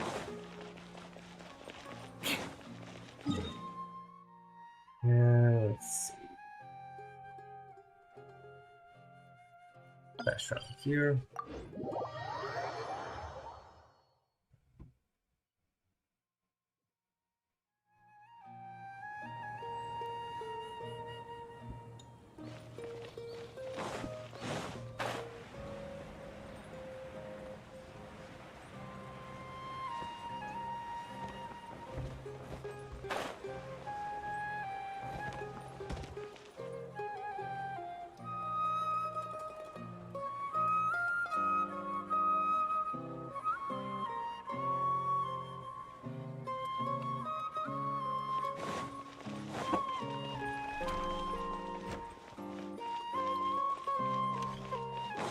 More speed.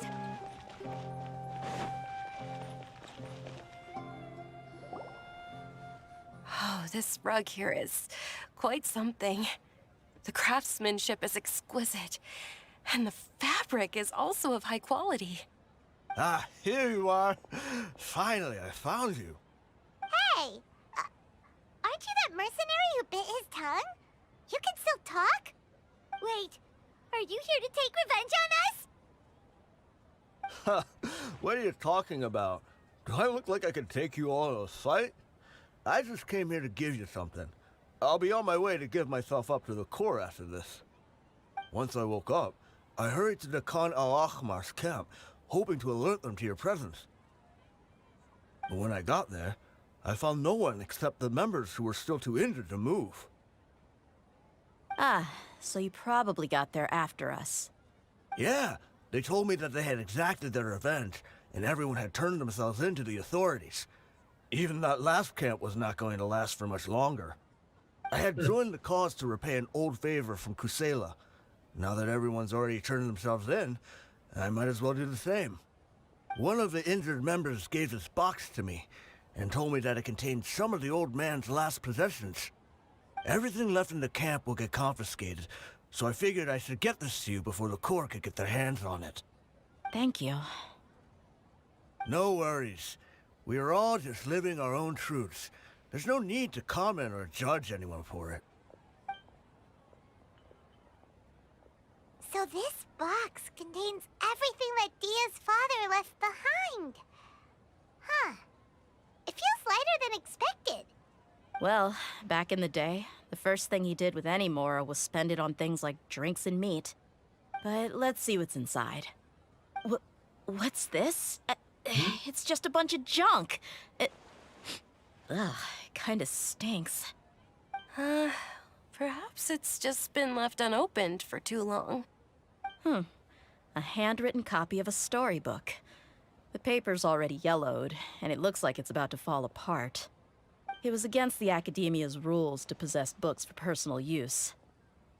If he was going to break that rule, he could have at least copied something useful. That probably means this was really important to him. And here are a few bags of children's snacks. The packaging's completely deteriorated. Maybe that's where the smell was coming from. Did he get those for you? Yeah, but here's the thing, though. Even when I was a child, I was never a fan of these kinds of snacks. He'd always say that he got them for me, but in the end, he always ate more than I ever did. Who even leaves snacks in a box like this anyway? Isn't that just common sense? Forget it. Let me see what else is in here. A razor, some buttons, some round iron tiles, a wooden toy puppet, a wool scarf, which from the looks of it probably belonged to a woman, and a hair clip? Why are these things here? I'm suddenly feeling a little scared. I'm sorry, my lady, but this is just the kind of man he was. He probably saw this box as some kind of personal trash heap and dumped any and everything in there. 2 empty liquor bottles. Tell me, you guys, are these the kinds of things that a normal person would leave behind? No. What an interesting man. Huh? There's something in the bottle! What's in it? Oh, Treasure? you're right. All right, I got it out. It seems to be a piece of paper with some writing on it. The bottom part's all damaged from moisture, though. Let's hope the writing didn't smudge. I was suddenly seized with an urge to write a letter after finishing this bottle. I just folded it up and left it in the bottle, though. If I end up forgetting about it, it won't really matter.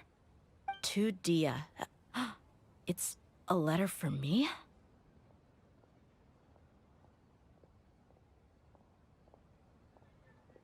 No need to read that. It's all right. I'll just read it out. If he went to the trouble of writing a letter, there must have been some important things that he wanted to say. Or at least record down. My condition's becoming worse and worse. Can't even walk without a cane anymore, much less go out and have fun.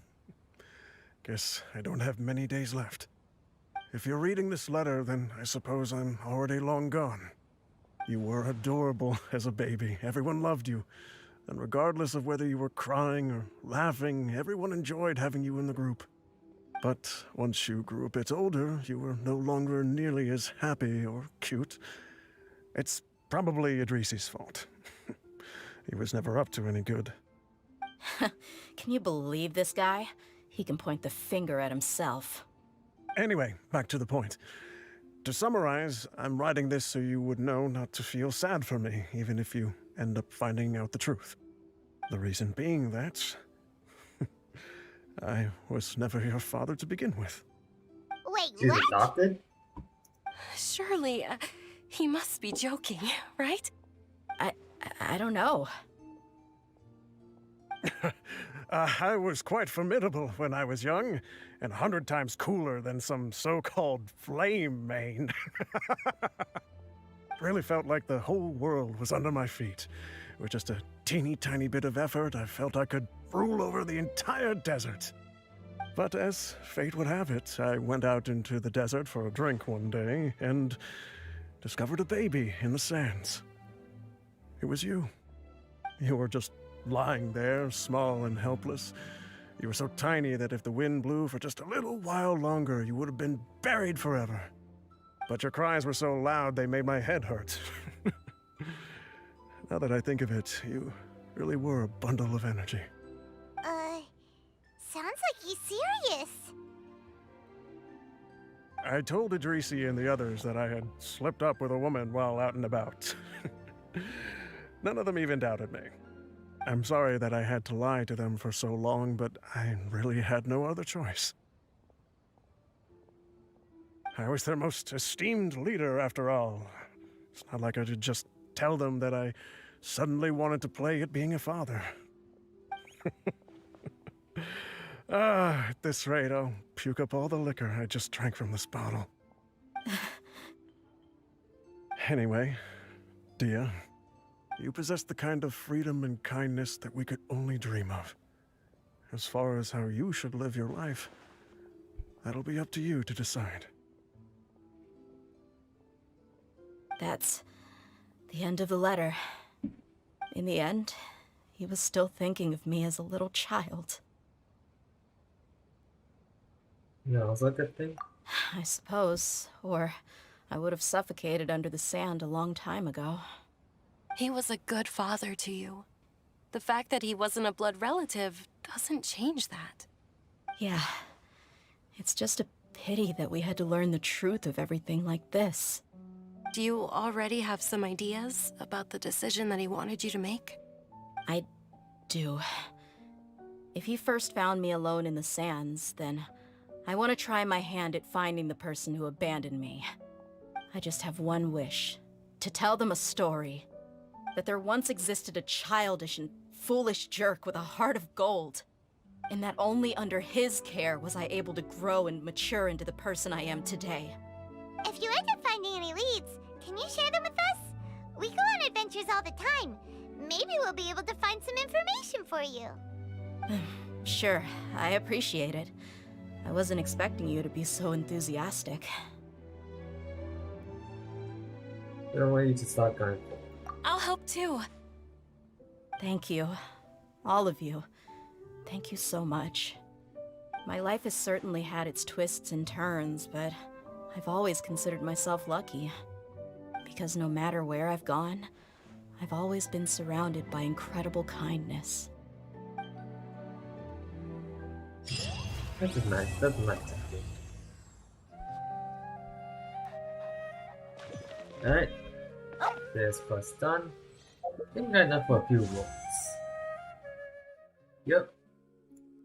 You can get Kazuka.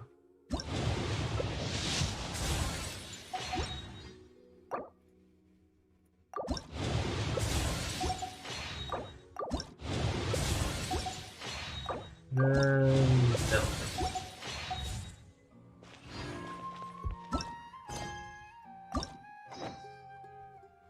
Story quests.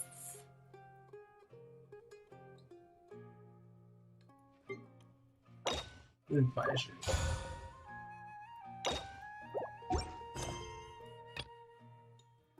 Aristocratic etiquette is all just for show. Alright, I'll be Just right back. Smile and nod along. Take care of some stuff first. I was forced to learn be right all back. of the rules by heart, but but even I don't take them that seriously.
Alright, we're Knights and back. aristocrats share the same cultural heritage, but the knights had enough sense to do Yeah, away I with all guess the it's my superfluous. Yeah, what is it? String feather. Oh yeah, I gotta feel through these chests. Spin this. Detail. Alright. Let's go see Baiju.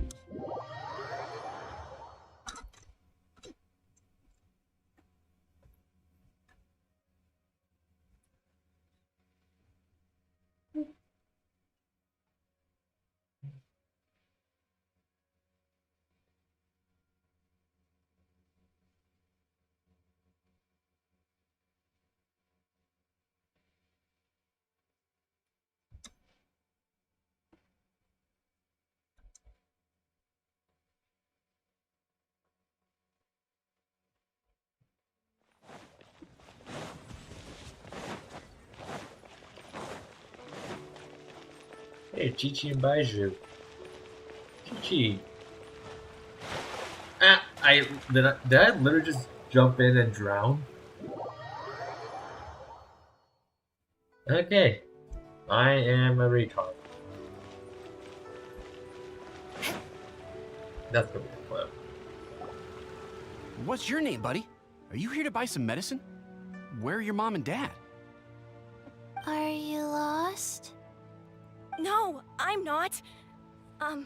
My name's Ayu, and I'm here because... Hey there, Chi-Chi. Hi, Gui. What's going on? Hi, Traveler and Paimon. You've actually come at the perfect time. This little boy seems to have gotten himself lost. I think he must be new to the city. Probably wandered away from his parents and... No, listen to me. I'm not the one who's lost. It's my dad. Your dad? How does a fully grown man manage to get lost in Liyue Harbor? Well, my dad's always been kind of forgetful. In the past, he was just a little slow to react sometimes. But I'm worried that it's getting more serious. So, what about your mom? She went out a few days ago to gather some herbs for my dad, but she still hasn't come back. Meanwhile, my dad's been getting worse and worse. I remembered that the owner of Boo Boo Pharmacy always runs a clinic in Chingsa Village during the Lantern Ride, so I thought, why don't I take Dad to Liyue Harbor to see him there? The owner of Blue Funk, missing Baiju. When we got to the city gate, I took a moment to ask the Millith guards for directions to the pharmacy. And then, when I turned back around, my dad was gone. I asked the Millith guys to go find him, but he said they won't be able to send that many people. So then I figured, maybe I can ask some other people in the city to help. You came to the right place. We're pros at finding people. Isn't that right, Traveler? It's a piece of cake for us. Changshan can help. She has a good sense of smell, like a dog. Hey! Who's talking about me behind my back? Changsheng, Chi-Chi meant that as a compliment. There's no need to be upset. Hello, child. You mentioned that you were looking for the owner of Boo Boo Pharmacy. How might we be of service? You have a talking snake? Oh, are you Uncle Baiju? Uncle Baiju? Changsheng, now's not the time. My dear boy, could you tell me more about your father's condition, as much as you can recall? Yes, Dr. Baiju. They explain his father's health situation to Baiju. I see. And your family lives near Chingsa Village, you say? I visit patients there frequently, but I don't recall ever seeing you or your parents. Uh-huh. My mom doesn't like meeting other people, especially during Lantern Ride. She always tells me to just stay at home and keep my dad company. Is that so? Ayu, by any chance, is your mother's name Jiangli? Whoa, yeah, it is. Do you know my mom, Dr. Baiju? I certainly do. Gui, Chi-Chi, are there any pressing matters in the pharmacy at the moment? Ayu's parents are old acquaintances of mine, so I would very much like to assist with the search. Would the two of you have time to join me? Don't forget us two. We already told Ayu that we'd help. Oh, really? Well, that's wonderful. We are most grateful for your support. Yeah, you can count on us. Chi-Chi and I need to clear up the shop front first, but once that's taken care of, we'll be right out to help you with the search. Family is very important. Thank you. Then I'll leave you to handle the pharmacy. Traveler, Paimon, why don't you come with me and Ayu? Let's start by talking to the Millilith guards at the city gates, see if they have an update.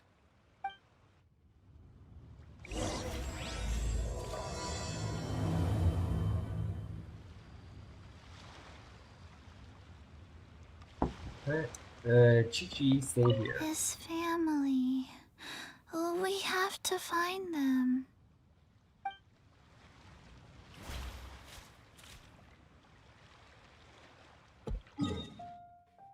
I gotta go to the bridge.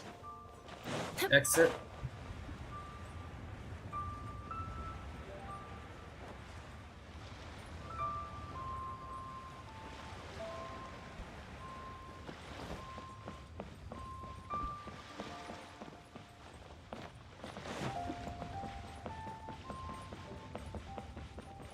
These guards. They searched to the north, but couldn't find anyone who matched the description. Well, that complicates things. The city folks say there's no sign of him either. We need to start looking further afield. But where are we gonna get the people? Excuse me, sirs. Have you found out anything about my dad yet? Ah, hey there, buddy. Dr. Baiju. What brings you out this way? The boy asked for our help, so we're here to join the search. Any new developments to update us on? Oh, thank goodness. We were just discussing how we're running out of manpower. As for updates, I'm sorry to say that we've searched the surrounding area thoroughly, but didn't find anything. The guards at the crossing up ahead said they hadn't seen anyone either, so we don't believe he was heading towards the Guili Plains. But it is possible that he was bound for Luhua Pool. Luhua Pool? The terrain there can be tricky to navigate. Let's hope he hasn't run into any trouble. Yeah, we'll take that area. You will? Oh, great. We can't thank you enough. Sorry we weren't able to find your dad, buddy. That's okay. Thank you for trying.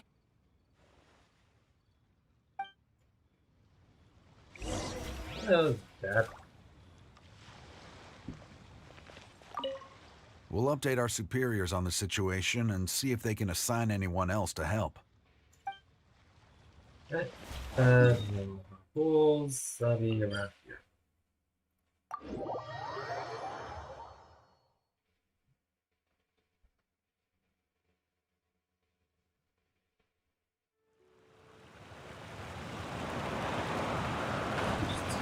Up.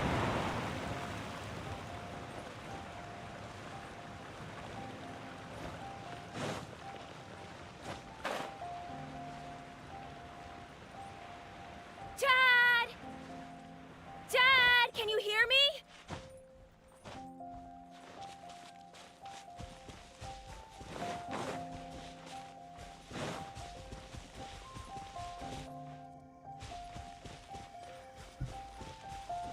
Look, there's somebody over there! Hey.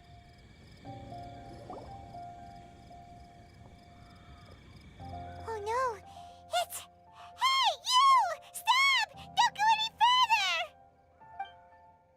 further! He's walking straight off the cliff. Watch where you're going! Oh, dear customer, Wangsheng Funeral Parlor does appreciate your patronage, but you needn't hasten the inevitable. Are you all right? That's what... Huh? Dad! Hey, Hu Tao! My, who do we have here? It's the Traveler in Paimon, and... my worst nightmare. Baiju. I see she still hasn't warmed to you. Thank you, Director Hu, for saving this man. Dad, are you okay? Do you recognize me? It's me, Ayu! You're... Are you? Who am I? Your name is Jia Liang, and you live just west of Qingse village. You were supposed to come to Liyue Harbor to see the doctor. Remember? Does that jog your memory? Oh, my name is Jia Liang. Liyue Harbor. See the doctor? Yes, I'm Jia Liang, and I need to see the doctor. Wait, why do I need to see the doctor? Uh-oh. He seems in really bad shape. We need to get him back to Boo Boo Pharmacy right away!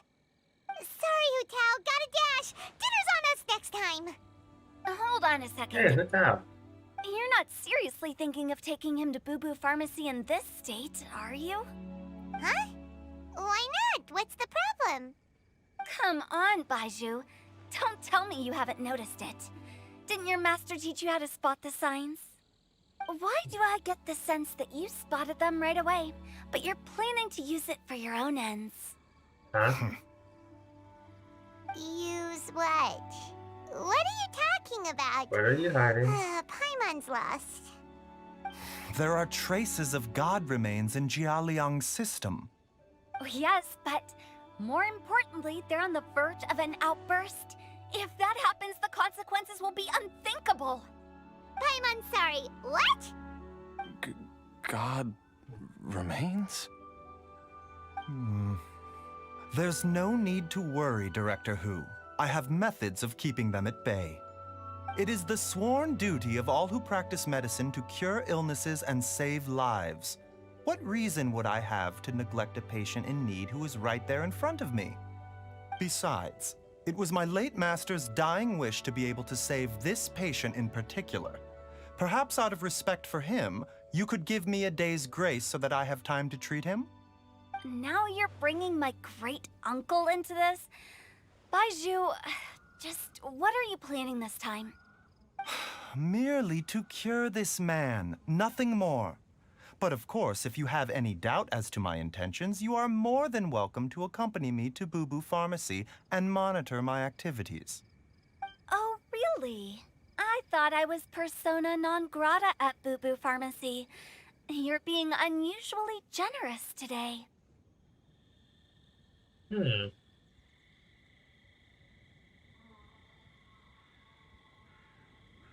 Okay, deal. We're not gonna solve anything by keeping Jia Liang here. I'm happy to do it your way, but only for my great-uncle's sake and the travelers, of course. You must be pleased you brought the traveler along.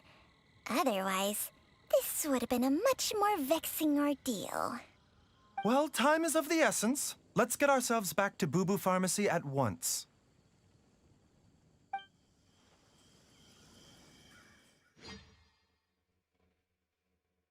No, back to the pharmacy.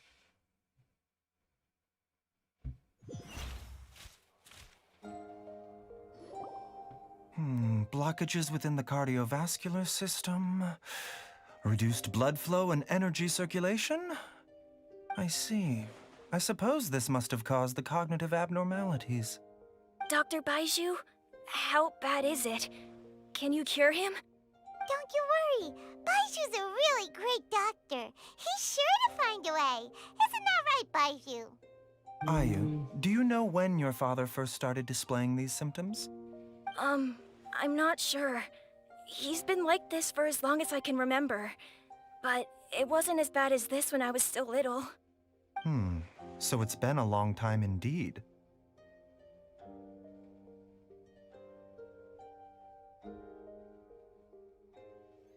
Is it a grim prognosis? No. I have a treatment plan in mind. We can start tonight. Come and see me again tomorrow morning. I promise that by then, Ayu will find his father healthy and lucid again. Thank you, Dr. Baizhu. Thank you so much.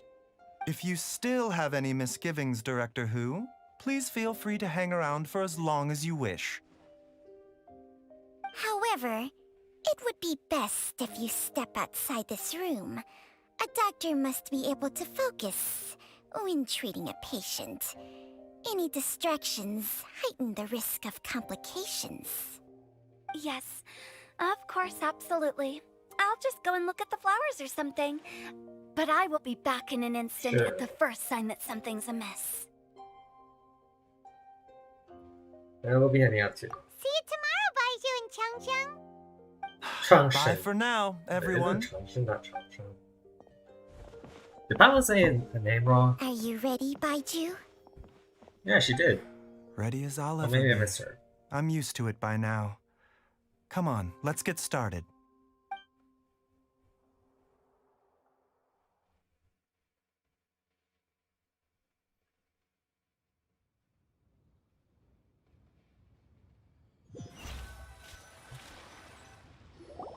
All's well that ends well, huh? Mm-hmm. You know, Paimon's kind of curious after hearing Baizhu mention those people from his past. What do you think they were like?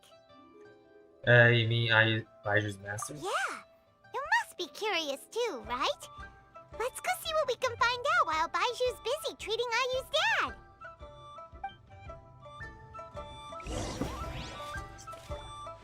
That's wrong information. And this is the bridge right there. Hu Tao. This is both the Hu Tao and Baiju story.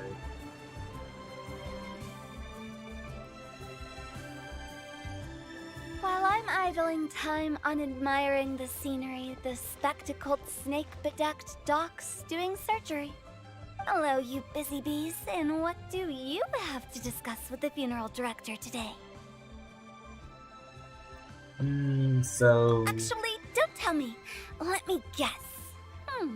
From the looks on your faces, you've got some questions for me. Guilty as charged. So, we were just a little curious about Baiju's master. What was he like? Oh, and also, how come you and Baizhu could tell so quickly that Jia Liang had god remains in his system? Huh? I thought I told you once before. Wangsheng Funeral Parlor was first founded to fight back against the vengeful wrath of gods defeated in war. The details are hazy. Well, it is a dusty old tale by this point. Long story short, in the ancient world, dead gods were acting up, so our ancestors started purifying the air and burning the bodies of the deceased to guard the border between life and death. These days, we don't deal with the wrath of the gods anymore, but all the relevant know-how is still passed down to each generation, so we can identify gods' remains when we see them. Okay, Paimon gets it now. Wait, so how did Baizhu learn to spot them? Almost certainly from his master, who was also my great-uncle. Baiju's master was my grandpa's younger brother, a former deputy director of Wangsheng Funeral Parlor. Wow, fancy that! Huh. So, if he was from Wangsheng Funeral Parlor, how did he end up as Baiju's master? According to my grandpa, he and my great-uncle once went traveling together when they were young. They ended up at Chenyu Vale, where they met a pharmacist. That pharmacist must have cast some sort of spell on my great-uncle, because after that encounter, he suddenly announced he wanted to leave the family business and go practice medicine instead. My grandpa had a huge argument with him, but he couldn't convince him to stay. So my grandpa inherited the funeral parlor, while my great-uncle stayed in Chenyu Vale to practice medicine. They never spoke to each other again. Funeral director to doctor is a pretty big career change. Kinda hard to imagine. But why did it drive a wedge between them for the rest of their lives? That seems a bit extreme. If he had just become a regular doctor, there would have been no issue. After all, the Wangsheng Funeral Parlor wasn't unlike a regular doctor's clinic in the early days. But according to my grandpa, the pharmacist they met had a very ominous aura about him. And on top of that, the kind of medicine practiced in the Chenyu Vale tradition goes against the natural order of things. In what way? Don't know. My grandpa didn't know the specifics. And you've seen how wary Baizhu is around me. He'd never tell me anything. But even that says to me that he definitely has something to hide. One thing I do know about Baizhu is that he's obsessed with the idea of immortality. But whether that has anything to do with what he's hiding is hard to say. Anyway, so I will be sticking around here for now to keep a close eye on the situation.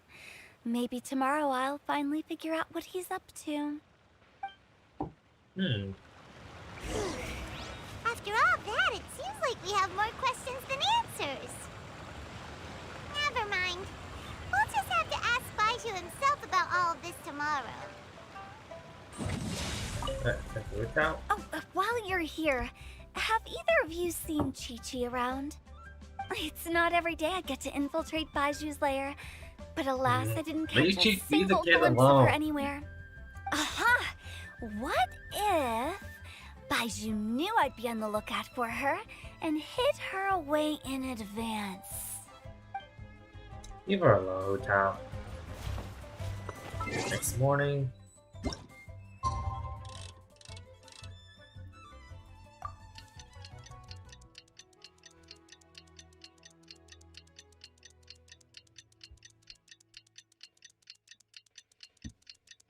Yep.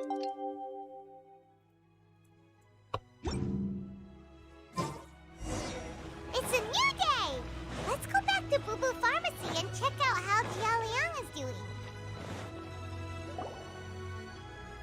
Dad!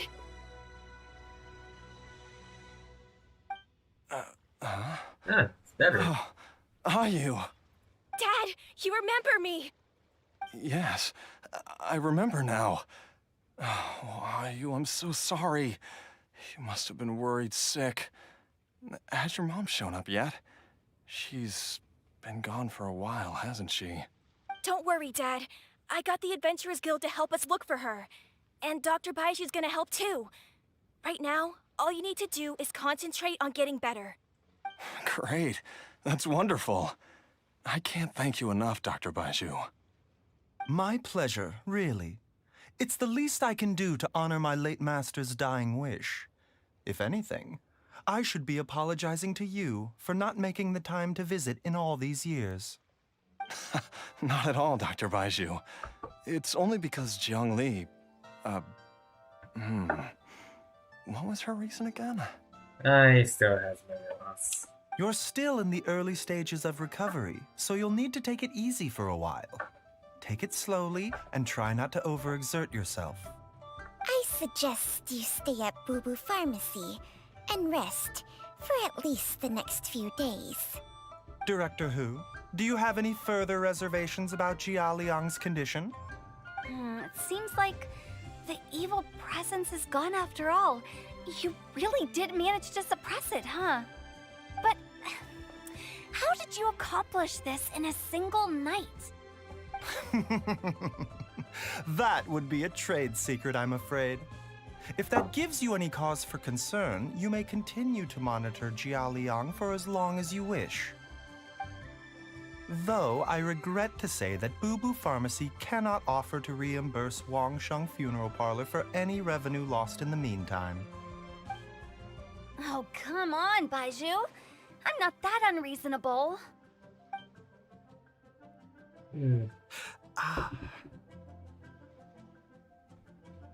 Baizhu looks a little worse for wear. Something wrong? Yeah, I've been stuck indoors for too long. Baizhu, take me outside for some air, or I'm going to suffocate. Yes, of course. Everyone, please excuse Qiangsheng and myself for a moment.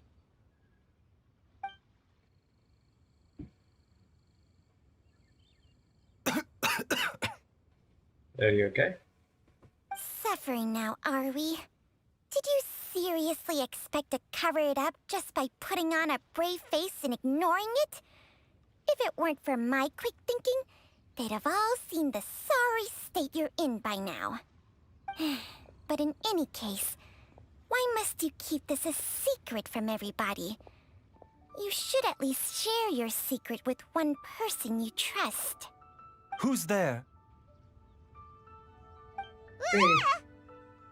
It's me. Why did you follow us here? I thought you were looking around. Oh, it's nothing. I just needed to get some air. What did I just say about putting on a brave face? Traveler, Paimon, the truth is, Baiju did not cure Jialiang's illness. Instead, he transferred some of his own life force to his patient to temporarily subdue the poison in his system. Life force?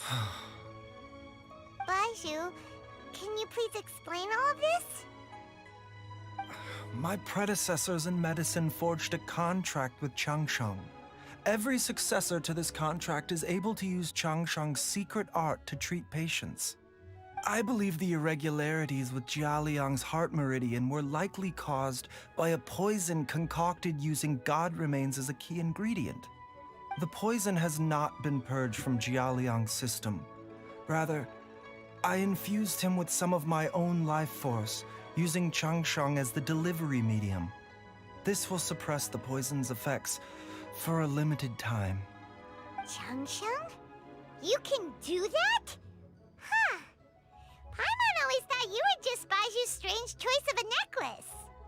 Hey, I'll have you know that I commanded the respect of even the Adepti back in Chenyu Vale.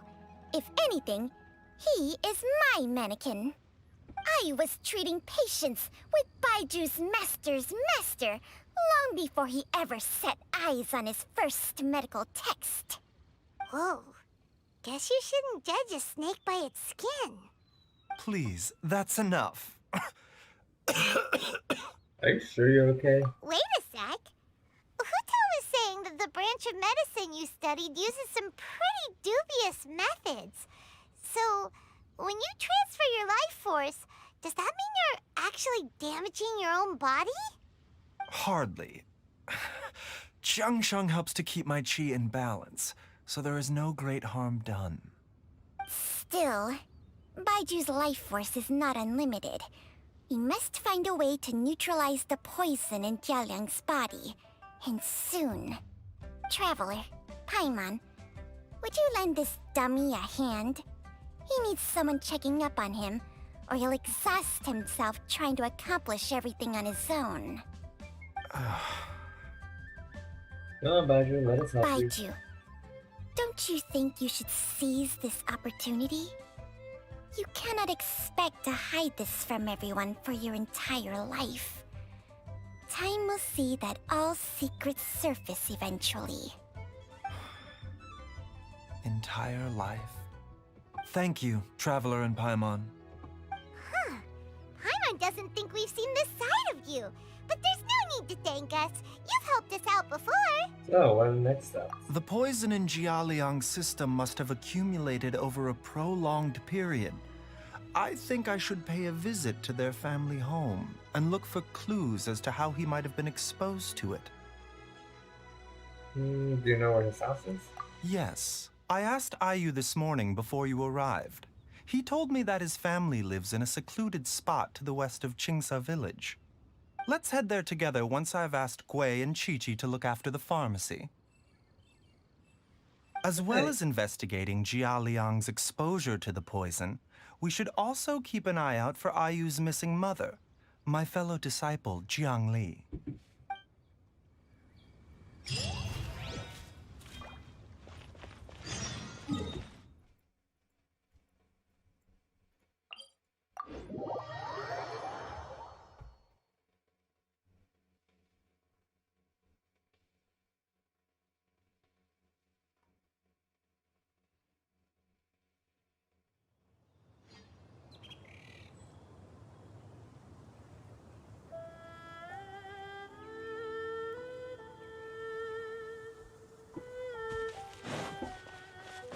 Okay, this cave.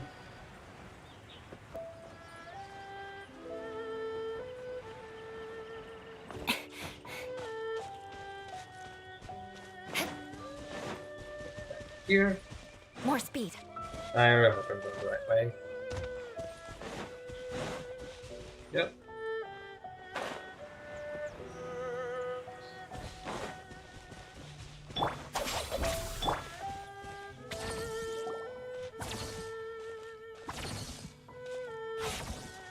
Whoa!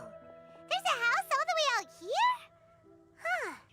It's so well hidden, Paimon's never noticed it before. Nor have I. And I've hosted clinics at Qingsa Village many times in the past. If you ask me, Jiangli was trying to remain unnoticed. Oh, that reminds Paimon. We meant to ask earlier, but it slipped our minds in the rush to get here. Could you tell us more about Jiangli? You said she was your fellow disciple, right? She was indeed. We studied medicine together under the same master near Chenyu Vale. She is several years older than I and also began her travels far earlier than me. As a result, the time I spent studying alongside her was rather short. Supposedly, she met an herb gatherer sometime during her travels and decided to settle down with him. That must have been Jialiang. Wait, Changsheng, are you saying neither of you had actually met Jialiang or Ayu before all of this? Jiangli did occasionally come back to Chenyu Vale to see our master, but for whatever reason, she hardly ever talked about her family. The last time she visited us, she and Master had some sort of quarrel. We never heard from her after that. It almost seemed as if she'd gone into hiding. Quarrel? What happened? I don't know. I did not witness the argument myself. Nor did Master ever explain it to me. All he would say is that should I ever encounter Jiangli or her family in the future, I should do everything in my power to help them. Oh, so that's why you went to such extreme lengths to help Jialiang. No. Even if my master had never said anything, it would still be my duty as a doctor to help him. My decision would have remained the same. Paimon never knew you were so selfless, Baiju. Paimon always had you down as the sneaky, scheming type. Sorry. So a few words from me is enough to dispel all your suspicions? You ought not be quite so quick to relax your guard, Paimon.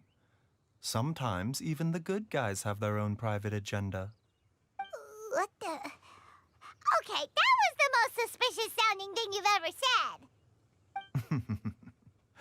Let's leave the idle chatter there for now. Jiangli has lived in this house for many years. There must be something here that can shed a little light on this whole situation. Let's split up. But if anyone finds anything, we'll examine it together.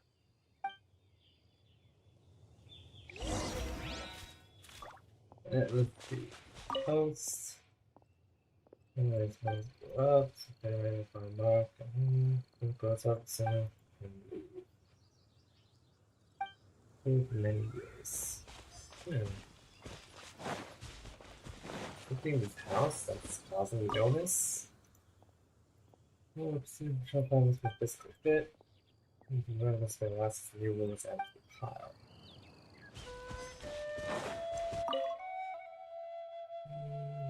No time visuals. No, fix it, I would do that. Excellent. Oh, well, done for now. And we're back to this. Traveler, Paimon, come quick! Alright, we'll be fine, Baishu. What is this? Changsheng and I found a hidden compartment. This is what was hidden inside. God remains? You sense it too? You're right. This is a poison concocted using god remains. Is it breathing? Paimon's not seeing things, is she? No, your eyes do not deceive you. I do believe the poison in this bottle is alive. Alive? Some toxins act a lot like living organisms. I read about this once in the Origins and Symptoms of Diseases. This ancient class of poisons consists of mother and minor loads, capable of sustaining a connection over vast distances. If it's a concoction of this kind we're dealing with, then both the poison in Jialiang's system and this one here are likely minor loads. Offshoots, essentially. Offshoots? So, the main body is somewhere else? Correct. Whoever is administering the poison can manipulate the source to indirectly control the poisoned individual's behavior and even cognition. Similarly, the poisoned individual will hear, to a varying extent, the call of the source. The call of the... Wait. So, back when Jialiang ran off, maybe that explains where he was heading. He's going back towards Sunset Village. Only one thing could have been drawing him there. The source of the god remains used as the poison's key ingredient, the mother lode. This is getting crazier and crazier. What kind of person would do all this just to poison Jialiang? Hey, why has everyone gone quiet all of a sudden? Since this poison was carefully hidden away in a secret compartment, the one who concocted it is likely a resident of the house. You mean Jialiang? Why would he poison himself? Think a little harder, Paimon. Someone else who lives here, and who might have expertise in crafting drugs. Huh? So you're saying... Jiang Li? It was Jiang Li? Wait, but that doesn't make any sense either. Why would she poison her own husband?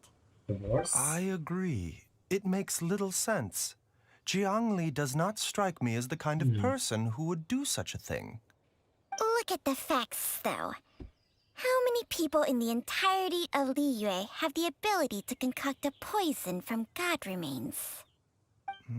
It's too early to draw any conclusions.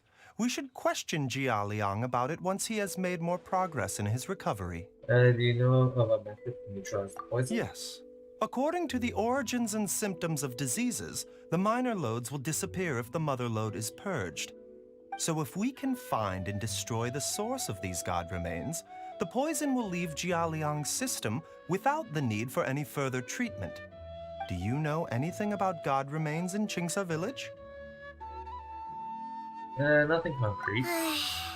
Even the history books have no record of this. The only ones who'll know anything are those old fogies who have been hanging around here since the beginning of time. Didn't you used to be on good terms with the Adepti, though? You sure they didn't tell you anything about this? Well, Changsheng's memories and powers are not what they were in her prime. These days, she has to enter a contract with a mortal and share their life force just to sustain her own life. I fear that such ancient events are long gone from her memory by now. Whoa, what? After a contract? Share life force? Sounds like some pretty spooky sorcery if you ask Paimon. Hey, plenty of people would jump at the chance to join forces with a powerful being like me. With my assistance in rebalancing your chi, not only can you extend your lifespan, but you will also be stronger, healthier, and able to eat whatever you like with no risk of upsetting your stomach. Sign me up. Stronger and healthier? Wow, I that's don't want that.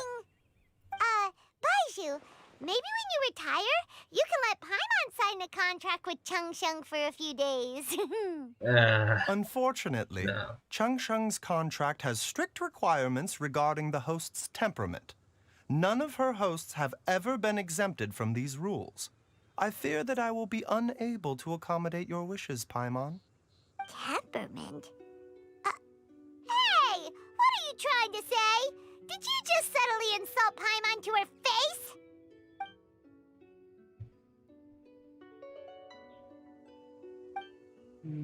Must have passed away at an early age. Ugh! Paimon's mad! You're getting ugly nicknames, both of you! Baizhu, you're Mannequin Man! Changsheng,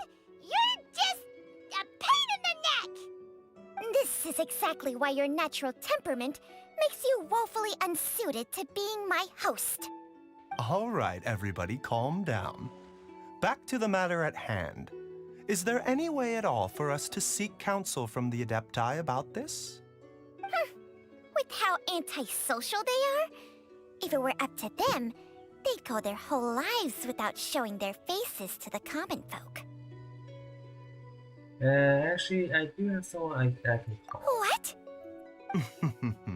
Seems you're as well connected as they say, traveler. Yeah. We are truly fortunate to have you on our side. Well, we can call Zhongli or something. If you're talking about who Paimon thinks you're talking about, you better do the honors.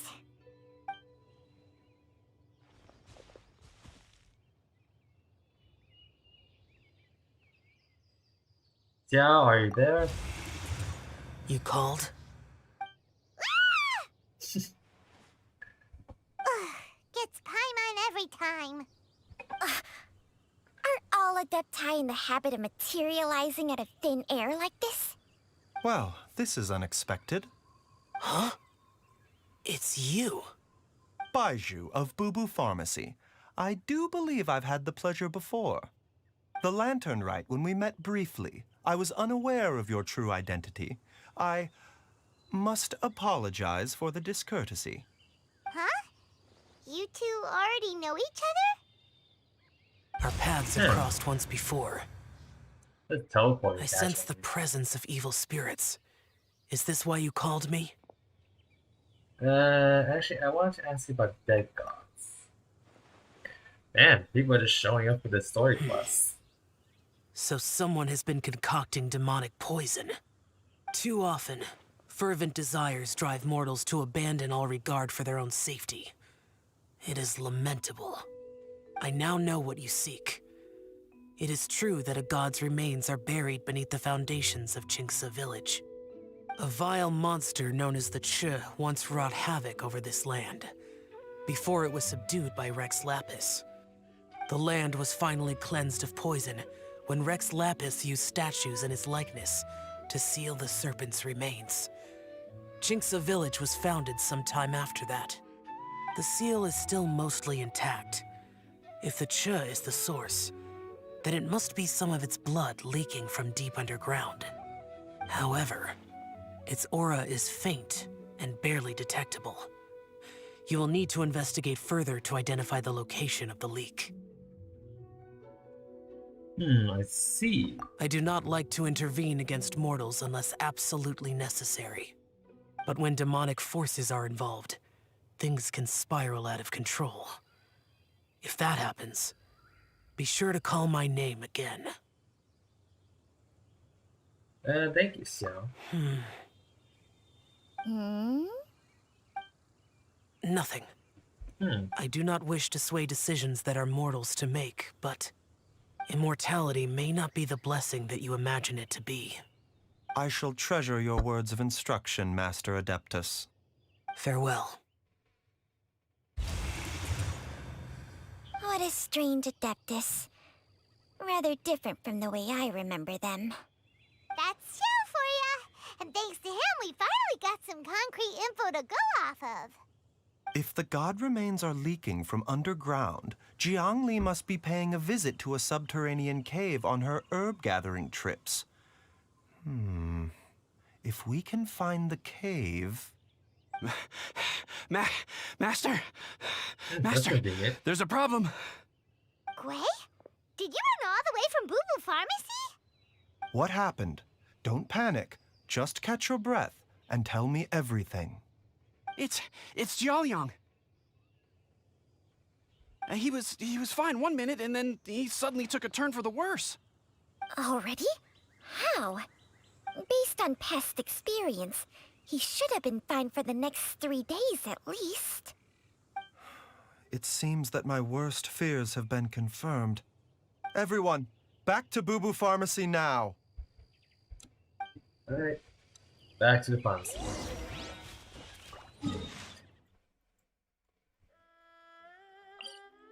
Probably fast if I just go do this.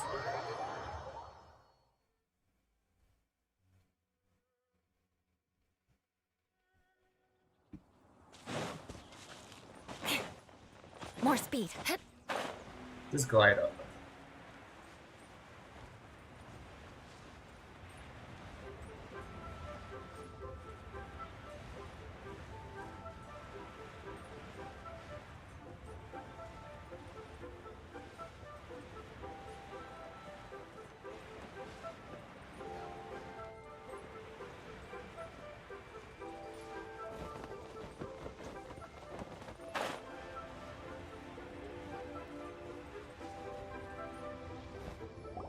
Dad, what's wrong?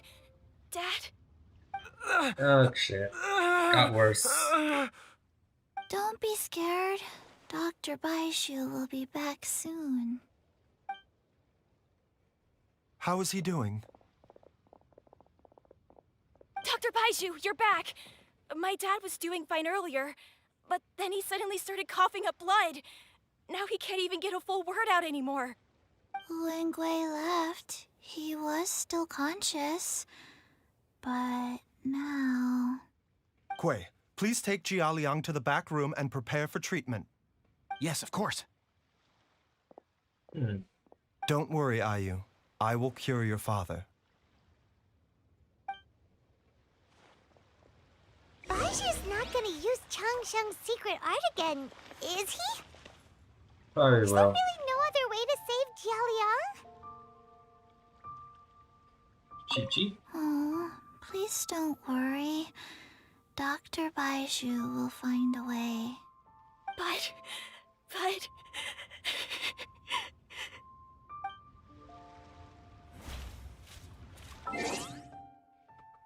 Okay, wait till 8.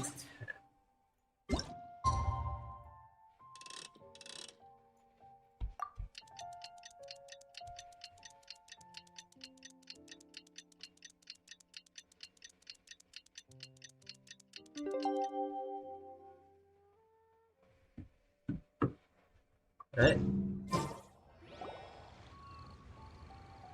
How are you feeling, Dad? Are you still hurting anywhere? You're not gonna suddenly collapse again, are you? Much better, Ayu. I'm feeling much better. In fact, I can't explain it, but somehow I feel even better than usual. Wait, where's Dr. Baiju? I still haven't had a chance to thank him. Seems he moved me here before I came to. Probably weekend. Master said he needed to take a quick rest and asked me to bring you out of the treatment room. He hasn't emerged yet, so he must still be resting. Really? Well, he must be tired from treating me for 2 nights in a row. I don't know how I can begin to repay him for saving my life. I'll have to discuss it properly with Jiang Li once we find her. Speaking of which, has there been any word of her whereabouts yet? No, the Adventurers Guild hasn't gotten back to me yet. I'll go check with them again in a bit. I'll come with... Don't forget what Master said. You're still not out of the woods yet, Jialiang. I strongly suggest that you stay and rest at Boo Boo Pharmacy for now. I can accompany Ayu to the Adventurers Guild. I suppose you're right. I'll have to rely on you this time. Though, on the bright side, this means I can thank Dr. Baiju in person once he's finished resting. Traveler, Baiju hasn't shown his face ever since he went in to treat Jialiang again. Do you think he... Let's go check about him. Huh? Hey, wait up!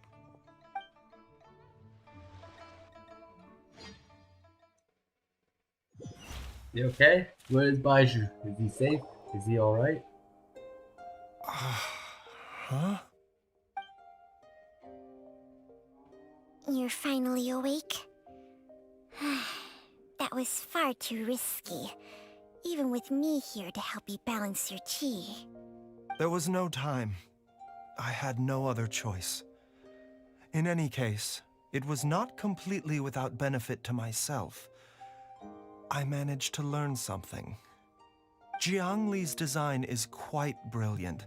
She makes numerous innovations that I can learn from. Alas, if only there wasn't a catch. much longer do you think Baiju's gonna nap for? They've been outside waiting for you the whole time while you were asleep. Shall we at least go and show our faces?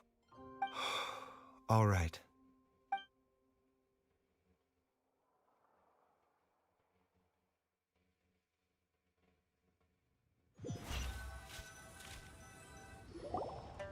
Surely he hasn't. There's no way he could have just... Who's talking behind our backs again? Ah! Baizhu! Changsheng! You both okay? Of course. There's no need to be concerned. I merely had to transfer a rather large amount of life force on this occasion. But, with Changsheng's help, I will recover in time. Jialiang seemed fine yesterday. Why did he need more life-saving treatment again so soon? I made an error in my initial diagnosis. Jialiang is in fact suffering from more than one ailment, and as a result, his life force depleted at a greater rate than I had anticipated. What? You mean, even if you got all the poison out of him, he'd still be sick? Yes. But more pertinently, the poison in Jialiang's system is there precisely because it is being used to manage his underlying medical condition. Jialiang has a rare congenital heart condition, and ongoing treatment is essential to maintaining healthy functioning of his heart meridian. Left untreated, it puts the patient at risk of coughing up blood and fainting, and in the longer term, causes irreversible damage to the internal organs. Though it was created from god remains, this formula is not a poison in Jialiang's case. Rather, it's his medication. Had he not taken it all these years, he likely would have died a long time ago. Still, using poison to treat a disease is hardly a viable long-term solution. As time passed, and the poison accumulated in his system, it began to impact his cognition. Moreover, the longer he relied upon this medicine, the more resistant his body became to it. Jiangli had to concoct ever greater quantities to ensure its continued efficacy, or he could have still perished at any moment. That explains why Ayu said his dad has been getting worse, and why his mom went off to gather herbs. God remains are extremely dangerous to be around, because humans have no natural defense against them. I shudder to think how many times Jiangli has exposed herself to them. I fear that the situation is just as that Adeptus described. In an effort to save Jialiang's life, Jiangli has abandoned all regard for her own safety. I never suspected that even Jiangli would turn to the same path as so many others over the years. Perhaps this is the inevitable course of fate. To sacrifice one's own life to save others. To go beyond human means in order to do the impossible. Whatever the cost may be. Well, I think that it's too early to say with any certainty what fate has in mind. In any case, I have stabilized Jialiang's condition for now, so our immediate priority should be to get ourselves back to Qingce village and find out where Jiangli is. Her regular exposure to god remains over such a long period will have been catastrophic for her health. And given that she's already been missing for several days, I am fearing the worst. Who's that? It's me, Traveler, Dr. Baizhu.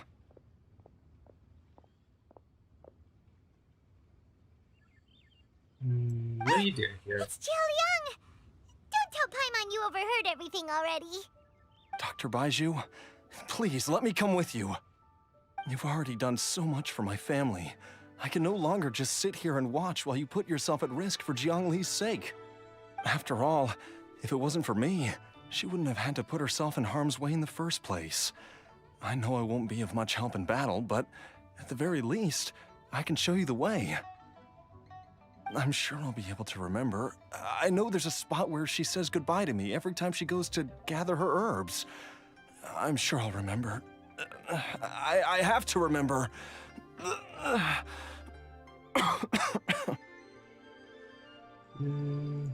Be careful. If you get too agitated, your blood pressure and stress levels will rise, putting further pressure on your heart. For your own safety, you should stay here and rest. No! We're out of time! We have to go now. Right now. Before I forget everything again. This trip will be extremely dangerous, and there is a very real possibility that you will not return from it. Are you sure you're prepared for that?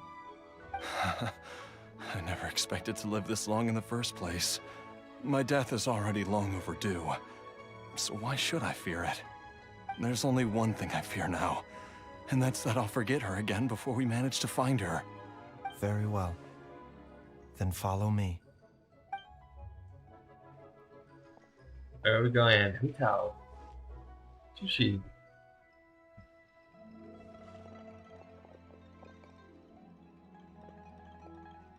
Dr. Baiju, are you heading out again? Yes. This could be a long one. Could you please prepare a dose of the usual formula? Please add an extra measure of mistgrass pollen and 1 dose each of the ingredients from the 3rd and 5th compartments of my medicine cabinet. I hope it works. Dr. Baiju, do you mean... Hop to it now. And remember to be careful with the cauldron this time. You don't want to burn yourself again. If she does, we'll burn the cauldron. Always protect Chi-Chi. Okay, yeah.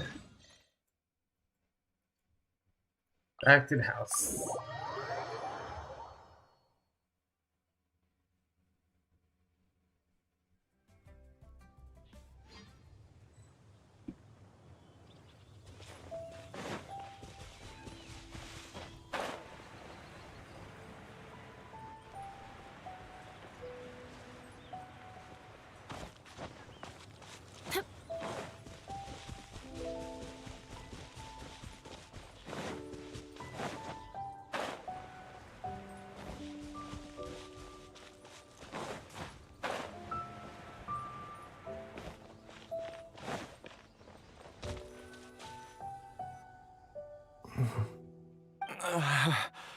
That strange feeling is back.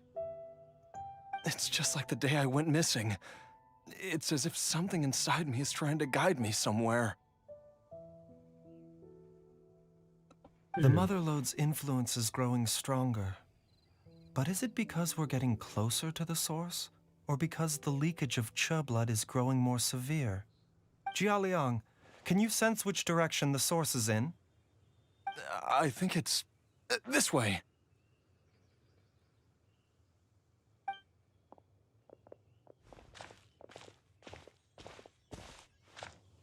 Yes, I'm sure of it.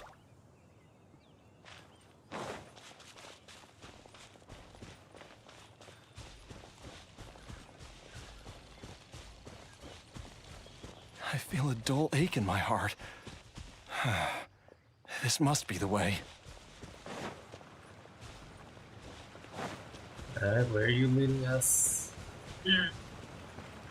This place feels this familiar. Must be the domain. I think I've been here before. There is an inauspicious presence here. Even I can sense it.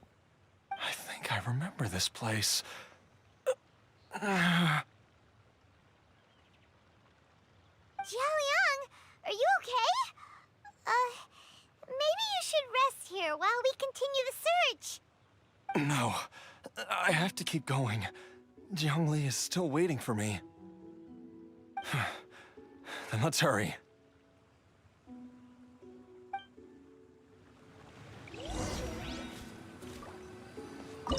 Alright, let's go. Dendro How bad could it be?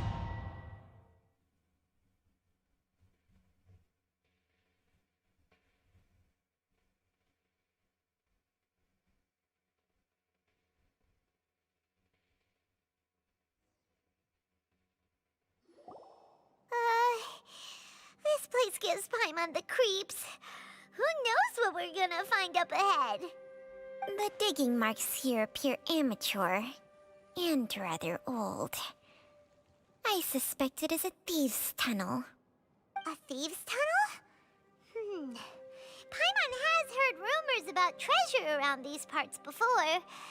Maybe it was the treasure hoarders that dug this tunnel. Judging by the tools they left behind, it's certainly a possibility. But why did they abandon this place without even stopping to pack up their tools? I remember now. She took me here once and told me that she'd found a way to save me in this cave. But she said that the method would cause me to, curses. Why can't I remember what she said? Easy, Jialiang. Come on, let's keep going.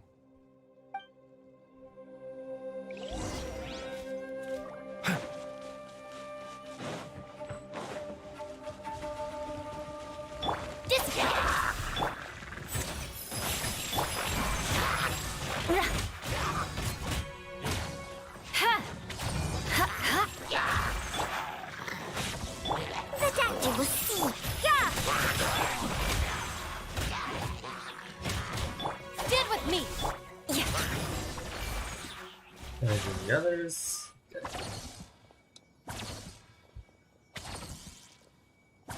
Whoa, there's a sensor here. Those treasure hoarders sure made themselves at home. I don't see any dust on the sensor surface.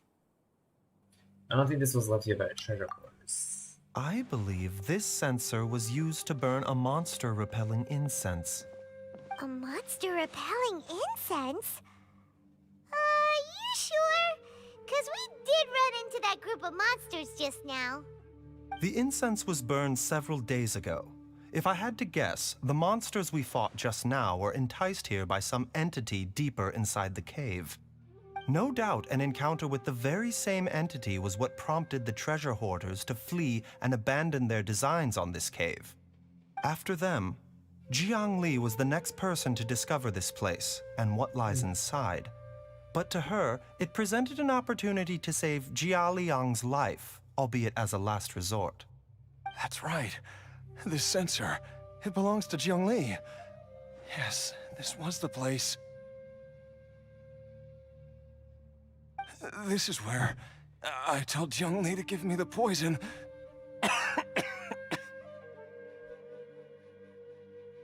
Jialiang! I'm fine. You okay? Let's keep going. I can feel it.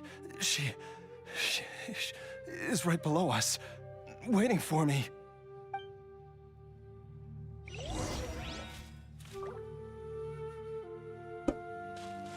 Deeper. And how? Oh. Okay. Put down. Alright, what are we gonna find down here? Gonna find a wife? I can feel it. We're getting close. We're almost there. It's right up ahead. The place where we made a pact together to...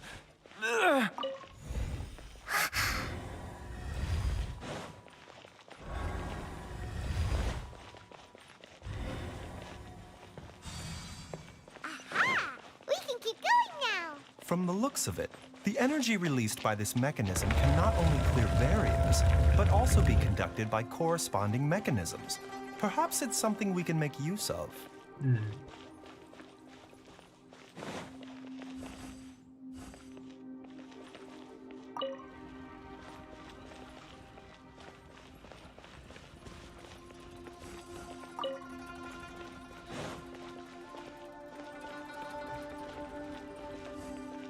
This.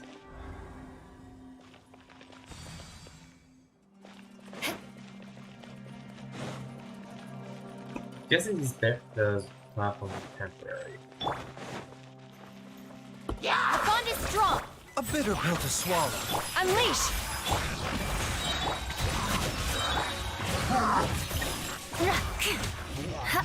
More speed. Dissipate! Yeah! Shudder! Ah, fucking hell. I hate you, Bishop hatchlings. Beg for mercy. Mind the side effects. Remember, health comes first. Manifest! Stand with me! You can't run! Shudder! Okay. That's... Got these. More speed.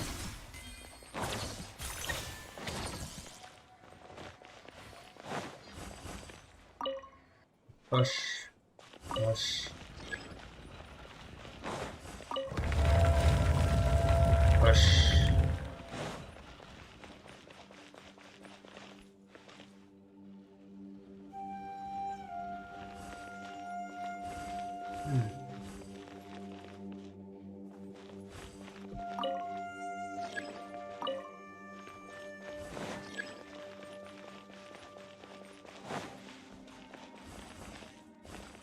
Push this one. Here, and then it activates.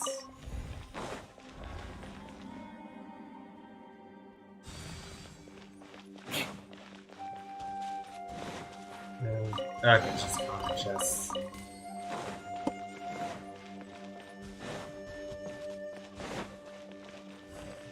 Push here. And then activate.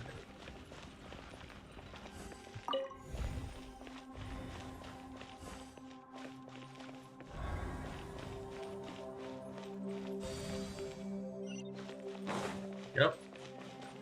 We just keep going. What are these purple crystals?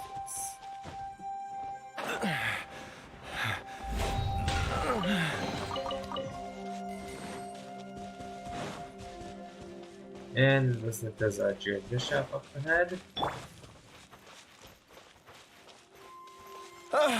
Zhongli! Well-honed cheese, loathsome blood cleanse. There's a monster next to her! The god remains must have lured them here. Watch my back. Beg for mercy. Crush. More speed. Easy.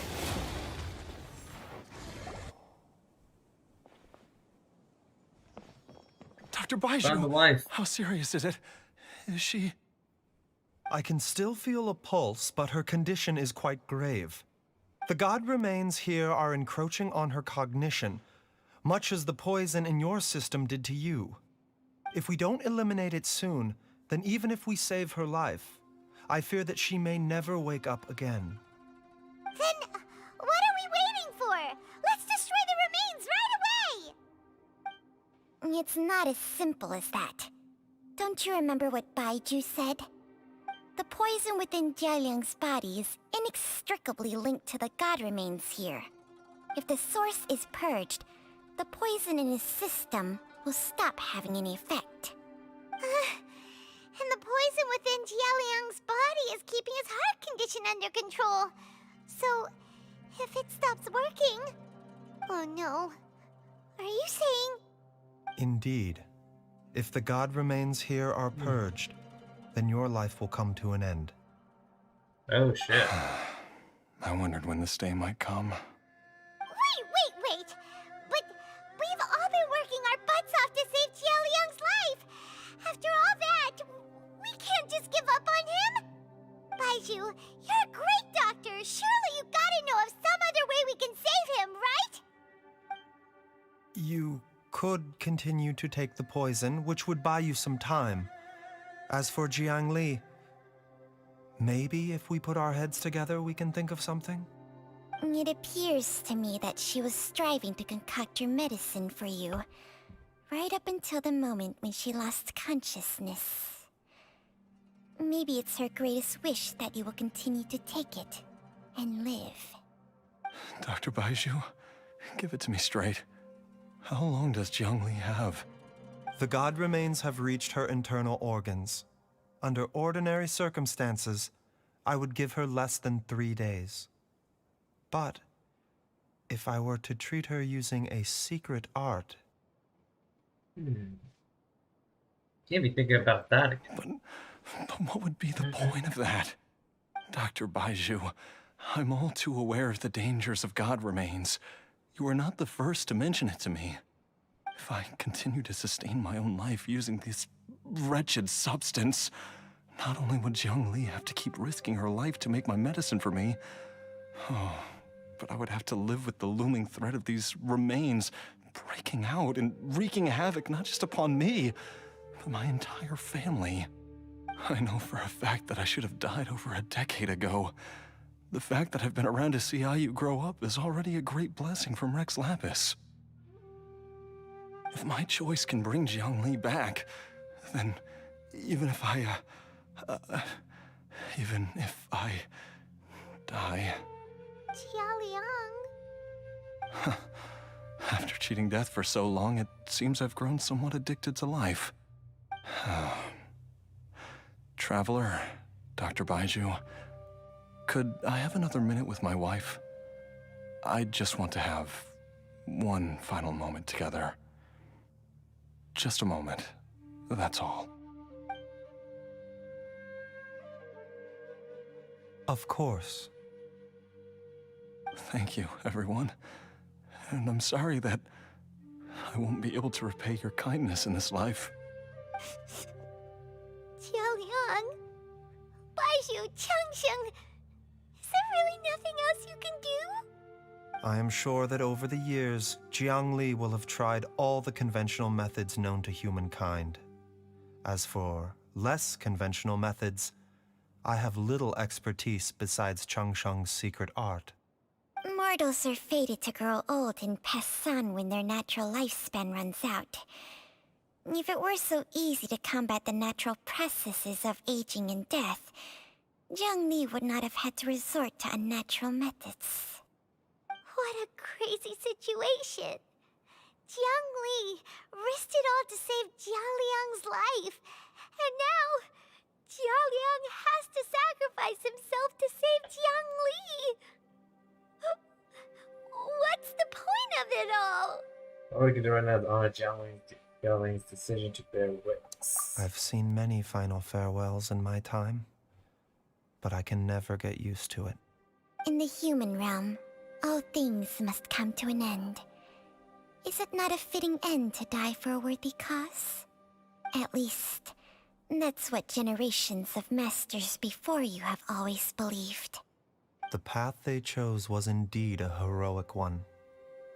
But when I think of those who would willingly sacrifice themselves for others, I cannot help but think that theirs are the lives least deserving of death. When all this began, we agreed that once Ayu was old enough to help you gather herbs, it would be time for me to go. If you could only see him now. He took me all the way to Liyue Harbor to see the doctor. And he even got the Adventurers Guild to search for you. So, I know that you'll both be okay without me.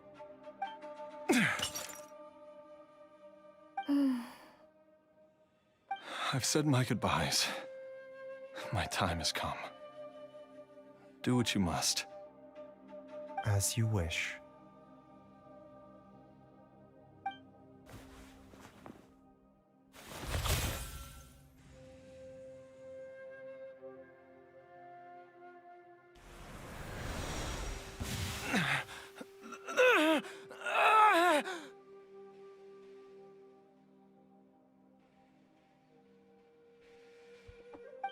It will eat away at both your cognition and your memories.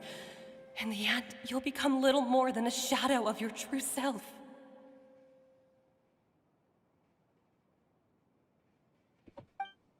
I'll take it. At the very least, it will allow me to stay with you and watch Ayu grow up.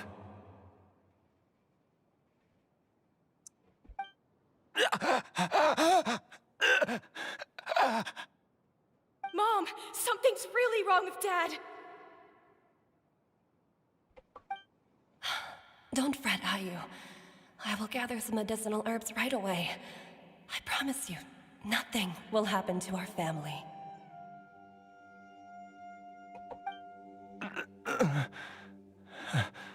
Why would these memories come to mind now?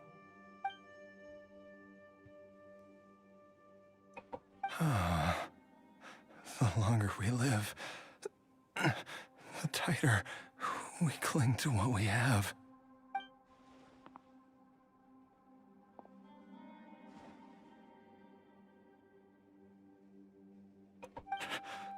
Oh, how I would love to hear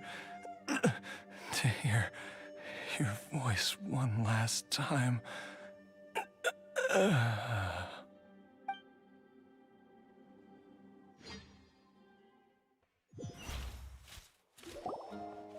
And he's dead. Jialiang! Jialiang! Jialiang! Jialiang! Dad! Hey, he's are alive. you awake? Did Baiju... Oh god, did Baiju do the technique again? Are you? Didn't I... Huh? What are these? How does it feel to come back to life? Do you feel strange or different in any way? If so, could you describe it to me in detail? Dr. Baiju, I thought that I was going to... Die? You did indeed. As things stand now, you're more akin to a zombie than a human. I'm a zombie? That's right. Before we set off, I asked Chi-Chi to prepare an elixir of immortality. With its help, you have been suspended in the space between life and death. Of course, this is but a crude imitation of an Adeptus art. I don't expect it to extend your life indefinitely. Whether it will keep you alive for a few days, a few months, or a few years, I am as interested as you to find out. But, however long you have left, I believe it should be more than sufficient time for you to say your final goodbyes before departing the world in peace. I hope that Director Hu finds this arrangement to be a satisfactory one. An elixir of immortality? How'd you cook that up? Ugh. Leave it to you to work on something like that behind my back. It's a work in progress that hardly lives up to its name, and it would have had no effect were it not for Jialiang's iron will. In the end, I am merely a doctor. I understand very little of the great principles governing life and death and the perpetual cycle of yin and yang. All I know is that if I'm presented with a life that deserves to be saved, I will do everything in my power to save them. And even this would have counted for nothing without Director Hu's assistance. After all, did you not tell Jia Liang to show us the way before we set off for Qingce Village? Oops. And I'm busted. Without Director Hu nudging things in the right direction, we may not have found Jiangli in time. I knew someone was listening out of the conversation, so it was Hu Tao. No wonder he didn't mention the elixir back then. I thought he was being frank and transparent with me for once, but apparently not. Director Hu told me to keep her suggestion a secret, but it seems nothing escapes Dr. Baiju's attention. Never underestimate a serpent's sense of smell. All I wanted was to help Jialiang find his missing wife as soon as possible, so that he could be on his way to the afterlife without any unfulfilled wishes making the journey more difficult than it needs to be. Leave it to Boo Boo Pharmacy to snatch the perfect opportunity right out of my hands at the last hurdle. God damn. Never mind. Just want a new coin. I'll just have to put it down in the books as a deferred consideration. One Chi-Chi was enough of a conundrum. The last thing I need's another one. If I'd known this was coming, I'd have whisked him off to the Wangshan funeral parlor the moment I found him. You stay away from my dad! When I grow up, I'm gonna become an even better doctor than Mom and Baiju, and cure Dad for good!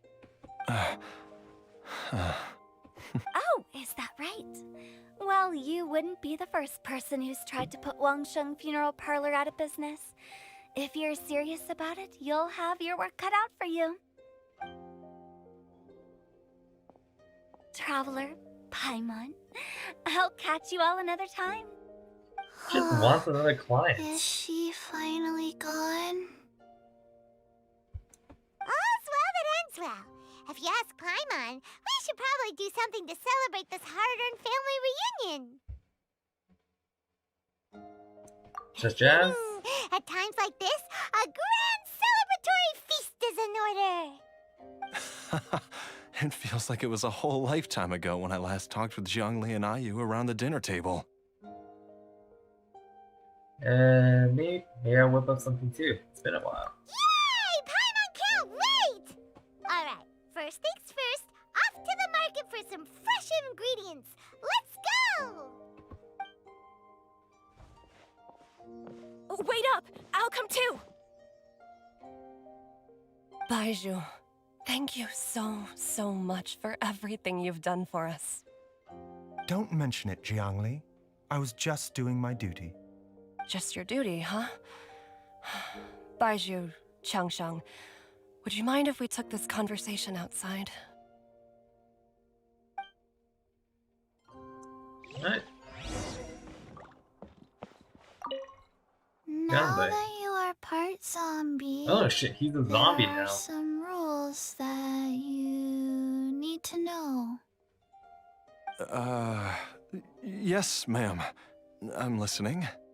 First, don't forget to stretch your body regularly. Second, don't forget to... Yes? Go on. Don't forget to... I forgot. Yeah, classic.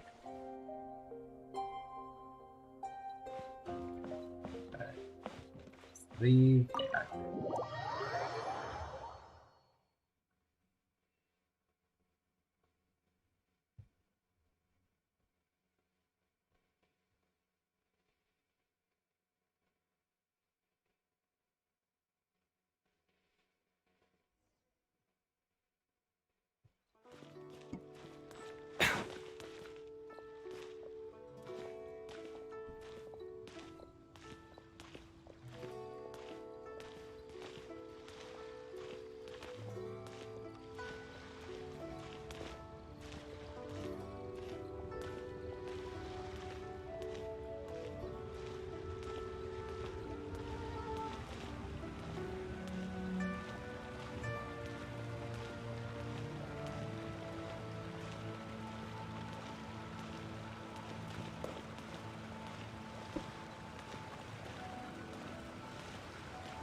I've taken a look at your elixir of immortality.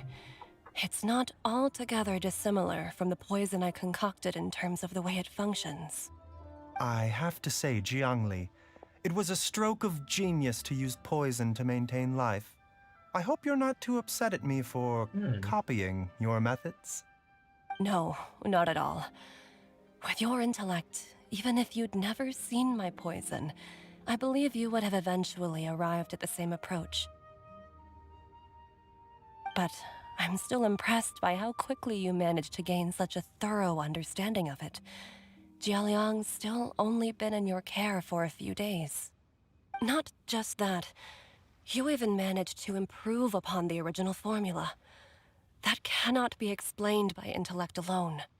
Baizhu, be honest with me. Did you try out some of the poison on yourself? Huh. Told you the truth would surface sooner or later. Life force isn't the only thing that Changsheng's contract lets you transfer between bodies, is it? Nothing gets past you, Jiangli. You are correct. Besides life force, Changsheng's secret art also allows for the transfer of toxins and diseases. When I treated Jialiang for the second time, I transferred some of the poison from his body into my own. Not only did this allow me to alleviate the burden on him, but it also gave me an opportunity to study its properties. There is no need to worry about any long-term consequences to my health, however. Now that the source has been destroyed, Any remaining poison in me will have already dissipated. But you took such a huge risk. If we hadn't destroyed the god's remains back there, then even you might have... What am I saying? I'm in no position to criticize you for this. The reason I left our master and went into hiding all those years ago was that he was getting old, and I didn't want him using up any more of his own life force to treat my husband. But in the end, how were my methods any different? I risked one life to save another, and then you tried the poison on yourself too. It looks like both of us have ended up going the same way as our master before us. Are all disciples of Chenyu Vale destined to turn out this way? To live a short life, having given away our own for the sake of others? To fight relentlessly against the natural course of life and death, whatever the cost? Maybe our fate is sealed the moment we decide to study medicine. We are doctors, Jiangli. We ought never say that anyone's fate is sealed. Baizhu, I can tell that, over the years, you've used the contract with Changshang to transfer many diseases and toxins to yourself. There are so many that, some of them, I don't even recognize. Can you still stop before it's too late? I think you know the answer, Jiangli. Every one of us from Chenyu Vale believes in the same thing. Hey, food's ready! Mom, come and join us. The Traveler taught me a load of new recipes and said even Dad will be able to taste them. Come and try them out. Yes, darling. Mom will be there in just a second. Hey, slow down. Baizhu, I know I won't be able to convince you, but please don't forget that if one day you're not around anymore, Chi-Chi, Gui, and all the friends who have grown fond of you, they will all miss you dearly. There's no need to worry, Jiangli. I know what I'm doing. I can only hope so.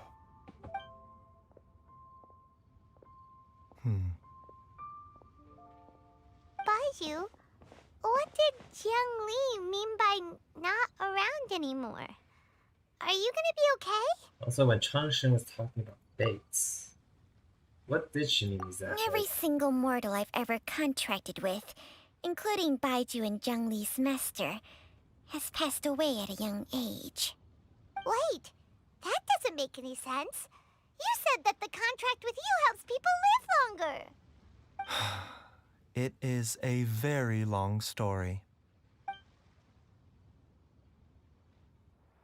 Long ago, when plagues ravaged the land, one doctor made a pledge to rid the world of pain and suffering.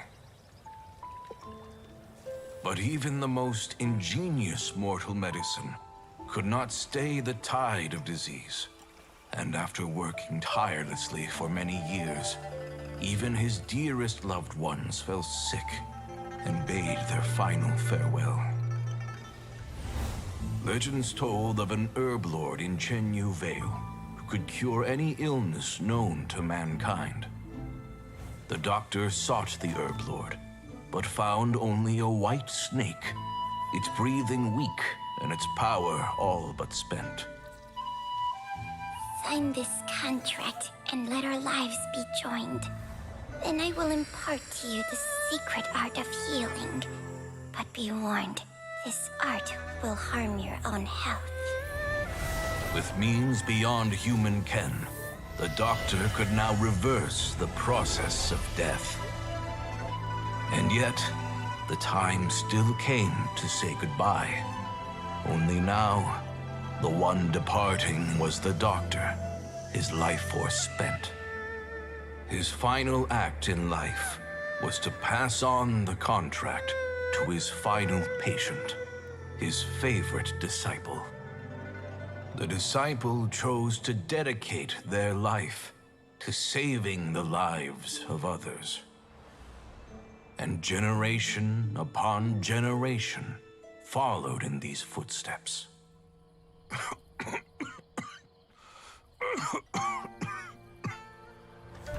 Since I inherited this contract, I've always respected the path taken by my predecessors, and followed it myself unquestioningly. That is until I tried to use the art to save my own disciple's beloved. She begged me not to use up my own life force. She said that this art is a poison chalice, an evil and unnatural practice. She did not wish to sacrifice one life for the sake of another, when both were lives she treasured. Only then did it occur to me. Did I not suffer when my master passed away, just as patients' families do at their loved one's deathbed? Are not the lives cut short by this contract just as worthy of saving as any patient's? What is this contract to us? Medicine or poison? Alas, I no longer have enough time left to find the answer. I entrust to your care both Changsheng and this final question. May you find a remedy for this conundrum, which has ailed us so. Time and again, no matter how much I try to warn them or balance their chi, I can never save them. And you? What's your answer? If I abandoned the contract and left you without a host, what would happen? I suppose I'd spend my final moments taking a nice nap on Mount Yaojun. Then I'd be reunited with my old friends and your predecessors. Then it's decided. If there's a life in front of me that deserves to be saved, why shouldn't I do everything within my power to save it? Once again, it's the same answer. So be it. Close your eyes. Who knows how many more people will take on this contract? None. This contract will end with me. My contract has strict requirements on the host's natural temperament. All my hosts have been most pure of heart. But when one with an altruistic nature gains access to this art, they are more seduced than the average person by the miracle of overturning the laws of life and death. Though they know better than anyone else the fate that awaits them, when faced with the sorrows of humanity and the pain of losing their nearest and dearest, they cannot help but reach beyond human means. They are like moths that throw themselves into the flame, seeking a glimmer of hope in a dark world filled with pain and suffering. So, Baiyu, does that mean... I suppose that would make me a moth that yearns for the light, but doesn't want to be burned to a crisp. Changsheng's art can transfer pain and suffering between people, but it cannot reduce the total amount of pain in the world. It's just like we witnessed. Either Jia Liang feared for Jiang Li's life, or Jiang Li grieved over Jia Liang's sacrifice. I have nothing but the utmost respect for my predecessors, who sacrificed their lives for their principles. But I do not wish to join their ranks, nor do I wish to pass on this contract to anyone else in the future. Huh? But didn't you already transfer a ton of diseases onto yourself? What makes a poison, poison? And what makes a disease? When it comes down to it, are not both mechanisms that affect the operations of the human body? If disease is defined as deviation from normal functioning, then who knows? Perhaps the true elixir of immortality could in fact be a kind of poison. Many may view the notion of searching for immortality in poisons and illnesses as a flagrant violation of the natural order. But to me, it is no different from the way our ancestors tested the medicinal qualities of herbs by sampling each and every one. I don't want those who come after me to lose their lives to this contract. Nor do I wish for Changsheng to perish from losing her host. This leaves only one solution, doesn't it? The elixir of immortality. You have to become immortal yourself. Precisely. I will be Changsheng's final host, and the tradition of passing down the contract will end with me. Even the gods of old struggle to achieve true immortality. First you want to save others, then you want to save yourself. Now you even want to save me. You're getting greedy, Baiju.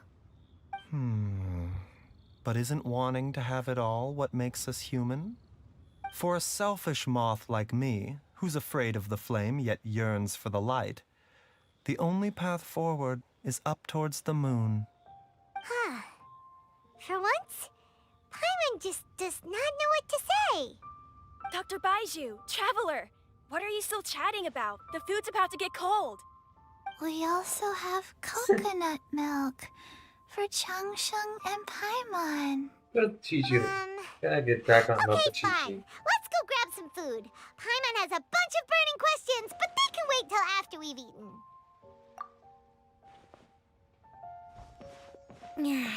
I do envy Paimon sometimes. Eating her fill is enough to satisfy her body and mind. True. And yet, although we call them simple pleasures, are such things as these not precisely why we mortals cling desperately to the life we have? It is true. Nothing better than eating a good meal. More speed. Alright, that's the end of that. Alright. The last one is Yoimiya. It is getting kind of late though. I just unlock it for now, then I'll do it tomorrow.